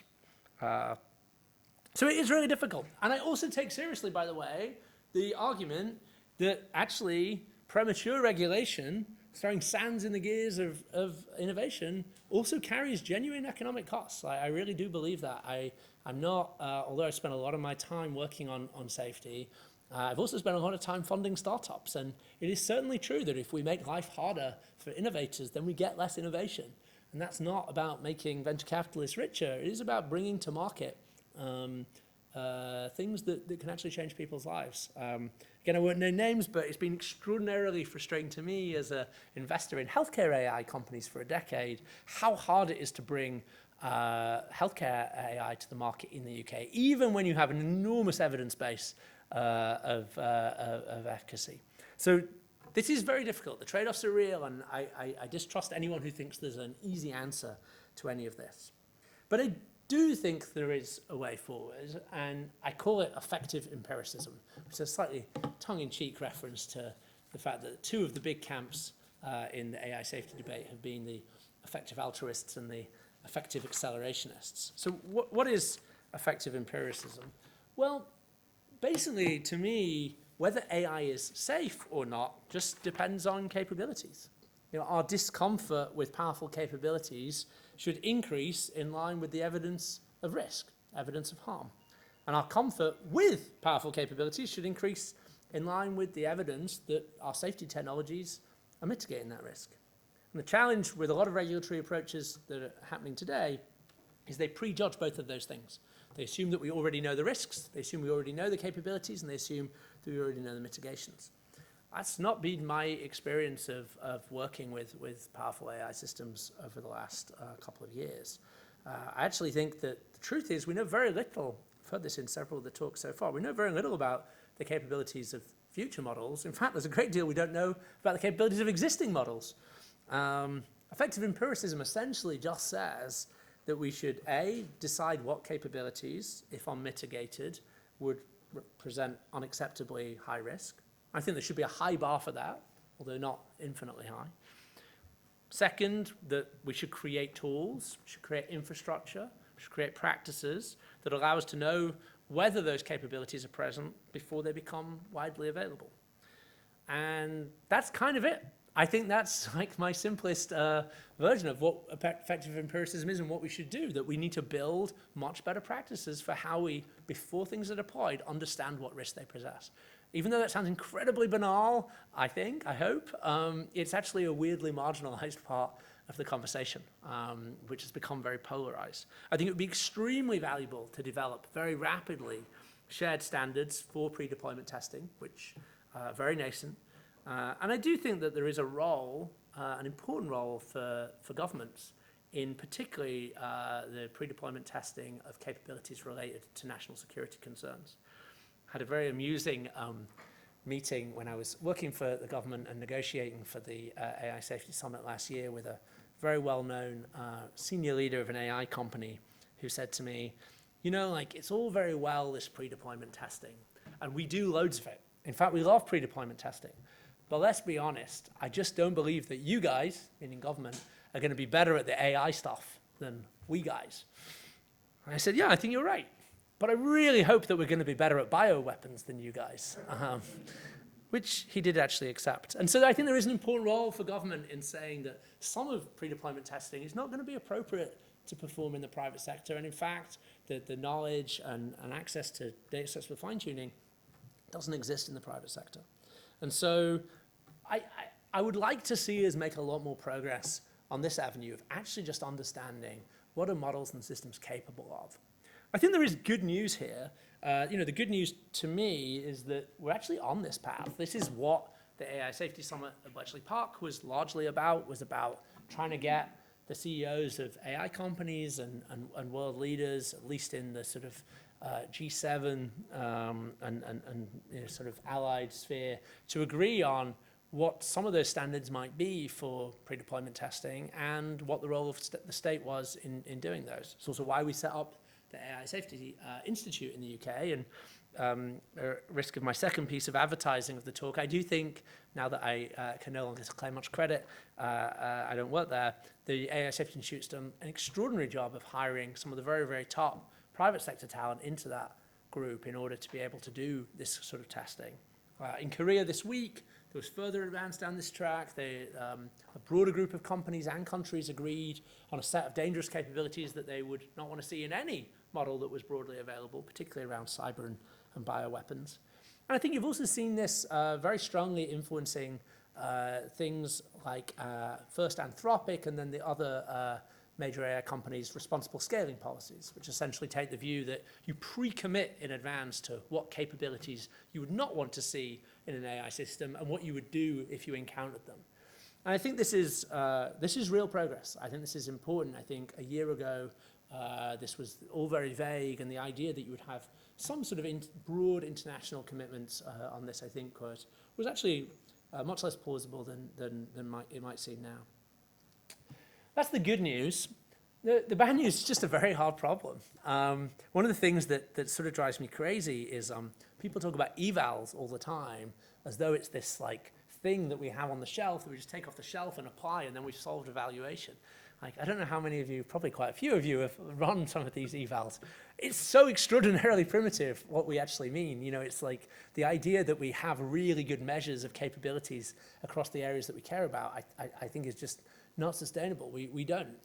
Evaluation of AI models is a very, very nascent science or art, and we throw the word around far too glibly. I think one of the things that is encouraging is I think it's fortunately in the AI company's interest to do model evaluation and be good at it. And I think there has been a lot of advance in this space over the last year, but it's very, very early. And it needs continued work and investment. The other thing that makes it very hard is that I keep talking about capabilities again as though it's some simple thing, but the capabilities of a model are very different from the capabilities of a product or a system, and then the context in which the system is operated. And one thing that we know from the work that the AI Safety Institute's done is that once you throw in the possibility of tool use by AI systems, once you throw in scaffolding around systems that enhance its capabilities, you realize that capabilities of end products are very, very different from capabilities of the models. So it's not obvious that there's a one-and-done approach to pre-deployment testing that kind of solves safety. In fact, far from it. I think another big caveat that comes with effective empiricism is that it's very non-trivial to think about what happens if we follow it to its logical conclusion. You know, I think AI is a technology that does actually, in today's paradigm, have quite a lot of physical bottlenecks. We've already talked about the enormous capital costs required to train one of these systems. That requires you to have access to a lot of GPUs, increasingly requires you to have access to a lot of energy. So there are actually physical bottlenecks in the system. But I do not think that it's either possible or even desirable to centralize AI and the creation of AI, powerful AI systems to the extent that we can make misuse or misalignment impossible. I think that's extremely unlikely, and I have not seen proposals that are feasible without kind of, to me, like just excessive, almost totalitarian surveillance of what people do with compute. And given that I think compute is going to be an important part of the economy and society, well, for as long as I can imagine, that feels, it feels like any safety proposal that is ultimately about having AI all in one place and guarding it furiously, I think is a non-starter. So we've got to assume, I think, that AI capabilities will proliferate over some period of time. And part of the problem is illegal things are already illegal. Like, if you really are worried about the risk of bioweapons from being created by AI, the bad news is bioweapons are already illegal. If you're really worried about AI exacerbating cybercrime is already illegal. So there's not an obvious thing we can do short of shutting down AI, which again I'm not sure is plausible and certainly not desirable, that actually gets us there. So what can we do? Well, I think there are some plausible answers. I'm very excited at the moment about this idea of defensive AI. I think at the simplest level, one way of thinking about any powerful technology is that when new capabilities emerge, you can choose to either blunt the spear. Oh, wait, I got that the wrong way around, didn't I? We can sharpen the spear or blunt the shield. No, wait, blunt the spear or sharpen the... Something wrong with that. Strengthen the shield, not sharpen the shield. There we go. That's weird. We have a choice. I think a lot of AI safety today is really talking about blunting the spear. How do we make AI less powerful? Now, there probably is an important role for thinking, as I said, about what dangerous capabilities do we not want to see, but we also, I think, need to think very hard about how do we just make a world that is more resilient to the kinds of risks that AI either introduces or exacerbates. And that, of course, is strengthening the shield. It strikes me that the reason I like this metaphor is I think it allows you to think a little bit about some of the strangeness that's entered the debate today, at least in the communities that I'm part of. You know, you get some people on the accelerationist side who are so worried about any government intervention that they just deny that the spear is even sharp, or even could be sharp. And you get some people on the sort of safety side who are so worried about AI capabilities that they deny that a sharp spear could ever be useful. And it strikes me that both those positions are just straightforwardly wrong. So I think we do need to do a lot to strengthen the shield, both through policy. I'll give you an example, like when you look at the, again, the bio risk that AI might exacerbate. And again, I want to really underline, like, I think the evidence is actually pretty clear, and UK government published actually declassified intelligence assessments on this as part of the AI Safety Summit last year. It's very clear that today's models don't significantly increase biothreat at all. But it's certainly also clear that there are ways in which they could in future with with very plausible capability increases. And so, you know, what do we do about that? Well, you could ban those models, or you can actually look at the bio supply chain and say it's pretty, it's not very resilient. You know, it probably, before we ban AI models, we should probably make it really hard to print arbitrary DNA sequences in a cloud lab. And there are many such examples where we do need to harden the world against some of the threats that AI will come. But I think there is a broader piece here that goes beyond policy, which is just about what's sometimes called differential technology development, meaning what is the defensive technology that we need to build and need to prioritize building in order to protect us from new or amplified risks. So there's so much that we can imagine building that would actually very significantly mitigate some of the threats that I discussed. So if we're going to have much more powerful offensive cyber capabilities powered by AI, then we should also be building, and fast, much more powerful defensive cyber capabilities powered by AI. AI-enabled biodefense, defense of our information environment. If we're going to have a lot more fake news, very realistic fake news, then again, we need tools, technologies that protect us from that. This has actually become something I've become quite obsessed with. In fact, in my job as an investor at Entrepreneur First, this is now my primary focus. Just this week, I launched a new incubation program focused on defensive AI and helping entrepreneurs build the sorts of things that I've been talking about. I think this sort of touches on a broader point, which is, again, this idea I introduced earlier on, that there's nothing natural about which technologies get built. Entrepreneurs and investors respond to incentives. And so I think if we want more defensive technology to be built, ideally faster than offensive technology, then we need to make that happen. That isn't something that will just happen. Obviously, this isn't easy either. Nothing is in this space. There is a big academic literature on this field, which is very good. It's probably one of the few literatures that I have read a little bit of that I'm sort of touching on today. And like one of the very challenging questions with trying to prioritize defensive technology is it's often not obvious ex ante what is defensive technology and what is offensive technology. The classic example is missile defense. Sounds like an obvious defensive technology, but it really changes the calculations that states make when thinking about nuclear war in a way that potentially is destabilizing and effectively reduces the overall defensive load. But nonetheless, I'm sort of pretty optimistic about this approach. I'd like to see a lot more of it, and I'm putting my money where my mouth is. I mean, it seems to me that safety isn't a binary, and that defensive tech is one of the best ways to incrementally at least improve safety.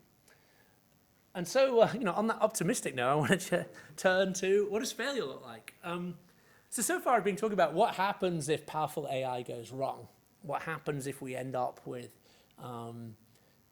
capabilities that we don't want to see proliferate, or powerful unaligned systems. But I think it's worth thinking about what if it goes right?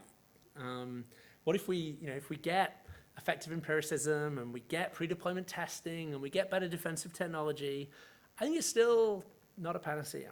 I think it's right to invest real time thinking about a world in which we solve some of the safety challenges that I've discussed from a capabilities perspective, but still end up in a world that none of us would have wished, I think. And I think one way of thinking about this is the consensual abdication of agency, where we, for things that feel like good instrumental reasons, give up more and more agency over time to automated systems. Not because the system has taken over, but because we choose to. I think one of the best articulations of this is an essay by Paul Christiano, who's one of the leading AI safety researchers globally.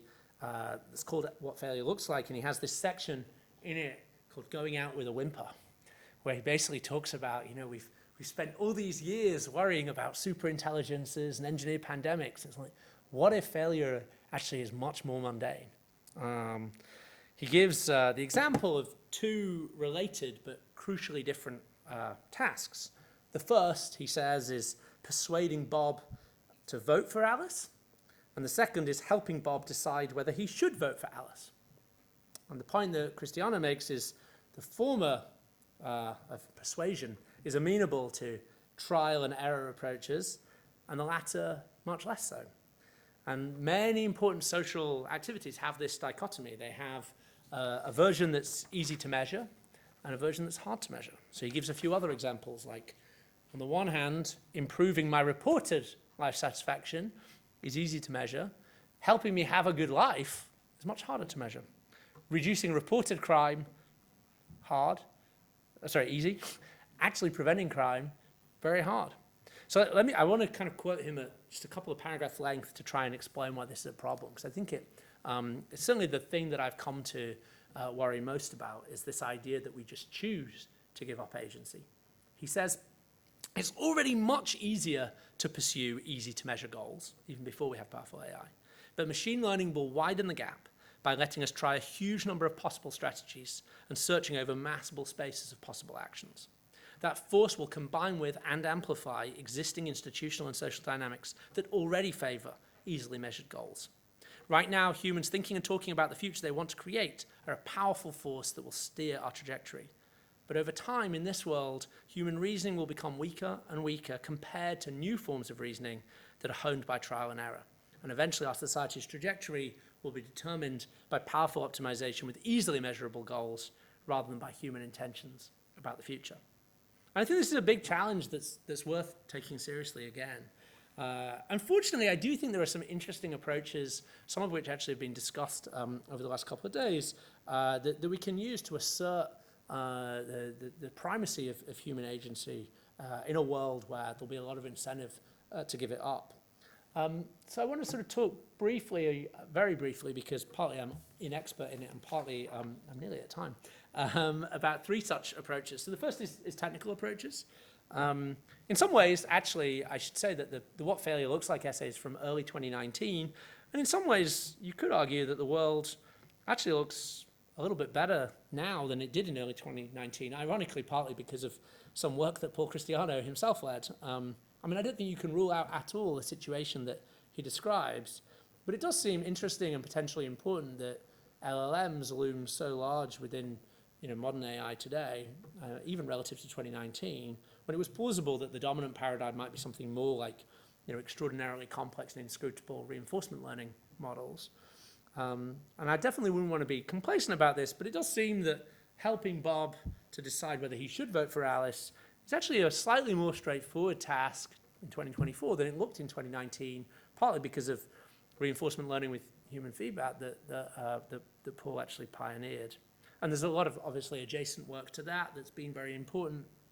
Constitutional AI that Anthropic have pioneered, and a lot of recent interdisciplinary work trying to combine lessons from social choice theory and some of these more technical approaches. But although, I don't think there are any magic bullets here, it is interesting to me that there are some increasingly powerful technological solutions that allow us to insert human values, human agency, and human preference into large foundation models. The second is there's actually been quite a lot of progress, related progress, on democratic inputs to AI.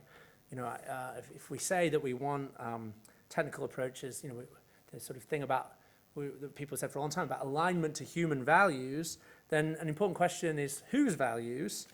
In fact, it's become such a popular thing to say at talks like this. There's a whole series of memes on Twitter making fun of people asking that question. So I've fallen into that trap. But it does feel like an important area of research at the intersection of social science and computer science, and one where there's been some really great engagement, actually, I think, between some of the people making powerful AI systems and other communities.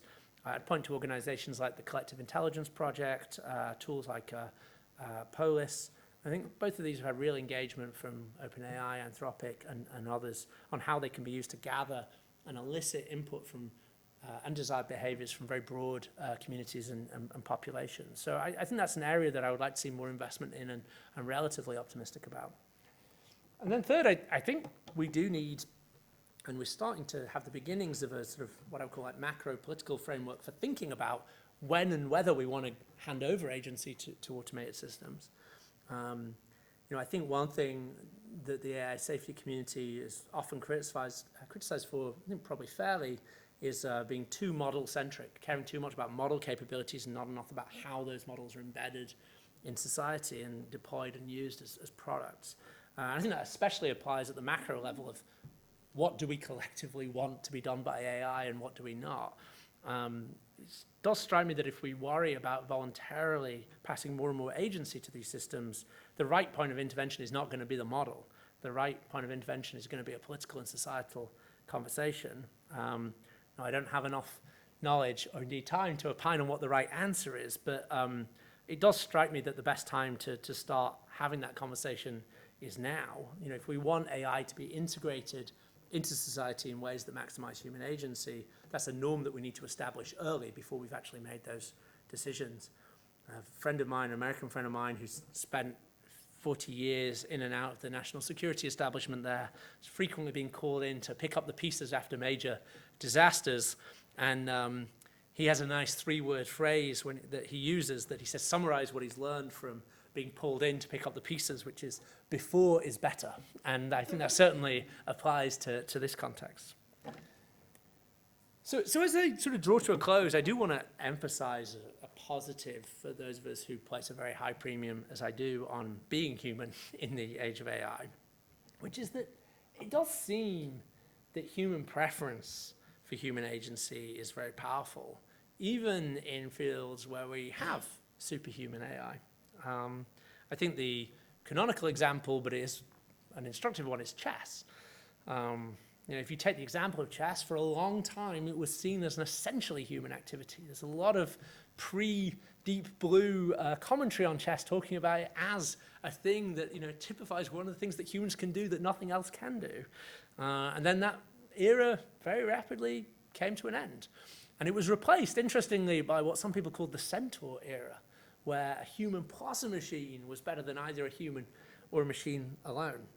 And sadly, that era ended very rapidly. I think it was very popular to talk about this as the future of automation, that it's amazing how much the machine gets from the human. Sadly, today, the human contributes nothing, like really very nothing. And we're now in the truly superhuman era of chess, total AI dominance. And yet, chess exists. It's very popular. It's more popular than ever. Magnus Carlsen is a rich man. And crucially, no one pays to watch stockfish play stockfish. In fact, we have almost zero human demand to see AIs play each other at anything so far. I wouldn't want to propose this as a vision for the future of the labor market, but it does demonstrate, I think, the enduring power of human preference for the human. And I don't think this is a purely sort of parochial, sort of like speciesist point. I think there is actually something quite profound here, which is that there are some things that we can only do because of our frailties, because of human weaknesses. And those things, I think, may be special, even if the world changes very dramatically. I think one of the best articulations of this that I've read, at least, is a recent essay by the sort of well-known quantum computing scientist, Scott Aronson, who's actually currently working at OpenAI. And he wrote this great piece that I really highly, highly recommend called The Problem of Human Specialness in the Age of AI, which, of course, is not a million miles away from the title of this symposium. And what Aronson argues is that some of the obvious advantages that AI has over human labor also tell us something about the enduring uniqueness of humans. As an example, I'm sure everyone in the room has used either a large language model or an image generation application, AI-powered image generation application. And it's an incredible thing that you can click a button and you can get the AI to generate a passage of prose or a new image. And if you don't like it, well, you click the button again and you get another one. You don't like that, you keep doing this. In fact, I did this last weekend with my 3.5-year-old. He wanted to make a movie poster based on a story that he just made up. It took 5 goes, and each time, just clicking the button, and you get another one. Humans can't do this. In fact, I'd be pretty annoyed if I drew a movie poster for my 3.5-year-old, and he ripped it up and just told me to do another one. Economically, that's a huge weakness for humans and a huge advantage for AIs. But it does point to something that humans are capable of that AI is not, and that's commitment. When a human writes or draws something, we have chosen not to write or draw something else. The same is not true of an AI. Abundance is the flip side of arbitrariness. You always can click, generate me another, generate me another. In other words, will, human will, the ability to say this and therefore not that, is actually difficult for AI to replicate. It's very hard for AI to commit. We have to choose. We're finite. And I think one of the things that I take from Aronson and some of the other people that have thought about this is that there is a really important link between this attribute, the ability, and in fact need to choose, the inability of AIs to commit, that does have something to do with mortality.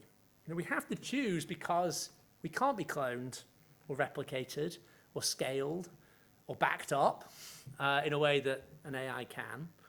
In fact, Aronson jokes in passing, which I really like. He says, say what you like about humans, at least it really means something to murder us. And human specialness is grounded, I think, rooted deeply in this idea that we have one chance. And that's perhaps an idea that we can treat even an AI to respect. And now, one of the advantages I feel I have in my job is I work with very young people. The average age of people I fund to build startups is in their 20s, and so I learn a lot of slang that would otherwise be outdated. And my favorite one is this thing that that people call cope, meaning kind of pleasant lies you tell yourself in order to get by. So there is a risk that what I'm saying is just cope, as the kids would say, that it's just a sort of a way of getting by, a sentimental notion that human specialness will endure and make us feel better. But I do think it is something more than that, because it's not just, I think, that humans can assert will in a way that AIs can't. It's that actually this assertion of will is a really powerful force for shaping and elevating human preferences. Towards the end of his essay, Aronson has this great passage where he's talking about whether machines will surpass humans in the creation of music. And lots of you will have played with AI music creation tools already, and you'll know the execution is already pretty good. And it's very common to say, well, yeah, but can they come up with the idea as well as executing it? And Aronson discusses this by thinking about the Beatles. And so I just want to, again, quote a couple of paragraphs of what he says. And he says, Beatles fans may say that by 1967 or so, the Beatles were optimizing for targets that no musician had ever optimized for before.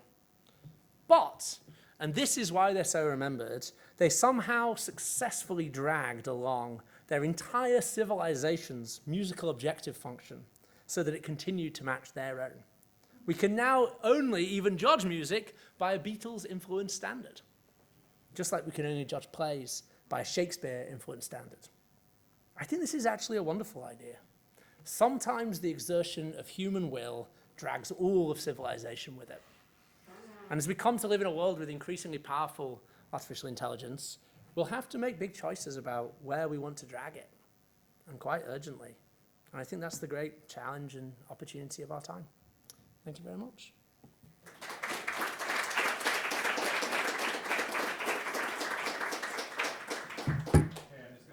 Grab the mics, and I think our eye contact method is pretty solid. Ben, you grab one, Barry can grab one, and we're going to start at the front first. We'll go 1, Yasin 2, 3, and then Will is 4, and then I'll take some more after that.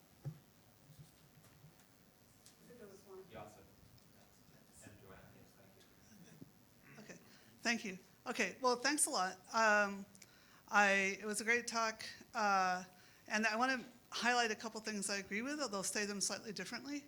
This effective empiricism, absolutely critical. That's what I was calling product liability yesterday. It's essential to the AI Act. Fully consensual abdication of agency is a huge problem. That is what the European Union's Digital Services Act is out to watch out for. What we need to plan about handling AI agency is, again, what I think that the EU has done in stepping up with this huge suite of legislation. So we are doing that, and some of us are putting together and creating laws through our governments to do exactly what you're calling for, and I think you did a nice job of making those points. There's a couple things, though, that I disagree with, which is why I took the microphone, of course. One was, now this is just a sort of a question of omission, which is you showed all these graphs about, this declining error rates.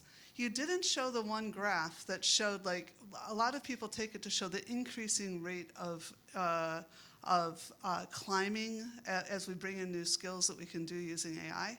But what I find really important about that graph is that it always plateaus at about or just above human ability, because there isn't any other meaning to go very far. As you were just saying, we are the core of our meaning.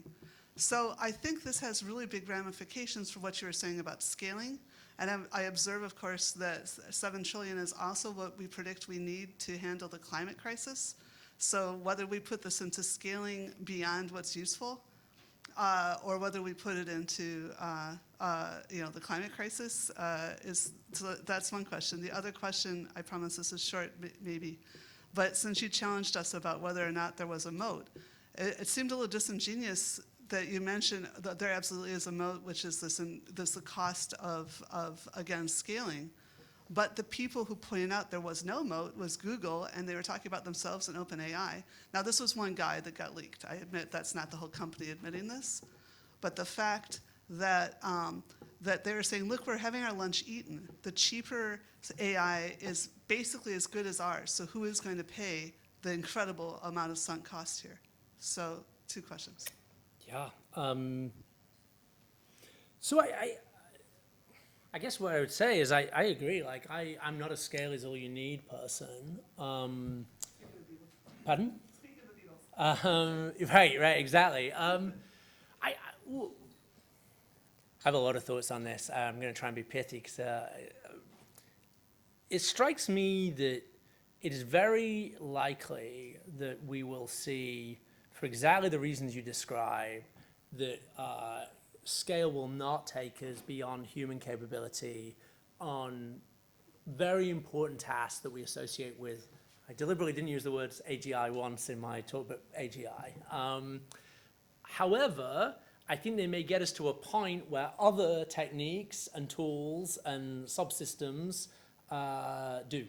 So self-play is the obvious one. Like I think like I know there are some DeepMind people in the room. Like I think one of the most interesting papers of the last year is the alpha geometry paper, which looks at solving problems from the International Mathematical Olympiad in geometry with actually a really interesting combination of models. It combines a language model and a sort of more traditional, in invert commas, reasoning engine.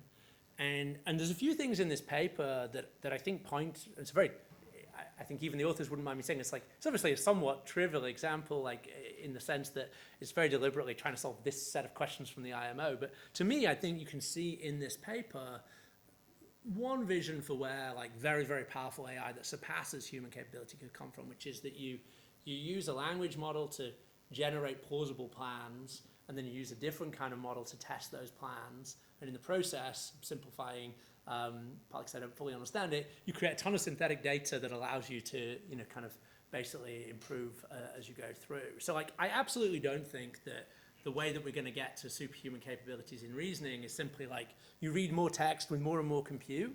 But I think that the very powerful large language models that we do have are likely to be very important core of broader systems that will take us there. And I think there's some. That's one answer to the question. I think the other answer to the question is though that and I'm sure there are people in the audience who just know so much more about this than me, but one thing I think about a lot is that our view of what intelligence is so shaped by human minds, right? You know, we find it very hard really to, or most of us do, intuitively to reason about intelligence that's very different from our own. And, you know, I often think like, it would be so remarkable to sort of meet a 6-year-old who could remember everything that they'd ever read, or indeed everything that no 6-year-old should have read, but then, you know, made like basic logical fallacies. And yet it's a kind of intelligence that we're just not used to.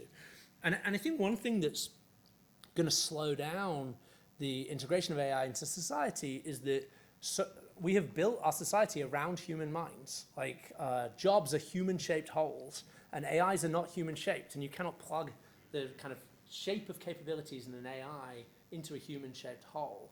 And so while I agree that like I think like if all we do is like scale LLMs, we're going to plateau on certain tasks.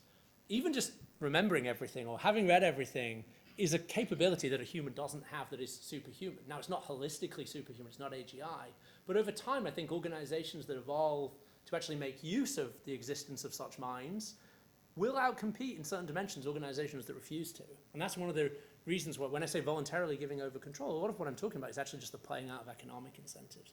So anyway, so that's a long answer. I'll be very quick on the moat, no moat thing. I think there's a really interesting question about moats between the large companies and moats outside the large companies. So I think it's probably true that between Google and OpenAI and Meta, there is not much of a moat.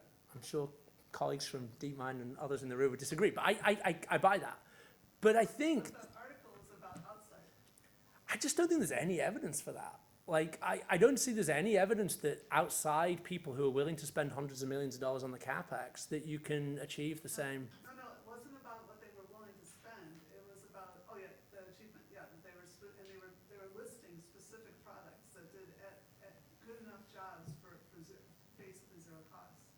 Yeah, but that's, well, yeah, but like, I guess the argument I would make is that I think it's very likely that unless there is a huge intellectual breakthrough that comes from one of the companies that they can somehow protect, I think it's very likely that anyone who's willing to spend the money ends up with broadly the same capabilities. And that's a really, I think, rough situation to be in, because then you spend a ton of money and, you know, the cost gets bid down and bid down and bid down. And so that's what people like me have been saying that Sam Altman was trying to defend against. He didn't want other large companies investing the same amount of money in Right. other countries or whatever. Yeah, no, I agree. I'm just saying that I think like the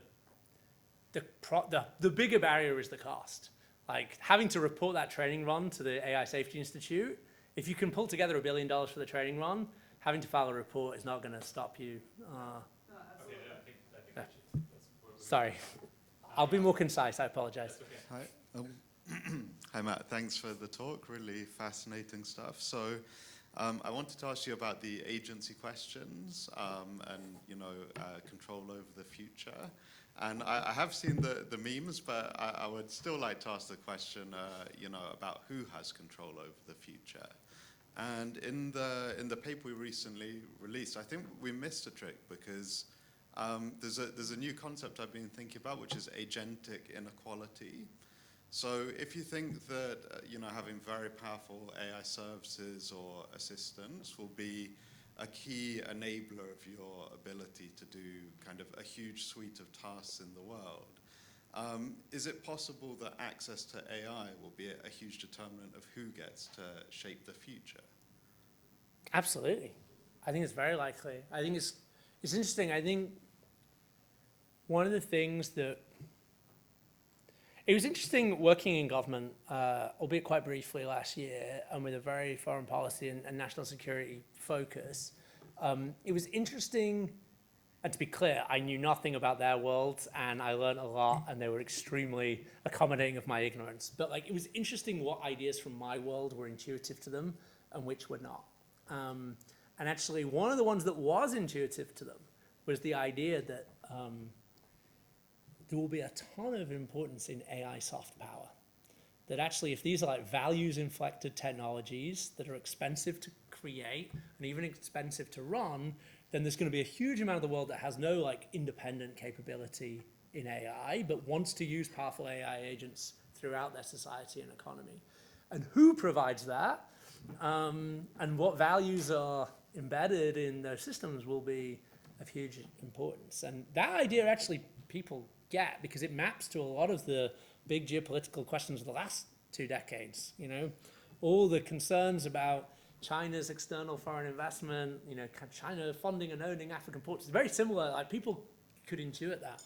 I think there's a really interesting question here about whether there will be a strong movement to make values, you know, kind of, again, like we're doing a lot of hand waving here, but just for, as a shorthand, like hot swappable. You know, like if I'm going to supply, if I'm a powerful Western company supplying an AI system to a sub-Saharan African country, is there some sort of requirement to allow the values to be swappable?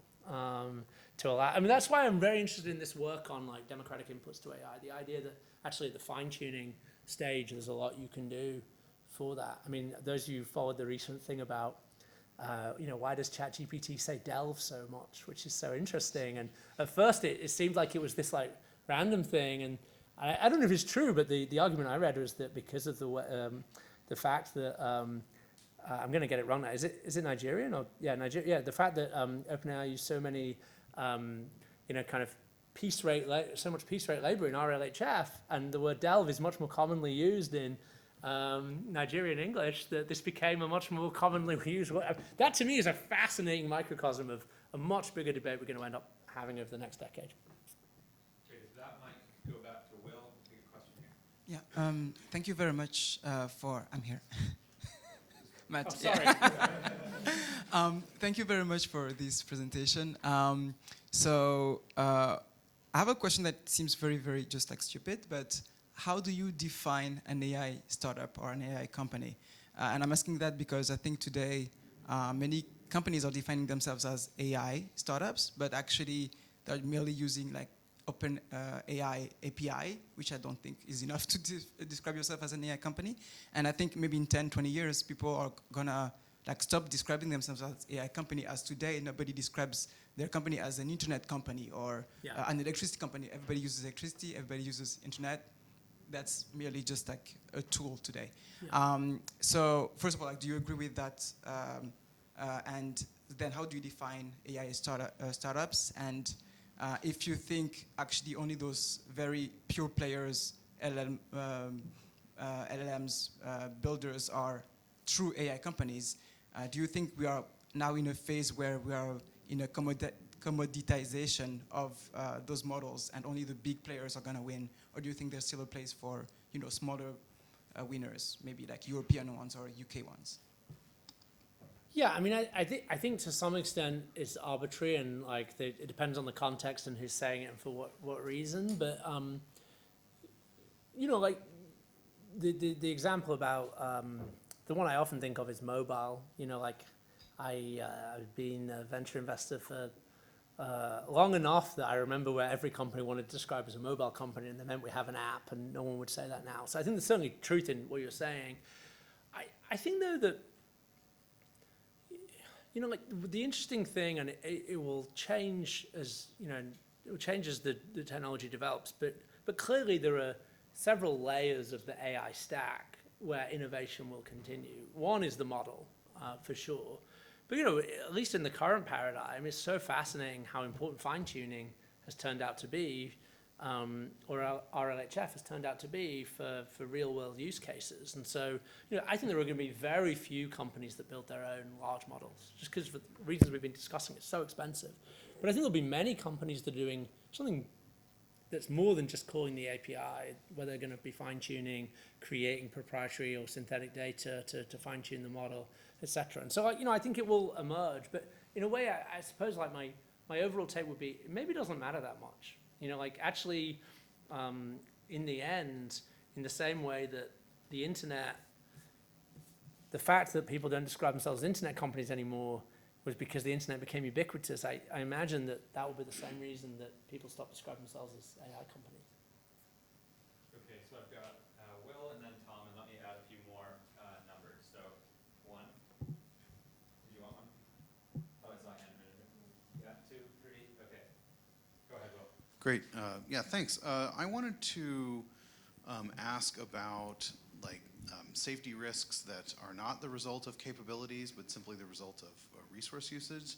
So, of course, I'm thinking of climate change. I already said this yesterday, sorry, but the International Energy Agency is predicting that we're going to double the amount of energy being drawn by data centers by 2026, which will be like adding a new Japan to world energy consumption.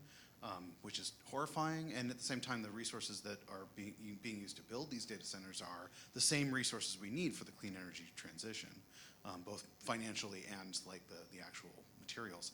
So I guess I wanted to ask whether the discussions of safety that you all are having are sensitive to these kinds of risks that aren't about capabilities, but just about the resources being used and the climate change implications. Because that seems to me to be the most likely horrifically catastrophic risk that we are facing right now as a result of this technology? Yeah, it's a good question, and it does come up. I think it tends... I can tell you what I've heard people say, and I can give you a personal view. I think that in general, the conversation happens, but it happens in different fora. I think it doesn't happen in the same, in the safety summits in the same way. And weirdly, and something I learned about government, which may be very obvious, but where people choose to draw departmental silos turns out to have massive real world consequences. And so, in the UK, AI is DSIT, Department of Science, Innovation and Technology, and climate change is a different department. So, hey, those people don't, I'm exaggerating, but not much, those people don't talk to each other. So I mean, that's an empirical, not a normative statement. I think this is a good point. I mean, I guess my general view would be there's nothing uniquely bad about energy usage from AI. It's just going to cause very rapid energy usage, and right now we don't price the externalities of that appropriately. But I don't think a little bit like my hardening the world, strengthen the shield thing, I'm not sure there is any, I cannot think of a good AI intervention there. I think we just need to get more serious about what are the true costs of using unclean energy. And I think we need to find ways to make sure that people pay the full price of that. And that's the problem. It's not an AI problem, it's a decarbonization problem. Right, yeah. No, thanks for the talk. So I'm really curious about this agency aspect as well. And you mentioned also this defensive AI, that we can use AI to prevent some of the threats. Is there some kind of defensive AI technology that you have in mind to actually prevent this threat of losing our agency? Is there technology that can enhance our agency? Yeah, I mean, in short, yes, I think so. So let me give you just two things that I've been thinking about, which are not necessarily directly solving the problem, but I think gesture towards a direction that I'd like to see more work in. So the first is that I think one vision of the future that I think is more positive than the one that Cristiano lays out in Going Out with a Whimper is the idea that humans have a right to be represented by a bot, by an agent. So this is an idea, not my idea. Lots of people have been talking about it, but I think there's a very clear statement of it by a guy called Albert Wenger, who's actually a venture capitalist as well. And I can imagine us saying, we actually do want to optimize very large economic systems with AI that will bring abundance and reduce poverty and reduce scarcity in all these ways. That's really important. But we don't want that to be happening at the level of, please go out and optimize the economy for me. We want it to be that if agents turn out to be better than us, all sorts of complex planning and negotiation and optimization, then they're doing that in response to our specific preferences and goals. And so it kind of comes a little bit to this broader question about whose values, but I think we can imagine a world in which we have our own AI counterparts that we've taught to mimic our values in important ways in negotiations. So that's sort of just one thought. It's extremely hand-wavy, but I think it's a direction that is interesting. I think the other one is like, and again, not my idea, but there is one area of the economy that's already completely dominated by autonomous agents, and that's high-frequency trading. It's like almost no trading is done by a human being, like, buy NVIDIA. It's done by bots, but it's also quite sobering when you look at the amount of infrastructure that we've had to build to make that work, and crucially, to make it fail gracefully when it fails. So like, yeah, we have flash crashes, but they're very rare. That's why they're famous. And in general, we have agent failure often in the markets, and it doesn't really have that bad a consequence.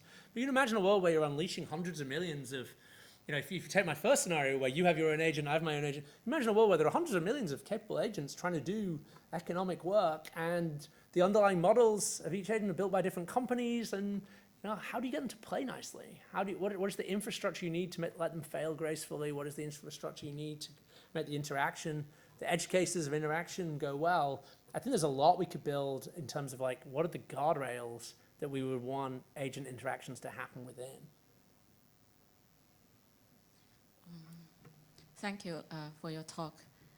When you said this is a huge economic interest evolved in this industry, I think on the one hand it's good, of course, because that will push the competition and let AI to help us to improve our welfare. But on the other hand, I'm getting worried if what I mean, that means the resources or this advanced technology or even the intelligence are controlled by a small group of people or powerful big companies. Does that mean that this sort of equality will becoming bigger, or some vulnerable people, that's the previous speaker there, she's talking about, or even the digital poverty, or maybe AR poverty, these vulnerable people, or maybe poor country, will they be deserted in the future? So what do you think when you, for example, make investment, how to improve the humanity, or what about to consider social responsibility? Thank you. Yeah, I think it's a big challenge. I mean, this is broadly the case that a lot of people have been making for open source AI or open weight AI, the idea that actually the more powerful you believe, the more economically important you believe this technology to be, the more we should want there to be open alternatives to a small number of companies. I think there are good, honestly, I think that's a pretty good argument. Like among my safety friends, I'm probably the most pro open source, and my safety friends don't like that because a lot of people worry about proliferating dangerous capabilities through open source. But I do think that, I think it's going to be a very big challenge. I often think, do you remember when, this is a very British specific comment, but like I remember when Russia invaded Ukraine, and we had the huge energy crisis in the UK, and kind of the cost of energy just soared. There was a video clip that went viral on all sorts of social media of Nick Clegg speaking in 2011 when he was Deputy Prime Minister, and he said like, well, we could build nuclear power stations, but they wouldn't come online until 2022, so what's the point? And like in the long run, the future happens, and I think one thing I think about a lot is that I don't think we will regret building broadly distributed compute infrastructure for an AI future. I think the idea that all that infrastructure that so much economic value is going to go through will be owned by a very small number of companies in a very small number of places. That seems to me like not a good future. And I think that one of the reasons I decided to go spend that time in government was actually that I feel governments do need a strategy on this. Like what is your sovereign AI strategy? I don't think you should build your own model, but I think you should think hard about a world in which, like access to this is something that your population needs. I think every government needs to do that. So related to that, so I think there is a problem. You talk about the soft power and the implication of that, but there's also a problem related to hard power. So how do you deal with hard power here? Because like when you have technology like this, is defensive AI enough or is just becomes again a problem of government and international relations? Yeah. Yes, if you want a slightly more pessimistic take on what I was saying about like international governance and coordination, all the time that we were negotiating, these deals in November, and I believe, although I haven't seen the full text, the same thing in Korea this week, governments are very keen to say, oh, and by the way, this doesn't apply to our use of AI in the military. And I find that probably somewhat depressing that people want to reserve that right to themselves. I think it is, I think it is a huge issue. And I think it's an issue on like very conventional national security risk models. I think there's been a lot of talk recently about trying to get international consensus that AI shouldn't be built into things like nuclear command and control. I don't know how many of you have read Annie Jacobson's newish book, Nuclear War, but if you read it, then you'll definitely hope that AI is not built into that. I think this is actually one of the biggest risks, is that AI becomes a hard power, one of the core hard power capabilities, because I think, and we've already seen this happen, right? I mean, AI, if you want to talk about AI harms, I think automated weapons are about as obvious an example as you can get. And I don't see, although I see a lot of progress on the domestic front, I actually don't see a lot of progress on that, to be honest. So yeah, if you want sources of pessimism, that would be one. Hi, you mentioned the importance of capability testing and basically how difficult it is.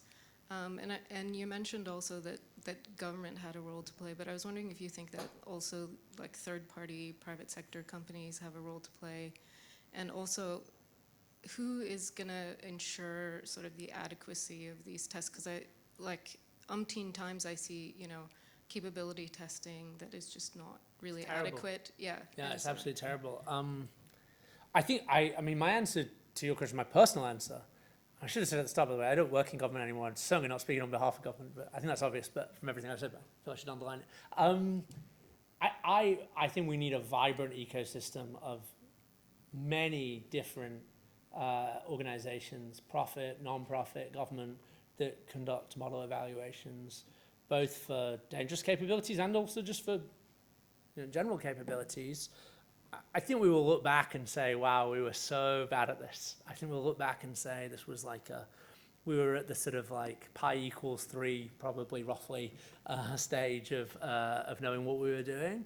I think, I'm not even convinced that our current way, like the dominant paradigm of like just multiple choice. I mean, we honestly test these things with multiple choice questions a lot of the time. I just don't believe we'll look back and say this was like a sensible way of doing it. And so, one of my concerns about emphasizing AI safety institutes, government AI safety institutes, is that might crowd out private sector innovation in the space or non-profit work in space. So I'm really glad to see the UK AI Safety Institute have as part of its strategy funding third parties to do these tests. I hope governments are going to be better at the bioweapons testing than others, but there's a lot of other capabilities where I don't think government has any competitive advantage doing it, and I'd like to see others do it. I wonder if I could ask you about both the technological and the human solutions to, or potential solutions to threat. So one worry about the defense of AI is just the thought that some of the things you might be defending against are unintentional threats, systems that eventually evolve their own emergent goals and values departing from what anyone expected or designed. And I'm wondering why you think that the defense of AI is going to be immune from that, because it's going to have to be very normative, insisting we're trying to keep things with a certain normative, structure and goal. So one that's, maybe a bit of a worry about you have to defend against the defense against the AI, and we're off to the races. The other thing is, when you think about non-technical input from, the democratic process or social or political involvement, I mean, I never understand why the solution shouldn't be to have something like citizens' assemblies. everybody's talking about we need to think about responsible AI and we need to involve the public. The public are incredibly ill-informed about this. You know, they don't even know what AI is. So, you know, you've got to partly educate them to ask them questions that get you meaningful returns. And you know, like the situation in Ireland with the abortion issue, when you had a public set up in groups who could get a bit of training and then they could ask to see who they wanted to see to get more information. That's a very analog way of feeding in, and I think, you know, that might be at least as good, meantime, as the technological solutions. Totally. So, I mean, on the first question, I mean, the question of whether, how trustworthy AI systems are likely to be, obviously has been a huge debate for at least a decade.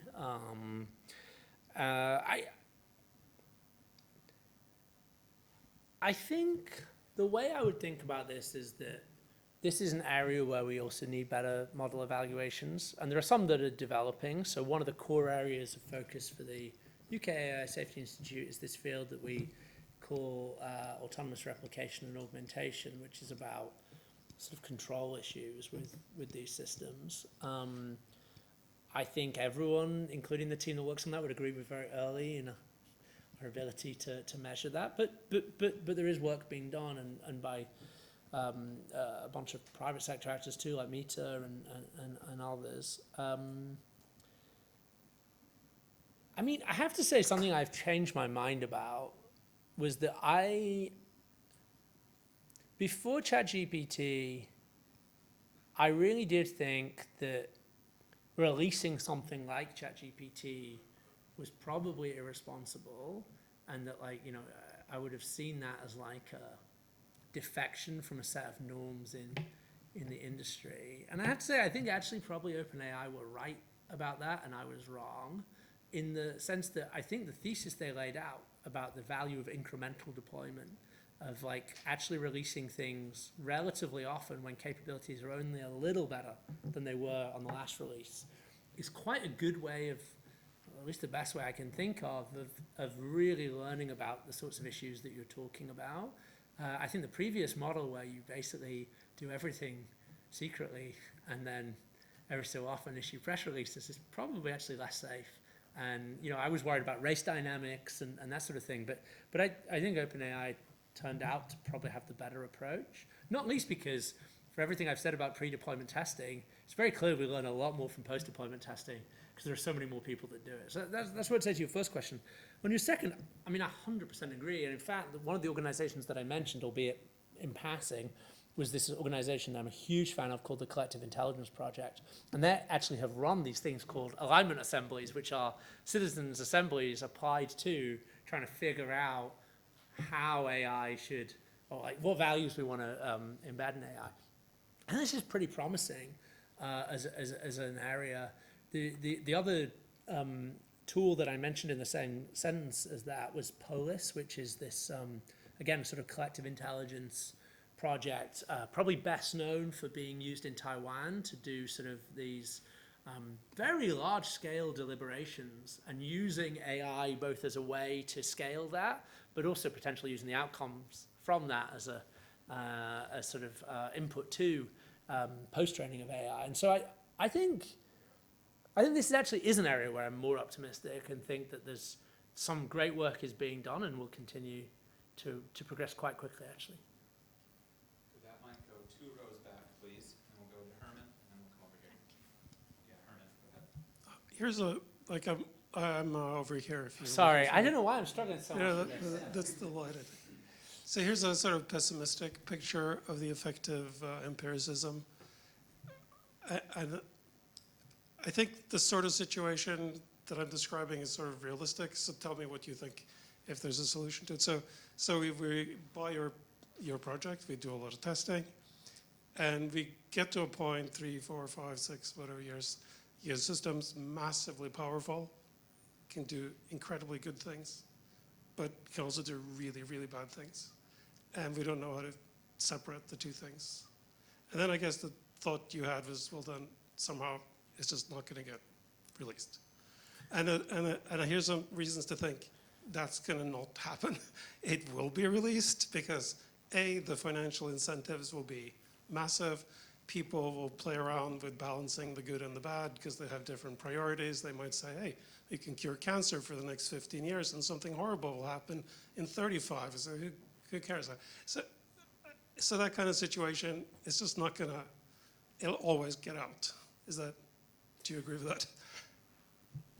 I certainly think this is one of the limitations of effective empiricism, is that, well, let's use a much more concrete, a much more prosaic example, which is, again, another thing that I would praise OpenAI for is they finished the pre-training of GPT-4 in the summer of 2022. And I think they went into like quite broad testing of that almost immediately. I remember seeing a preview of it in September. And remember, this is before ChatGPT, and being just truly mind blown. So funny how quickly we adapt. I now have this in my pocket and I don't use it that often. But I remember being mind blown. But they spent 9 months between then and actually releasing GPT-4 in March 2024. Now, no AI company would spend 9 months now doing pre-deployment testing, because like the commercial pressure is huge. I know a little bit about what happened in pre-training for some of the more recent models, and some of it I can't talk about, but it was definitely not 9 months of pre-deployment testing. And so I think you're absolutely right that commercial pressures will erode the even desire to do the testing, never mind the decision of what you do with it. I think that's absolutely right. One of the reasons I would like to see stronger industry standards on this, and one of the reasons that I think there could be value in moving pre-deployment testing from a voluntary regime to a statutory one, is simply to allow that period to not get eroded by pressures. But I think the bigger point that you're making is that it's very easy to talk about which trade-offs you would accept before you're faced with having to make them. And I think you're right that if you look at the way that responsible scaling policies from the companies, which is how they propose to deal with these situations, are written, they're actually pretty good, but they definitely give themselves quite a lot of latitude to make determinations that they've mitigated the risk. And that, I think, is where probably you'll see the biggest pressure, is that people will say these are very powerful, they're very dangerous, but our safety technology is fantastic, so it's okay. I think so far one of the big lessons of post-deployment testing is that the safety technologies are not as good as we would like them to be. So I think this is a big area for concern. I mean, I am excited about some of the things I hear about, as models get more powerful, we'll also we are building better technologies to do the testing, including testing in hardened environments where the model may not know that it's in a testing environment. There's some interesting things that we can use to mitigate the risk, but I think if something very bad happens, I think the situation you're describing is likely to be one of the contributing causes. I think in the late 60s, when computational power increased, a lot of social scientists were super happy about, okay, now we can capture complexity. Now we can run models that link all these different aspects of complex phenomena that we've dealt with. And soon after, in 75, they wrote a paper, Requiem for large-scale models. So we're like, no, it's not working. We spend a lot of resources just departmentalize things, the model for transport, then urban planning, then land use planning, all that become these different institutions. Then we spend more resources on linking these together again. So now we talk about energy transition, integrative energy transition with agriculture, all these. So we kind of waste a lot of resources doing these processes in a sense that we can really capture that complexity.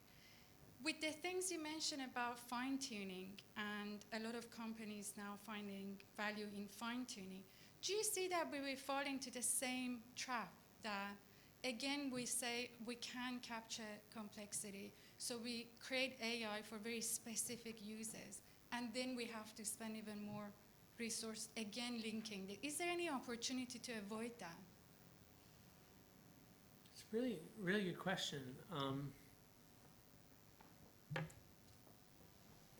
So I think one of the reasons, if I put my startup investor hat on, one of the reasons that there are opportunities for AI entrepreneurs is that even though I don't believe that AI entrepreneurs will be able to compete with the big tech companies on training the foundation models, the economic incentives of the foundation model companies is to try and be very, very general, to do everything. And you see that, if you've used ChatGPT or whatever, you know that it's read everything. Again, I'm not talking about its capabilities. I'm talking about its knowledge base. And so, I think it's very likely that the sort of coming back to the earlier question about is scale all you need, and my answer being it's not, but it's a starting point. I suspect that we're going to have very general capabilities at the heart of most models, but that because fine-tuning is really effective, and we're now learning that in-context learning is really effective, the applications are going to look very different, even if it's the same general model underlying it.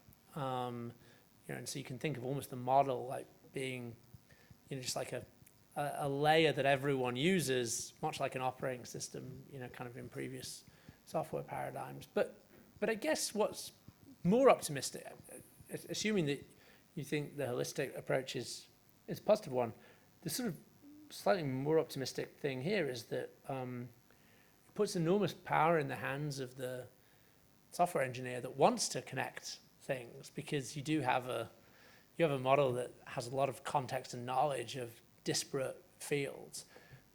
But I suppose if I zoom right back and say, sort of to Joanna's point at the start, large language models aren't everything. There are many other kinds of AI that will be important. I think for modeling complexity in social systems, I'm not sure LLMs give you that much. They give you something. There's definitely some interesting work that I've seen on using LLMs for forecasting, using LLMs for simulating public opinion. But I think for the sorts of systems that you were describing that people were trying to build in the 60s, I don't think it's the right paradigm. I don't think that what we have today is the right paradigm for solving that.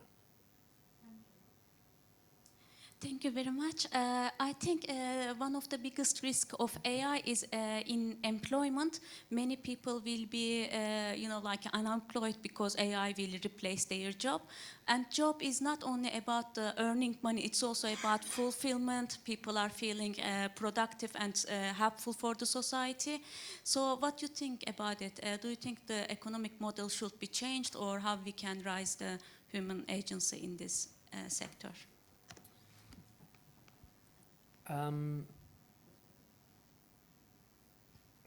Maybe I just zoom out and say a couple of things. So I think that over the sort of classic techno-optimist VC thing to say is, it will destroy jobs and it will create jobs. And that's maybe true over a long enough period, but I think when people say that, they often forget, we saw this in the Industrial Revolution. To be clear, cards on the table, I think the Industrial Revolution was one of the best things that happened. I'm really glad that I was born after it rather than before it. But it took 80 years for living standards for the median worker to recover from the Industrial Revolution. And 80 years is a long time, and I think we have a very different politics and society. And I don't think we want to be in a situation where it takes 80 years for living standards to recover from AI. I'm not saying that's not a prediction. My point is that I think it's very easy to be glib and say everything will be better in the long run, but the long run, we have to live through that period, and that's hard. So I definitely don't have a sort of glib optimism about this. I suppose I do think, though, that sort of what I said earlier in answer to one of the previous questions, I actually think that it's not obvious to me that the best use of AI, even the best economic use of AI in the short and medium term, are replacing jobs. The way that AI happens to have evolved is not very good at doing jobs. It's sort of, you'd have to design a job for the AI rather than the other way around. So it's actually right now not very, part of the reason that actually, although there's a lot of investment going in, we don't see a lot of economic transformation yet from AIs. AIs are not job shaped, and I think it will take a long time to design organizations around what AIs can do. So, you know, I think it's not going to happen overnight, even if we get very powerful systems, because I think the very powerful systems will not be, you know, like one-for-one replacements for humans. But yeah, I think this is going to be a big challenge. I think the adjustment, you know, it always really annoys me when people talk about any economic processes as being like net positive, and, you know, we can just sort of, you know, assume away the problem of redistributing the to the losers of the process when we don't have any mechanism to do that. And I think that's going to be a huge social and economic challenge for governments, is that I do think AI will be a net economic positive, but the distributional impact will be enormous. And if we don't have good solutions to that, we're in for a pretty rough time. Great. Now, I think that there will be some people who want to ask Matt some questions individually. And I want Well, don't let them. No, I'm joking.